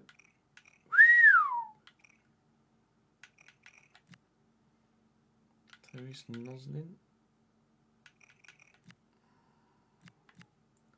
Sammy Waisa.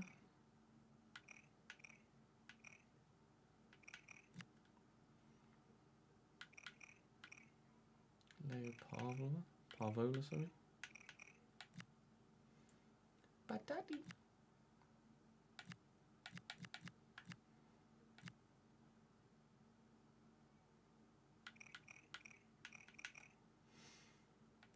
Mama. You reckon Mama's a good shout, do you?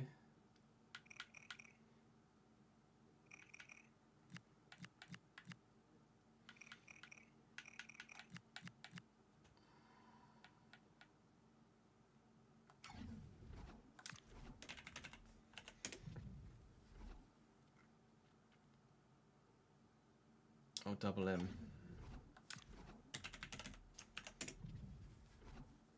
At Derby.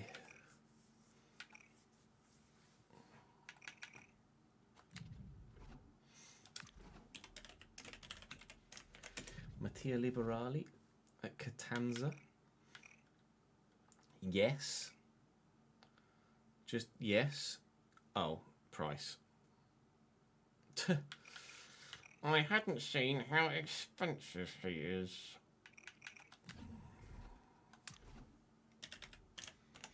Sadiq Uriye is now at Norwich and very expensive. Moses Usul at Lask. It's not bad.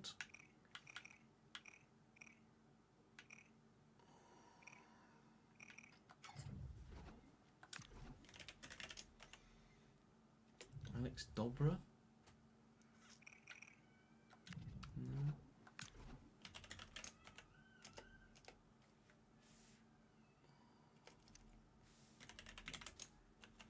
Matej Jurasek.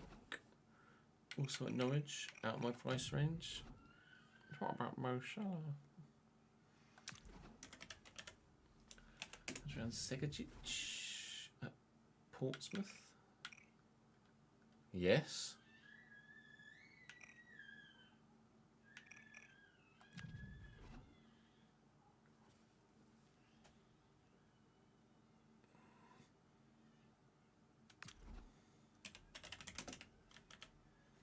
Lucas Ferreira.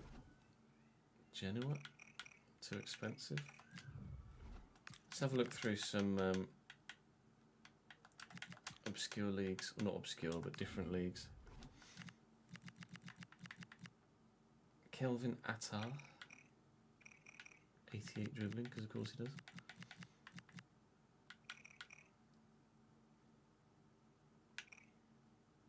Probably more of a cam. But decent.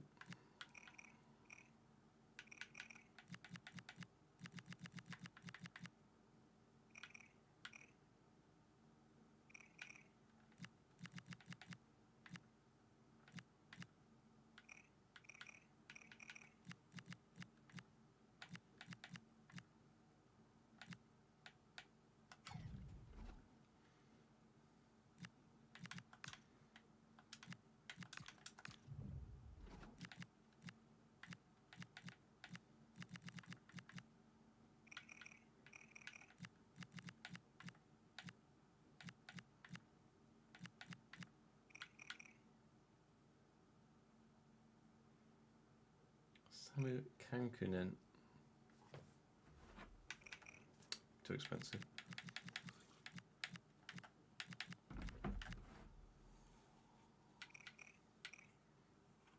Bingo. Dan Rotz.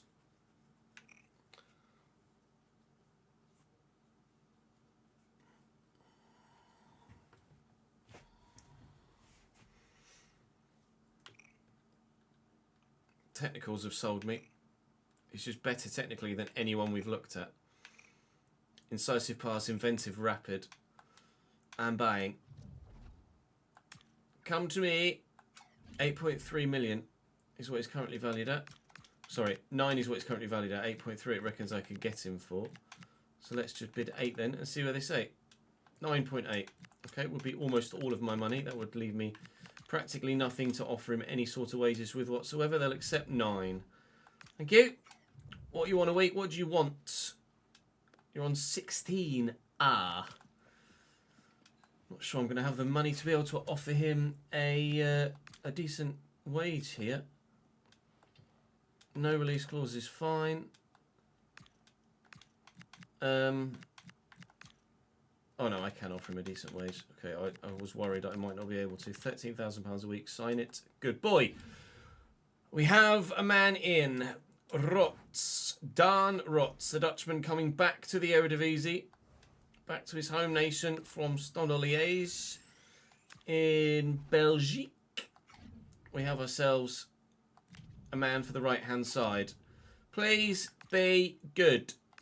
I need you rather desperately to be good. Thank you. Christ. I really need you to be good. We'll find out in the next episode whether he is or not, but deadline day continues. Any other big deals? Beraldo moves from PSG to Strasbourg, which is an intriguing one. Estupinian to Ipswich from Stade Rennais. Vlahovic to Frankfurt from Palace. It's a big one. 44.3 million. I think that is an offer with barely any time left. Mika Bierith moves from Monaco to Wolfsburg. Bierith moved from Monaco in the save we did in the RTG as well. Stokes, the goalkeeper, moves from Saint-Etienne to Parma. But that is deadline day donezoed. Well, we weren't anticipating on selling him, Bio, because he's one of my better players. But because he's one of my better players, he wants out, and Galatasaray have nabbed him.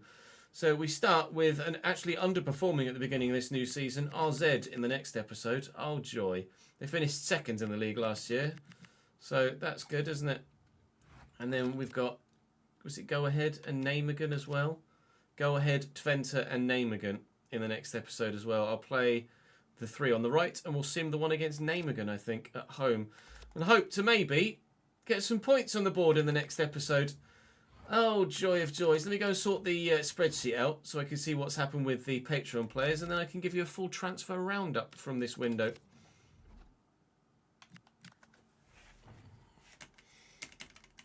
Right, chat. I am not going to be able to see you guys for a moment. Ajax, Stuttgart.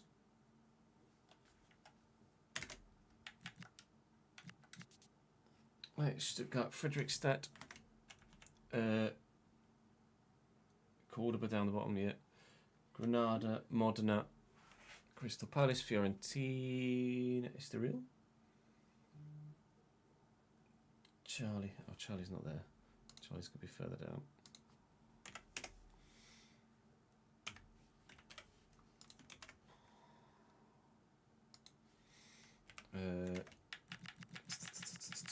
Charlie is the real.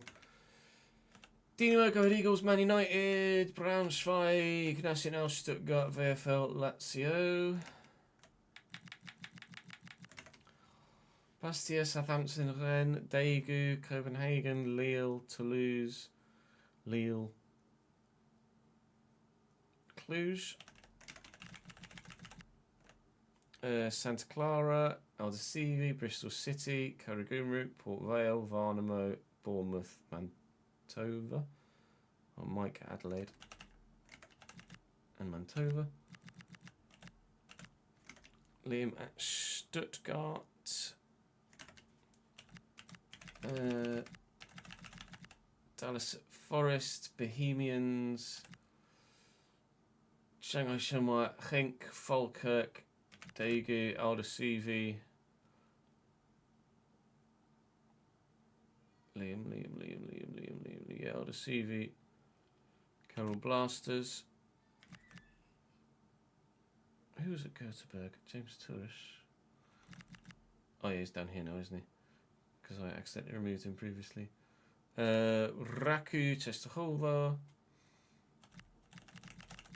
and Lens, Union, and Cadiz. And Brandon is Mallorca, Hamburg, Fenerbahce, Leipzig, Fenerbahce, Parma. Parma? Anna? Yep, Parma. Banfield, Karlsruhe, Sydney FC. Girona, Stade Rennais, Strasbourg, Betis, Slin, Nancy, Bilbao, Venezia, Daegu, Tyrol, and Stevenage. Nobody's moved anywhere in that safe, in that window. No one has gone anywhere.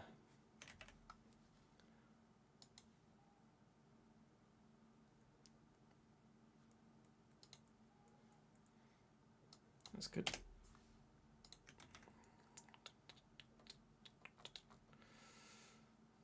Well, that was easy, wasn't it? I did wonder whether you'd spotted Paul Smith there quickly enough.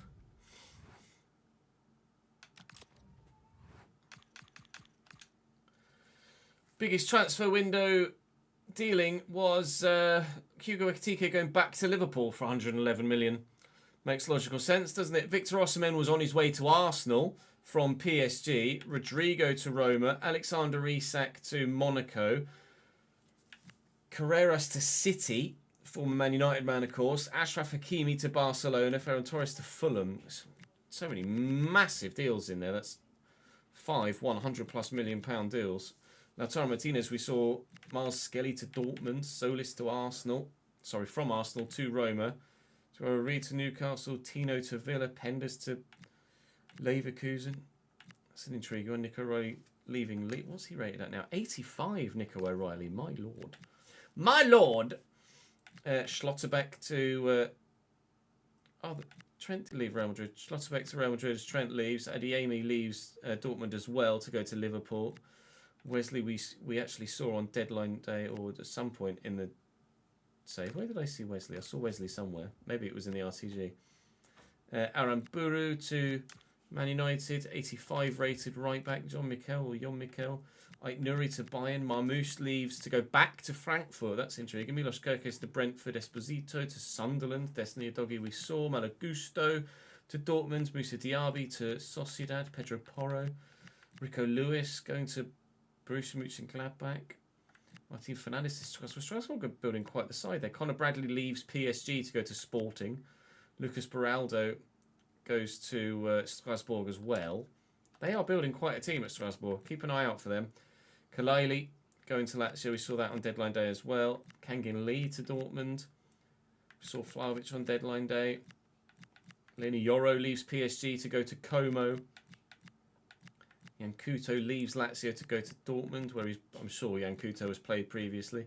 May even be where he starts to bloody save, Yankuto. Kylian Hartman definitely got Burnley in his rearview mirror now. Marcus Thuram from Real Madrid to Liverpool. Gnonto goes to Torino, back to Italy for him. Jed Spence moves within Italy. Promise David has left Fiorentina, thank God for that. He's gone to Osasuna, so has Ezequiel Ceballos. Osasuna signed a couple of really good players there. Pajal to Leeds, that's a good signing for them. Jordan Boss was a player I would have liked to have had here, but I can't afford him. Goes to Nice. I could have had him if I'd moved to bloody Nice. Bashir Humphreys is a name not seen for a while. He's moving to Lille. Hansko moves as well. Teo Hernandez to Brentford, 84 rated still, at 31 years of age. CJ Egan Riley to Paris FC. Wow. Well, 5 £100+ million deals are quite sizable there. With the Patreon, I've got nothing to tell you because nobody's moved anywhere. Everybody has stayed where they previously were the season before in that window, so everyone's clearly quite happy at the clubs they're at. We'll see if there's any movement in January. With regards to your overall ratings, then I can show you them here on the list. I'm going to have to remove a couple of real-life players off this list now that I've got no money left. But that's all for today's episode of the Journeyman. Do make sure you come across and join me on stream so you can see it all live. Make sure you subscribe to the channel, of course. Drop the video a like. And I will see you in tomorrow's RTG and tomorrow's Journeyman, where, fingers crossed, things get bloody better. Because so far, played 3, lost 3 is not exactly the way to keep a job, is it? See you tomorrow.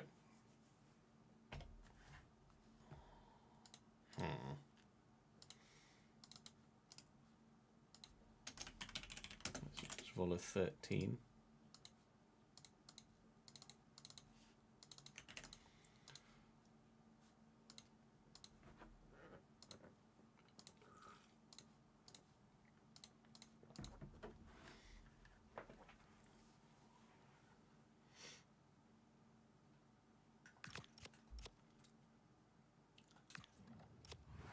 You'll always be happy in Scotland. That's fair. You're at Falkirk, aren't you? Is it Falkirk?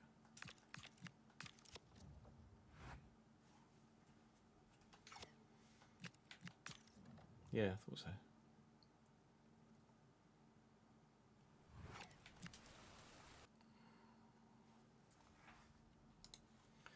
Right, we don't want that one. We don't want that one. We're going back to the RTG, so we're going to want Union Cup. And we're going to want Sky Sports. And let's do TNT Sports was the one I went with again. Although we're not going to get as far as the FA Cup for that anyway, are we? In January. Right, I'm going to have a quick toilet break whilst that loads again, and then we will record, probably only partially, another episode of the RTG. BRB. Oh, Christ. That was close.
Right, shall we?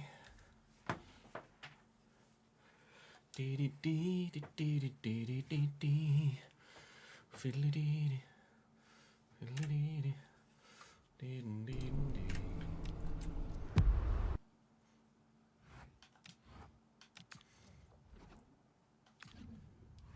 Whereabouts would you go to in Scotland, do you think, Connor?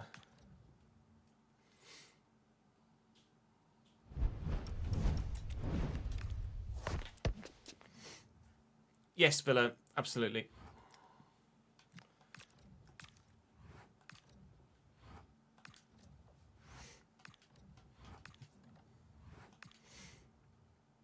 Just wanted to make sure I definitely got that Journeyman video recorded.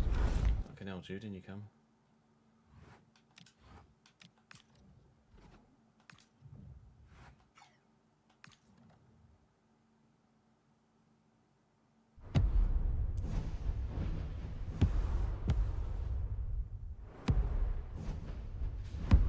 Well, it baffles me how they think that these menu things are actually any good.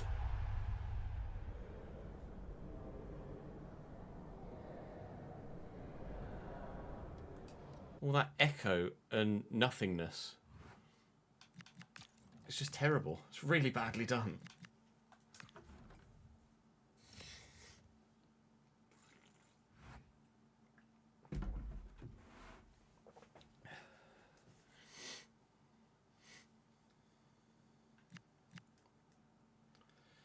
Right.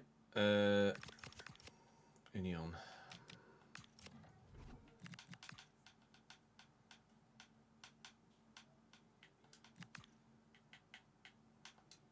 Union look like this. David Soria in goal, with Yanis Lenz as a backup, who looks promising.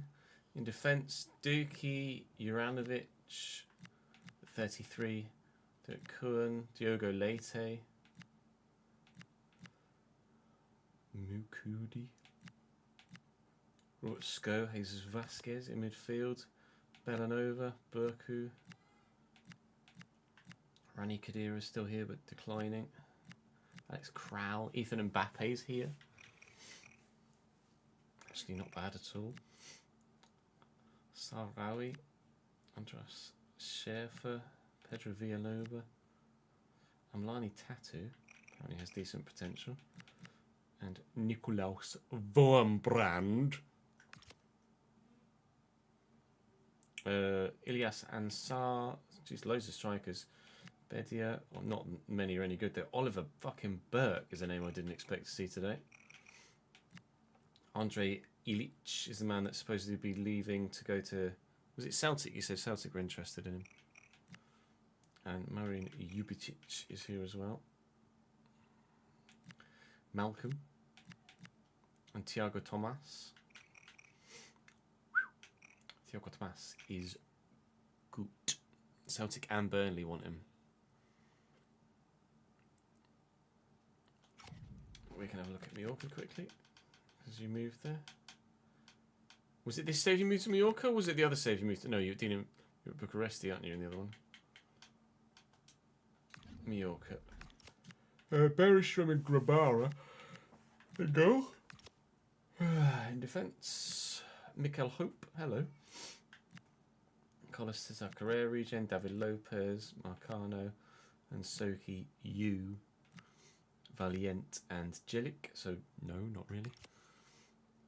Asano, Samu Costa's very good. Can't move, but he's very good. Sergi Dada, Javi Estrada, Yabrez, Daniel Luna, Mascarell. Badge is... Oh, badge. What flag is that?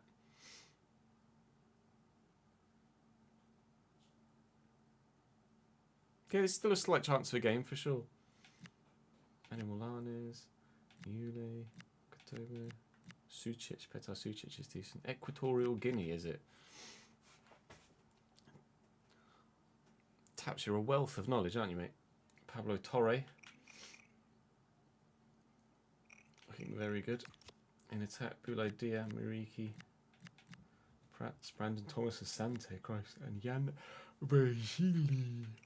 Virgili? Jan.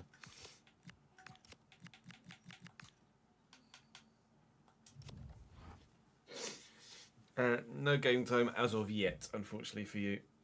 That's Nsoki, Rayo, and Valiant have game time at centre back. You do not. Soz boss. Oh, Yamal's mum is good. Is from Equatorial Guinea. You're good at countries and flags, eh, Taps? Your specialist subject. Oh, stop! You fucking prick. Oh God. Life with a toddler, eh?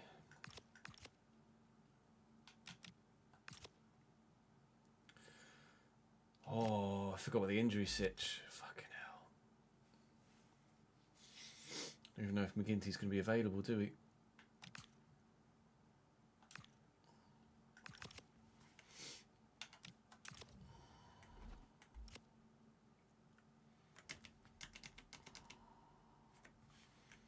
Close this one now.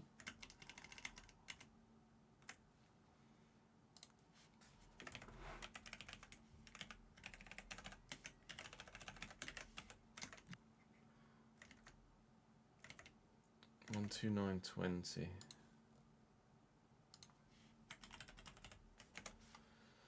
300. Play wages is 150, 130. Fucking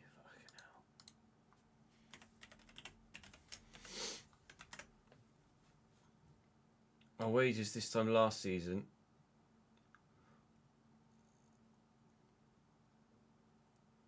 was in the mid-80s, so we've almost doubled our wage bill.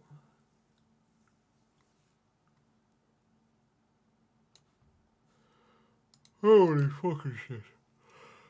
I really apologise for all the yawns, chat. I'm sorry. Life with a toddler and ME isn't very good for me. The spreadsheet is available. I do need to update the spreadsheet though, because there was an issue with it. So let me update that. Let me update that download link. Actually, file, save as, and I'll save over blank. But then I'll delete everything.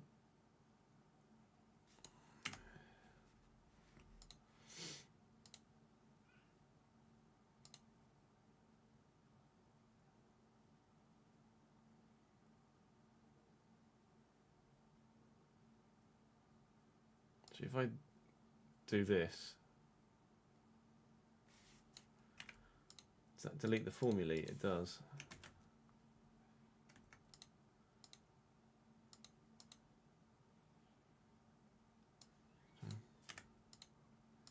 Yeah, it does.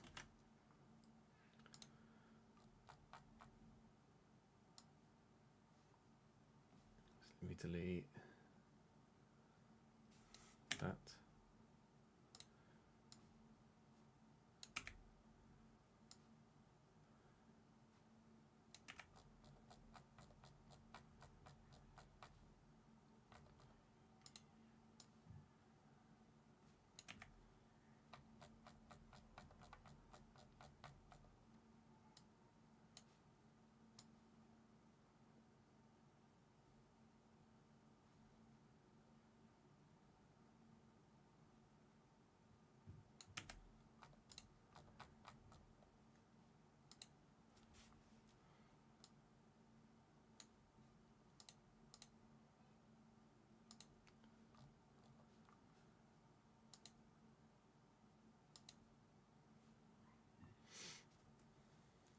We'll have to go through and just put their own numbers in for here, won't they?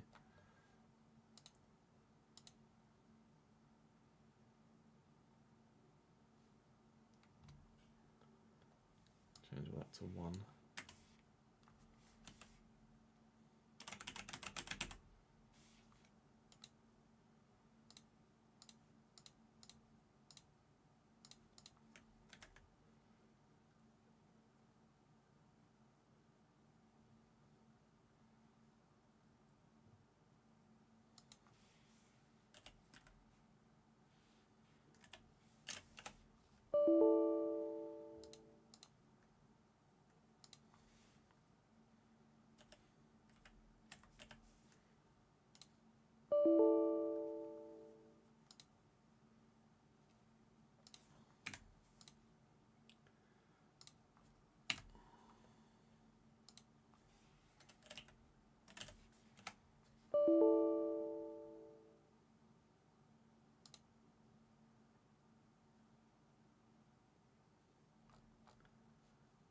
here.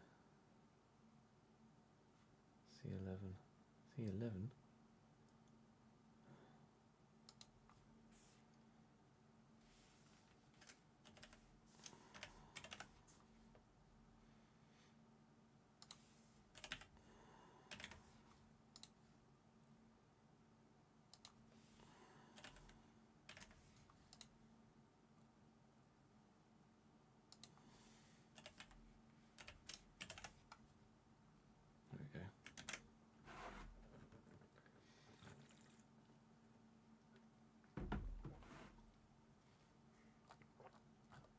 I think that's everything blanked.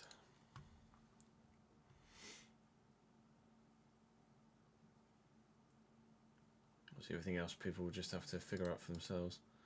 01/07/2025 is what that will start with, isn't it?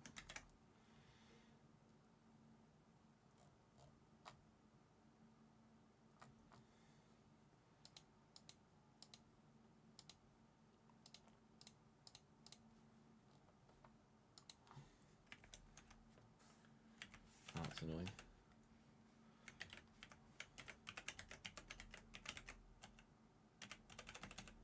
It's okay, it's easy. Fuck off.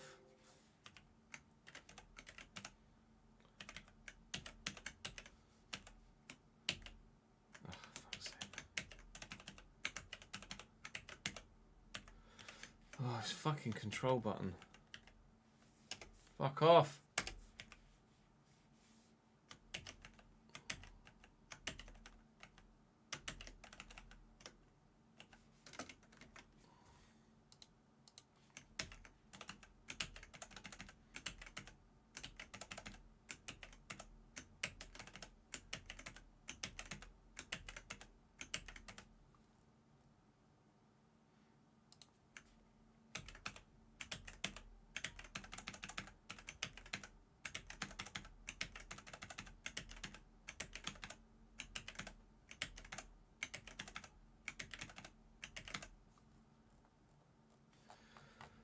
Fucking Nora.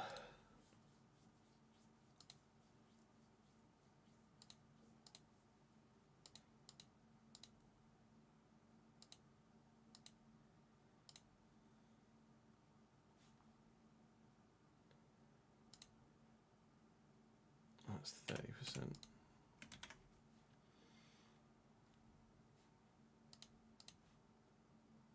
30% transfer retention.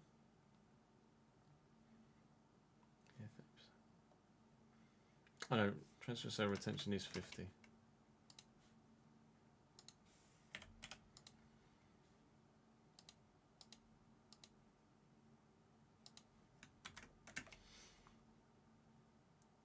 Right, I think that's correct now.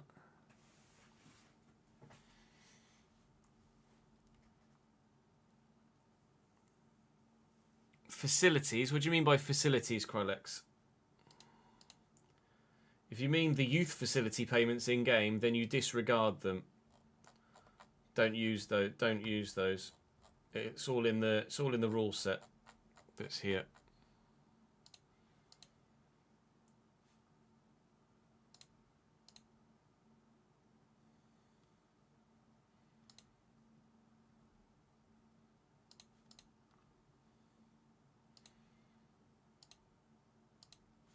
It's weird the kits didn't change there.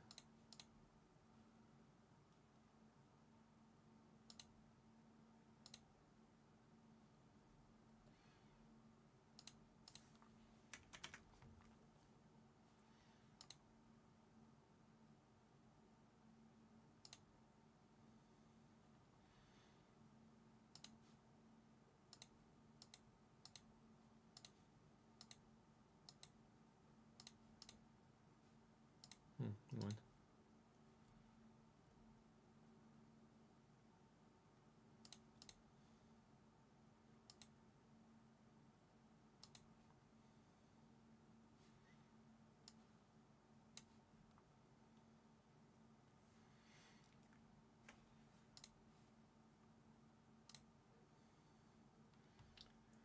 I think that's correct now. It's blank and ready for re-uploading. So let me...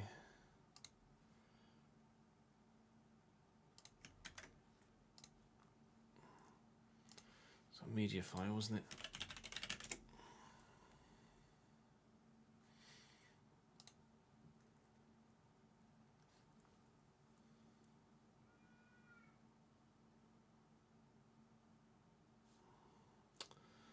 Sign in then.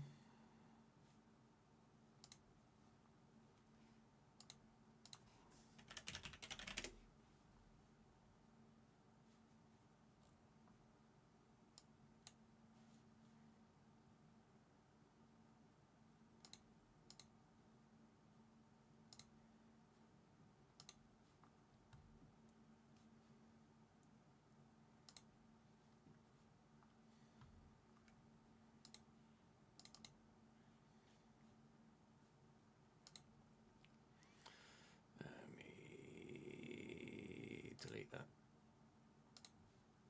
Actually, I won't delete it. Let me rename it.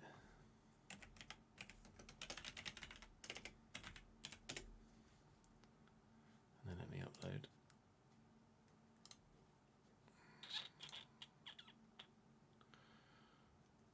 That one.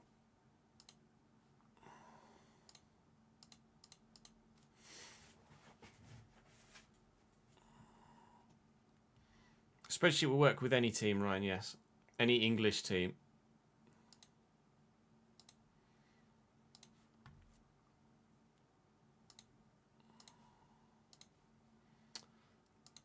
Right, so spreadsheet.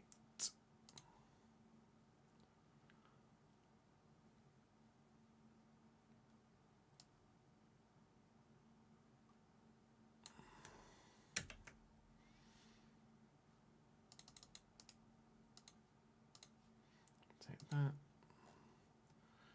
Update it here on YouTube.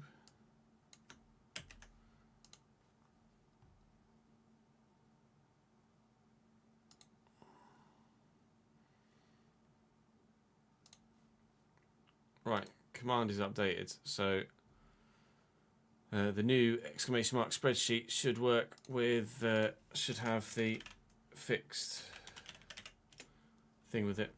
No worries, Daniel. Catch you later, dude.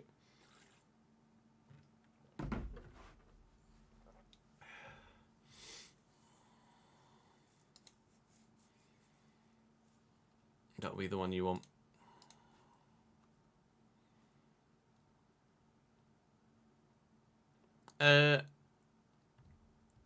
Occasionally, Rafi, yeah. You know what adult life is like.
I don't make them, Winston. So, no. That's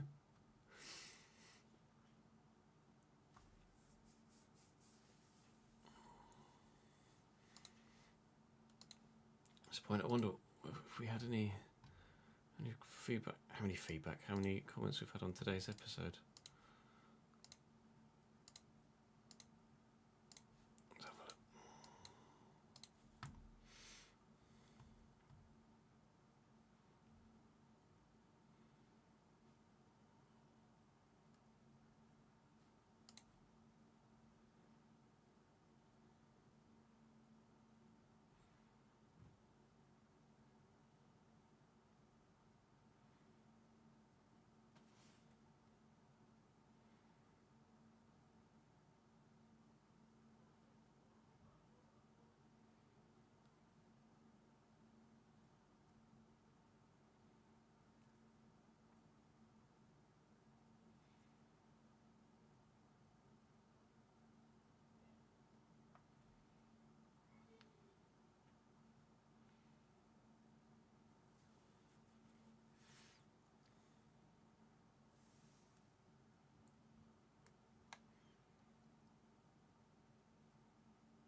No, not as far as we're aware.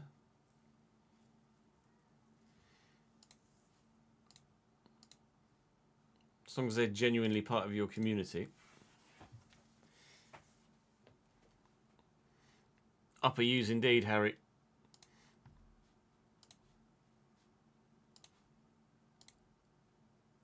Brendan said that he had someone in his community who would just destroy everybody in a GR86, but he doesn't think he'll be available.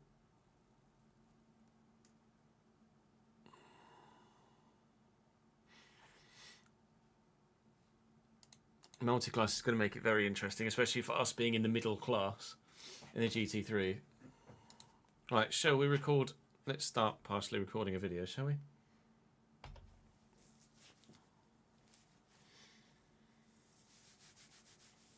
Welcome back to the realistic road to glory. Life in the Championship has begun. Transfers have been made, and we find ourselves 16th at the minute after 4 games played. We do have Southampton next, though, so that's probably going to go the way of the Leicester game, I would have imagined.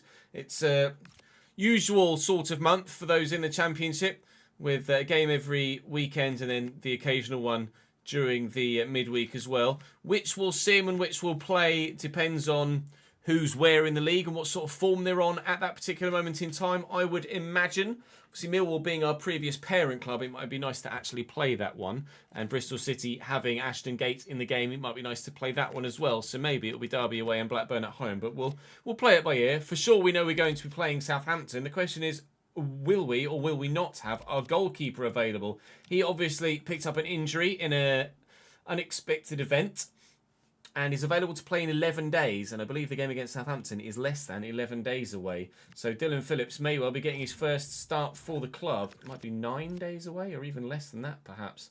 It's 3 days. Oh, good. Definitely not going to be available then. Mr. McGinty. So we might go even worse against Southampton. I certainly hope not. I'm going to have a look through those youth reports in a moment. But for now, I'm going to say please do drop the video a like if you're enjoying this save and enjoying all the content on the channel, including the Journeyman that comes to you later on this evening. Make sure you subscribe to the channel so you don't miss out on any more of it. We luckily still have Charlie Webster at the club with us, and he has signed a new deal. We, of course, were very fortunate that time ran out on Bruges and Werder Bremen to give him a new...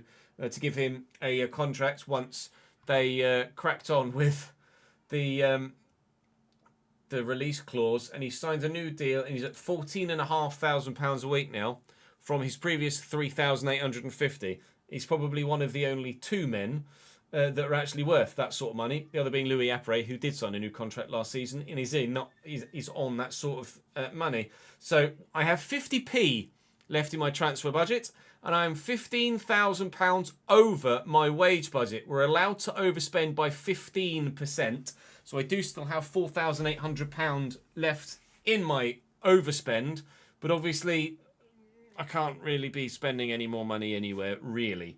So we're going to be spending a lot of money for the rest of the season, and we have to hope that we can earn quite a bit of money in the meantime. An FA Cup run would be lovely. Obviously, we're out of the Carabao Cup already, unfortunately, but an FA Cup run would be superb to try and help us back into a financial setting that will leave us not looking at the bank balance every bloody weekend. We're losing money left, right and centre at the moment, and obviously that is the most realistic thing to happen for a club like us in this situation, so it's no real surprise.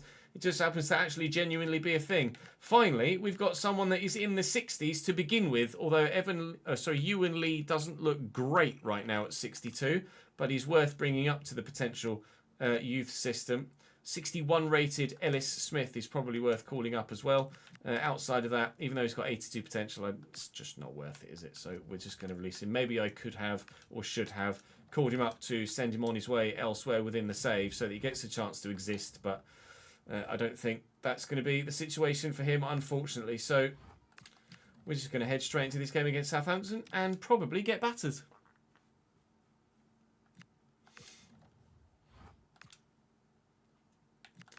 Corey Langstaff wants a new deal.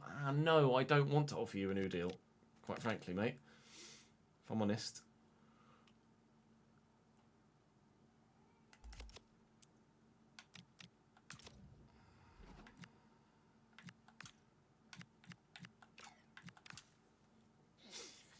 Sorry. How are the Loneys doing? Louis Ford's up 1. Brown's up 1. McLean's still 3. Gilmore up 2. Come on, Connor. Grobley. 3 goals in 4 games in the Championship for West Brom. Holy. What the friggin' bumholes is going on there? With your 62 finishing. Alright. Connor Jones is apparently a baller. Who knew? Well, Mr. McGinty, you're going to have to come out there, aren't you? And Langstaff's going to have to go on the bench. Oh, shitty bum-bums. No, this is not the game for Ghana. I thought maybe I'll give Ghana a go. No, don't do it, Chiz. Not worth it.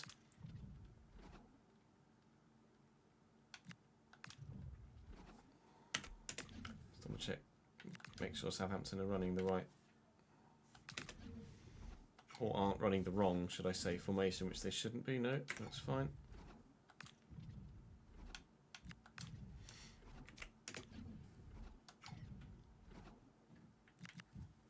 Play ball.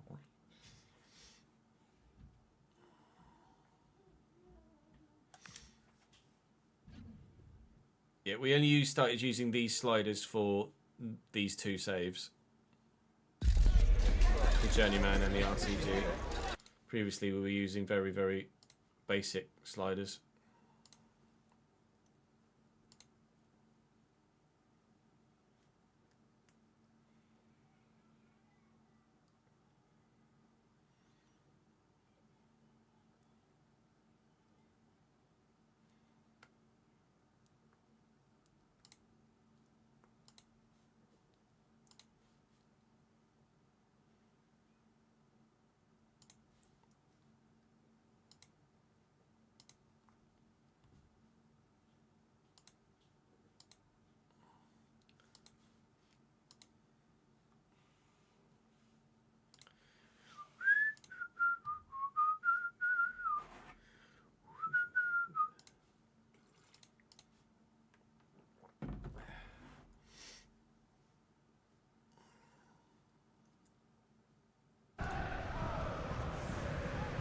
Cameron Archer bagged 2 goals for Southampton in his last game for them. They were, was it 5th and in the playoffs? So they're not flying at the start of this new season. But they are still having a relatively strong start to the year. We've seen Everton in the Championship in this save have some rather poor results at the beginning of this season. I'm not sure where they sit in the league, but I don't think they're near the top at this particular moment in time. Leicester were just better than us. But everyone else we've played so far, thanks to the signings we've made and the growth we've seen from our own players that were already here, we are competing at Championship level. Carl Hayne in goal for them, Trey Hume, Harwood Bellis, Bella Kochap, Ryan Manning, and Yanda, Edozie, Yang Min Hyuk, Azaz, Robinson and Archer. I mean, it's a good side. It's a side that's better than mine, but is it? Yeah, it's a good team.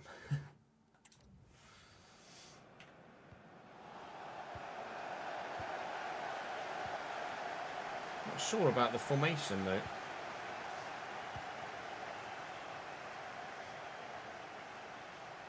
Yanda and Robinson.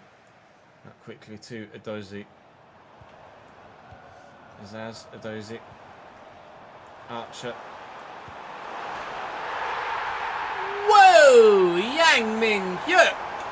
Stay right, son! Now, whether Ed McGinty would have saved that, I don't know. But Dylan Phillips stood absolutely no chance with it. So we'll see from the secondary replay. That was past him before he even knew what had happened. We are 1-0 down against Southampton. Very quickly indeed.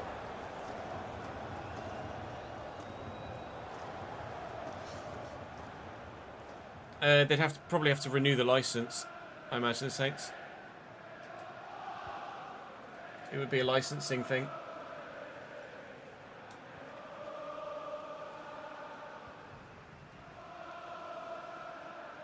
Roberts. In through the gap to Mr. Webster, who is still a Cambridge United man at the moment. Oh, thanks. I mean, straight to Webster. And Vale's left the defender behind. And we are in here, and I'll look for Webster in the gap. Webster can pull this across the box. And it's hit Bella-Kotchap. Oh, and the keeper's made the save. Well done, Carl.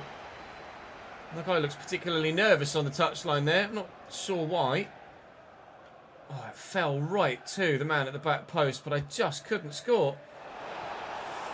Oh, and that nearly fell to my man at the back post as well again, but Appere has it kicked against him.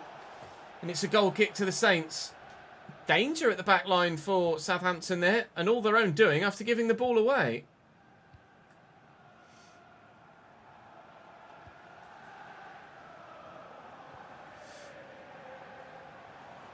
Cook.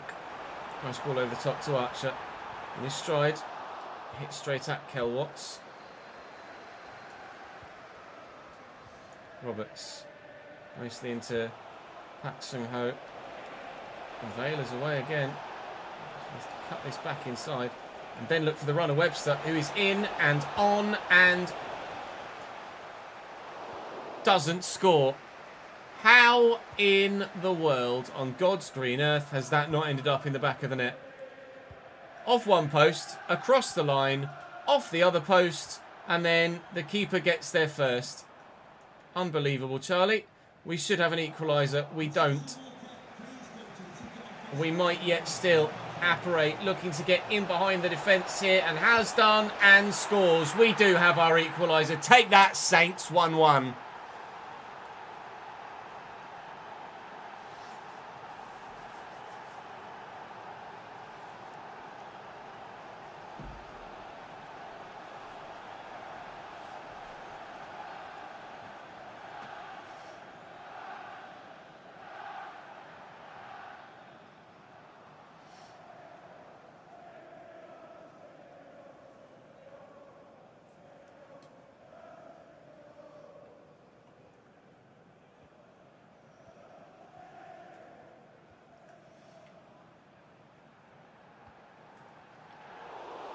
Keep giving the ball away.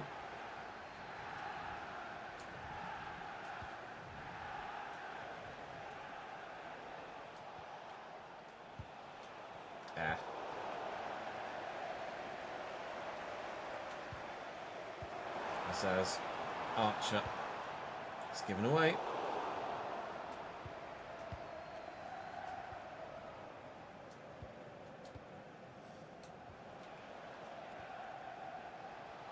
Pack. Across to Bozinovski.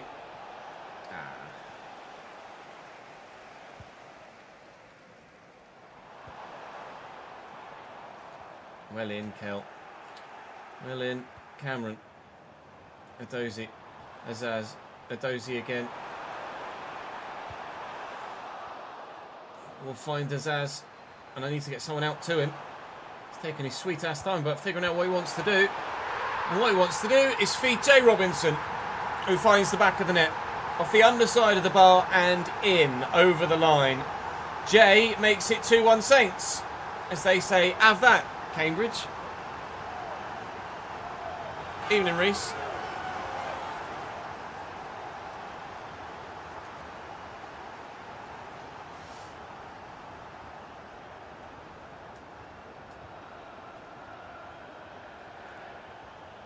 Spencer Mills. Pokes it across. I say pokes it across. It wasn't meant for Pack. But Pack will take it.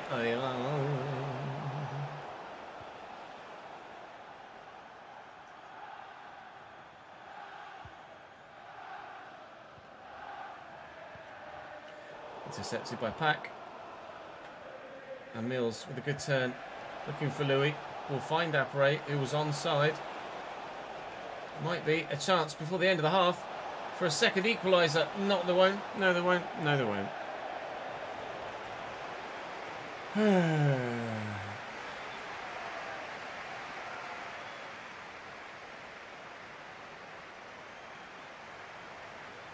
Yeah, 25 sliders don't really work in 26 of a net.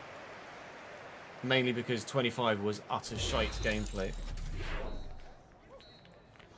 I could not uninstall that game quickly enough. T-Haim, thank you very much for the follow, mate.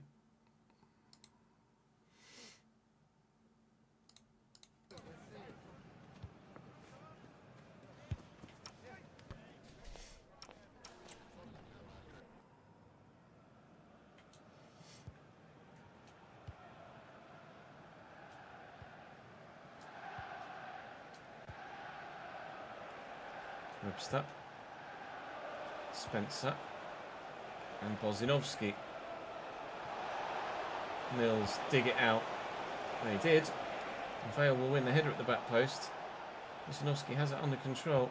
Oh, Bozinovski does not have it under control. Jay Robinson looking for the ball through. Big tackle by Mams.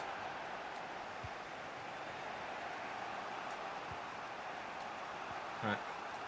Webster and Bozinovski. I mean, Louis on his way. There is room here. Bella Kotchap flattened. Robinson, Azaz. Oh, it's just going to reach Minhook.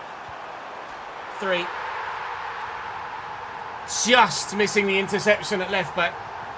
It's made all the difference. Jay Robinson scores his second of the game and Saints are 3-1 up and comfortable now.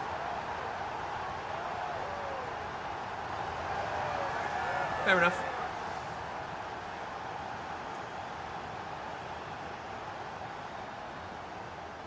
Wasn't even right in the corner, was it?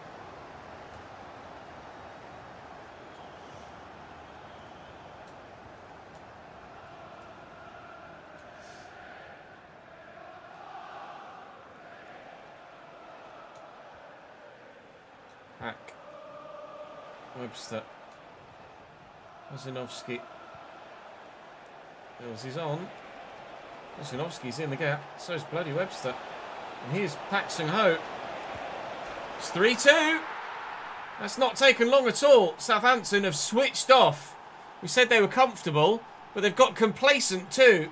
And we've pulled it back to a single goal. For the first time this season, we've scored 2 in a single game. But we're still losing.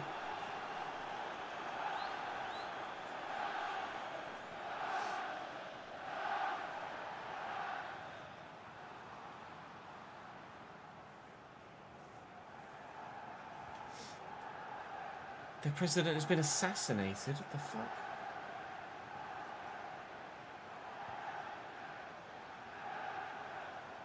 Bozinovski does well.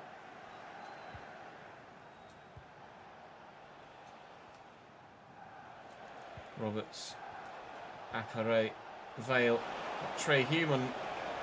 His back foot hit and Appare's in. And Appare doesn't add another for us. For Masuo Ursulu coming on for Ryan Manning at fullback for them. I don't think that's a change in formation. It's probably just a straight up swap at fullback, at left back. Indeed it is. It could have been a swap of points with 1 apiece rather than 3-0. And it still could be if we can find a third in the 20 minutes that remain. And Saints are floundering. They really have gotten complacent, haven't they? Hale. Bozinovski in the gap to Webster. Webster to Mills. Mills over the top. Oh, Harlan Bellis has dominated me in the air there. Lovely take though. Oh, straight to the keeper.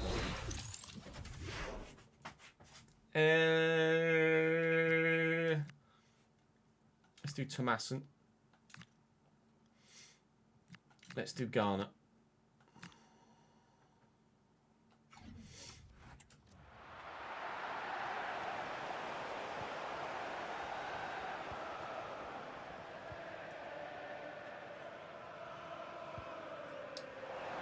Dozy, Robinson, straight to Bozinovski.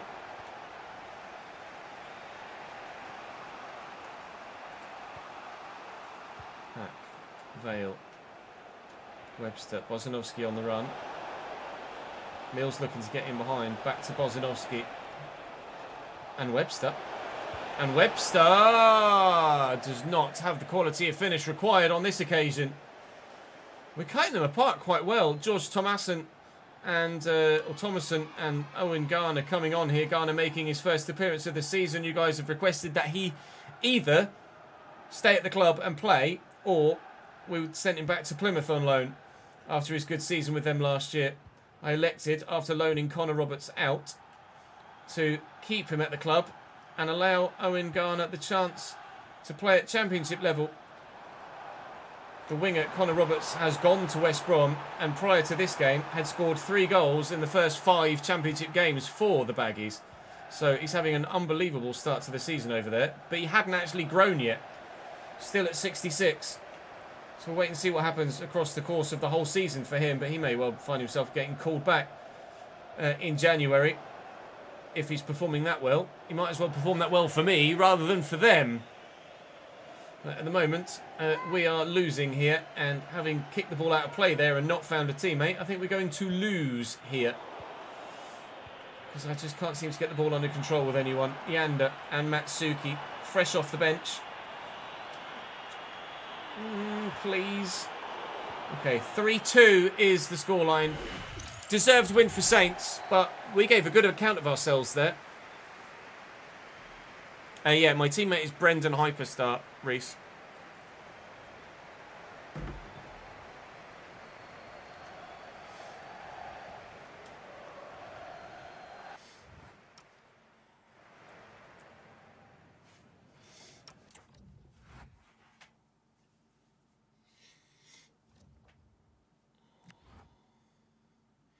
Decon, thank you very much. Or Des, thank you very much for the 3rd month, mate. Very good of you.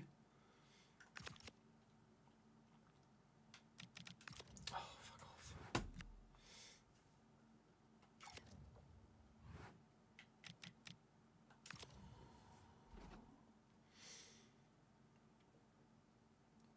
I think he was in game chat rather than voice chat.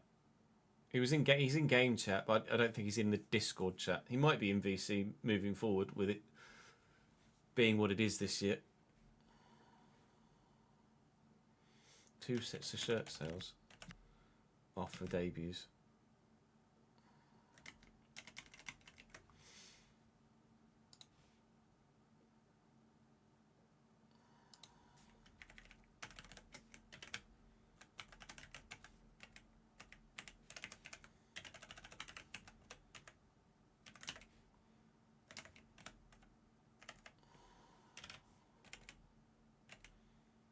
What was the previous travel costs? 4,700. It was the same as that one, wasn't it? 14784.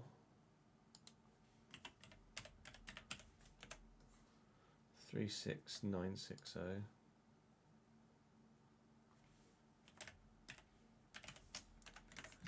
12920, which I think was what it was previously, wasn't it? 32,300. Yeah, it was.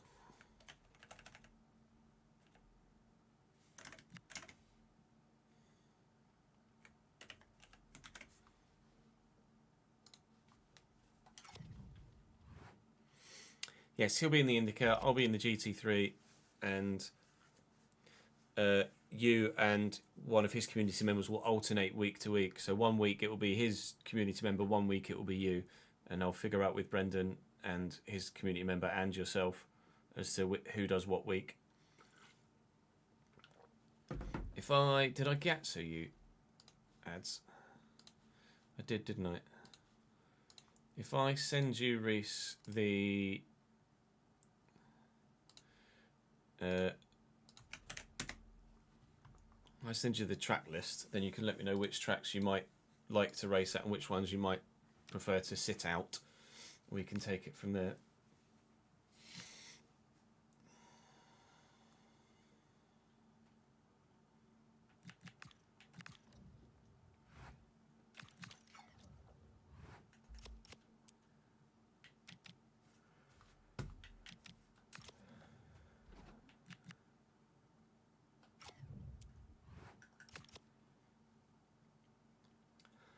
Our next opponents, Derby, are apparently second in the bleeding table. which is rather ridiculous at this stage. 3 wins and 2 draws for them. Birmingham are top, having won 4 of their opening 5. We said Everton were struggling so far this season. They've lost 4 of their opening 5 with the squad that they have, which is outrageous. So I think we're very, very, very pleased to be in 18th, aren't we, really? We said we were going to play Millwall and Bristol City as the other 2 games played today. So let's go ahead and sim this one against Derby, albeit they are second in the table. Can I quick sim with McGinty in, even though he's got 1 day before he's back? Yes, I can. Oh, my Lord. Cambridge 3, Derby 1, Appare brace, Pak Sung Ho with the other, and we've gotten ourselves a victory in the Championship. Now, that was unexpected. I don't know who's in Derby's squad. I imagine... I would have thought that Derby's team isn't that great, which is probably why the simmer has gone as well as it has there, and they're just getting good results. Let's have a look at their team. Pure curiosity. 76 rated goalkeepers. Very, very good. 73, 75, 76 Sonda Longos. Hello, mate. Although they're not insane, are they? 73, 74, 78 Mike McLaughlin. They've got a couple of standout talents, but they're quite comparable to us. So actually, that's a bit of a surprise that it was quite so one-sided, but not a massive surprise that we've been able to get a result then. Now then, Millwall, who are in the playoffs, next at home then.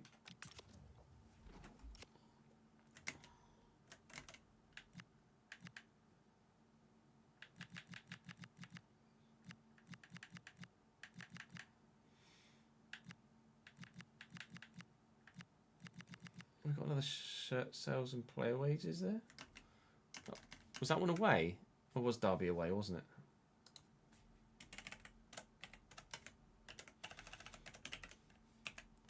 Oh, fuck off, you stupid fucking keyboard. 3490 was what we had before, no it wasn't.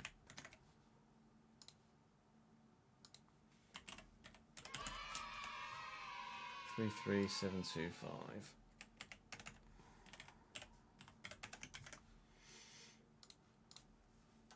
Veneer, thank you for the 18th month subscribed, mate. Very, very good of you indeed. Contract extension confirmed. And a new badge.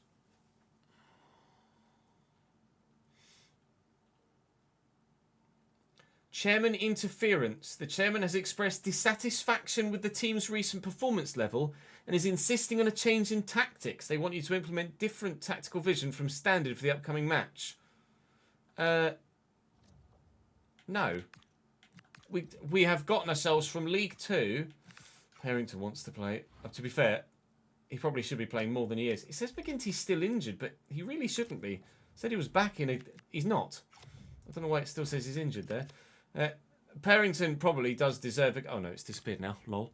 Parrington does deserve a game. Roberts has played very well this season, but we can't just abandon Parrington. He might be retiring at the end of the season, but he was insane on our way through the divisions, so he has to see some first team football this year. Bozanovski's already grown by 1. Appare's up by 1. Webster's up by 1. Spencer's up by 1. This side, on the evidence thus far this season, might well keep us in this division, not necessarily comfortably, but without, hopefully, too much fuss. He says, being prepared to lose the next 6 in a row. Do just need to go for a quick piss, otherwise I'm going to melt everywhere. BRB.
How's Roberts in game? Perfectly fine. Perfectly fine.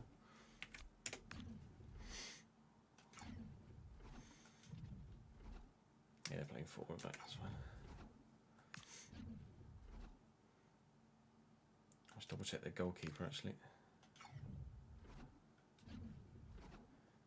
They're playing Crocombe, not Brown, okay.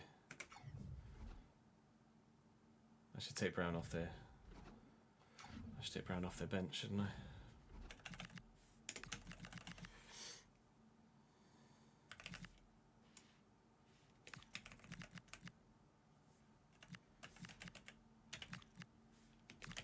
I wonder if I should start, now that we're at this level, I should start checking opposition's lineups to see if they're starting their best team or not.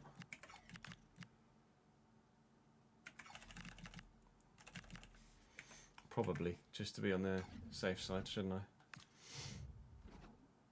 I? I made a change there, didn't I, as well, so I'll go in like this.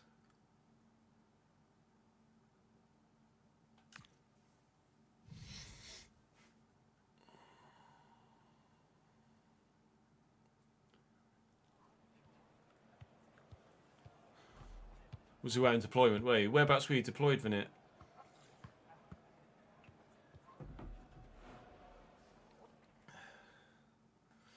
Yeah, as ads says, just regular Apple and Google store things, charging fees, etc.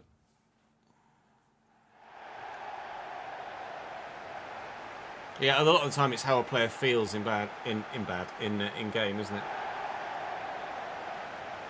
Oh, you're deployed in Qatar this time? Yeah, no, I don't doubt it was better than Kuwait.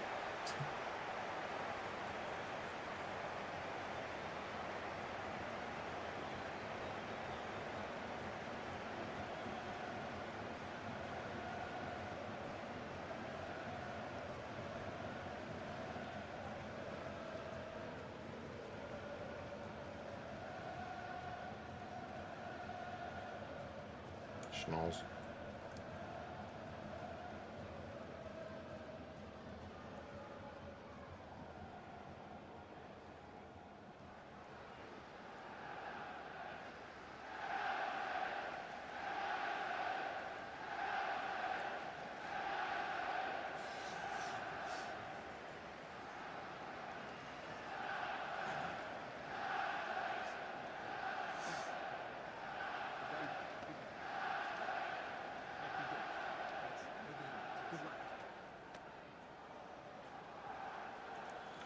Millwall with Max Crocombe in goal, who's only 65 rated and is, of course, a former loanee at the club with us. Our goalkeeper, Nathan Brown, is on loan with them, but obviously can't play in this game. Alfie Doherty at left-back for them. Aziz on the right-hand side of midfield. Even though it shows that he's on the right-back slot there in the picture, actually, the players that are on the left are actually playing on the left. It's almost invert the fullbacks and the wingers. I'm sure you guys are fully aware of that by now in your own gameplay. So Millwall are in the playoffs, having a good season. We are mid-table, quite frankly, having a good season. Whether we can keep it up all season long remains to be seen. But clearly so far, we've made the right signings, not just this season, but in previous seasons as well, to ensure that the team is growing well as performing well in the moment. And as a result, we are adjusting quite well to the new level to this point in the season, but we are only 6 games in. There's still 40 to go.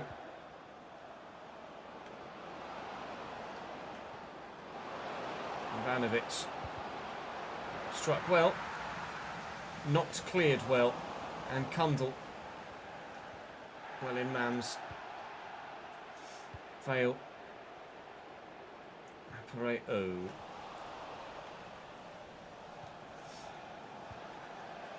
Ivanovic back to Moreira, well in, Kel Watts, important interception.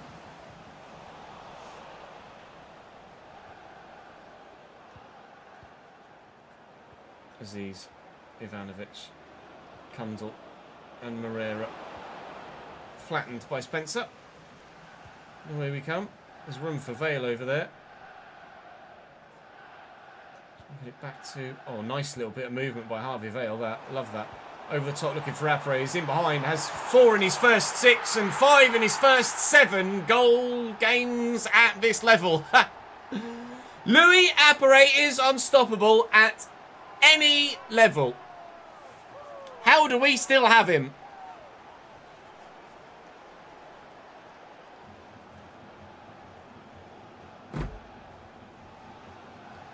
Holy shit.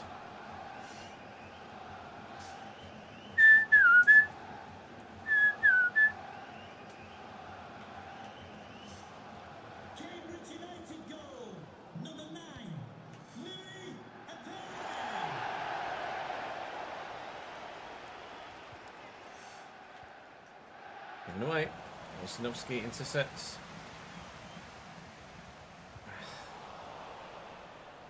Moreira. Oh, all right. Kundl. Moreira. Ivanovic. Heavy turn. Olsinovsky. Good agility in the midfield. That's what we've been missing of late. And Mills. Back inside to Apre. Not sure what he's doing there. It's a great ball across to Paxson. Ho! And a big save by Crocombe. Could have been 2-0 inside the opening 30 minutes. Crocombe with a really good stop there. And worth highlighting as well. 0.3 second reaction time. And, oh boy, did he react to it. Mills with the corner. Floated over. Mam's underneath it. Mam! Job doesn't extend our lead. Hey, Palto. Oh, that's not far away at all.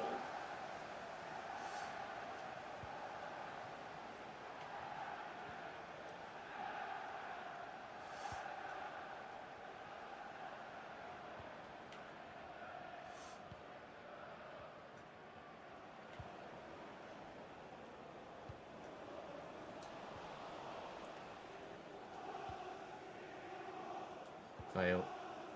Paxson Ho. Over the top. Into Vale. Delivers across. Can I get there? No. Yeah, good, thank you, Palto. How are you, mate? Appreciate you joining on Kick again. Here's Aziz. Into Ivanovic and spread out wide to Moreira. Past me. Ghosted past me, but Ivanovic isn't strong enough. So Moreira isn't strong enough for Job and can't get it to Ivanovic in the middle. Bozinovski. Oh, we build so well at the minute. Bozinovski's really settled quite quickly here. And Vale trying to find the cutback to a teammate that wasn't available. Can I get to that first? Yes. And took a foul in doing so, but advantage is gone. What a Moreira is that? It's not who I think it is it? No, Afonso Moreira. Now, our team is comparable to almost anybody, to most teams in the Championship now. So I don't think we're under any threat of getting relegated. If I'm completely honest with you, chat. But I also don't think we're going to be standing a chance of getting promoted for 2 or 3 years.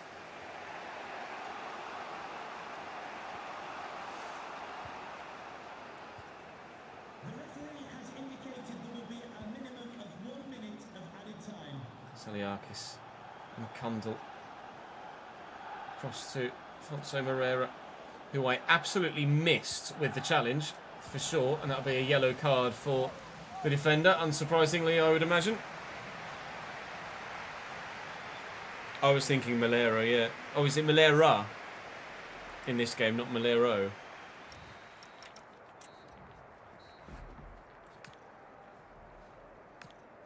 Oh, it's Moreira. I'm thinking of Malero, yeah. My bad. True, Apare's age, being 29 now, might be why we're not getting many bids for him. But surely someone with that sort of goal-scoring capability gets bids anyway. To be fair, we have had a couple of bids for him. They just haven't been from realistic destinations, have they? So we've rejected them. But now we're at Championship level. If we get a bid from a European club now, he has to go. Ozinovsky, Webster, Spencer and Mills. Webster. Bozinovski into the space. Pack. Oh, can't find the ball around the corner. And Aziz. This ball inside to Mitchell. Wide well to Moreira. Doing well. Oh, it's a great ball. It's a brilliant header by Ivanovic as well, and I genuinely thought that snuck in at the near post, but luckily for us, it hasn't. Luke Kundl off, Christian Arnstad on for them. Arnstad, a 76 rated winger, coming on in their midfield now. They might have changed system to accommodate a left winger. I'm not sure if they have. Unsurprisingly, Spencer did get a yellow card for that challenge at the end of the first half. I feel like I'm confident with this team. In stark contrast to the time we're having at Pechvolle in the Journeyman, with the exact same sliders, I'm just not as confident, or anywhere near so, with that team as I am with this one. And it's clearly making a big difference. Aziz. And Mamadou Job does really well again. Just got good players here at Cambridge. And despite ratings being similar on almost every count to the Djvola side we have in the Journeyman, just got better players. Pack, Mills, go Webster, and then look for Apare through that gap. Louis Apare is going to run out of room. Did he get caught there by Saliakis? The referee says no. Might have been a yellow, not a red, but it certainly would have been a free kick in a very fanciful position. Moreira. Oh, what a ball. Offside? Offside. Whoa. That's a let-off. What a ball that was.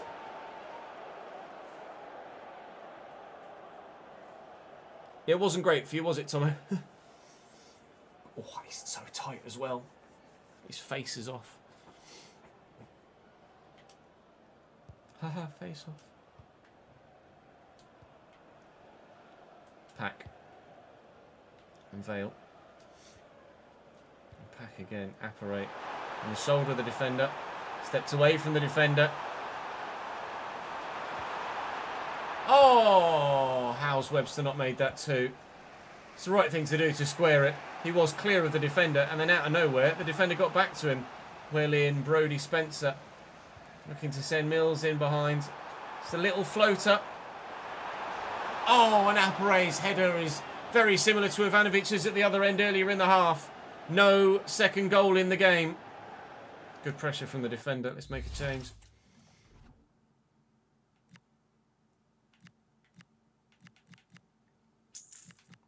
Let's bring Lauper on for Bozinovski. Sessegnon for Spencer.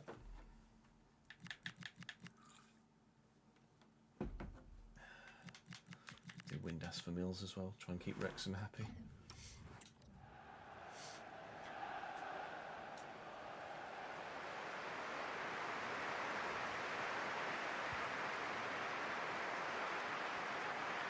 Not great, Pack. He just headed that exactly where the Millwall man would have wanted it to go. Femi Aziz. Oh, great ball round the corner. And Ivanovic. Millwall have their equaliser. I've just made some changes, literally, as that phase of play started.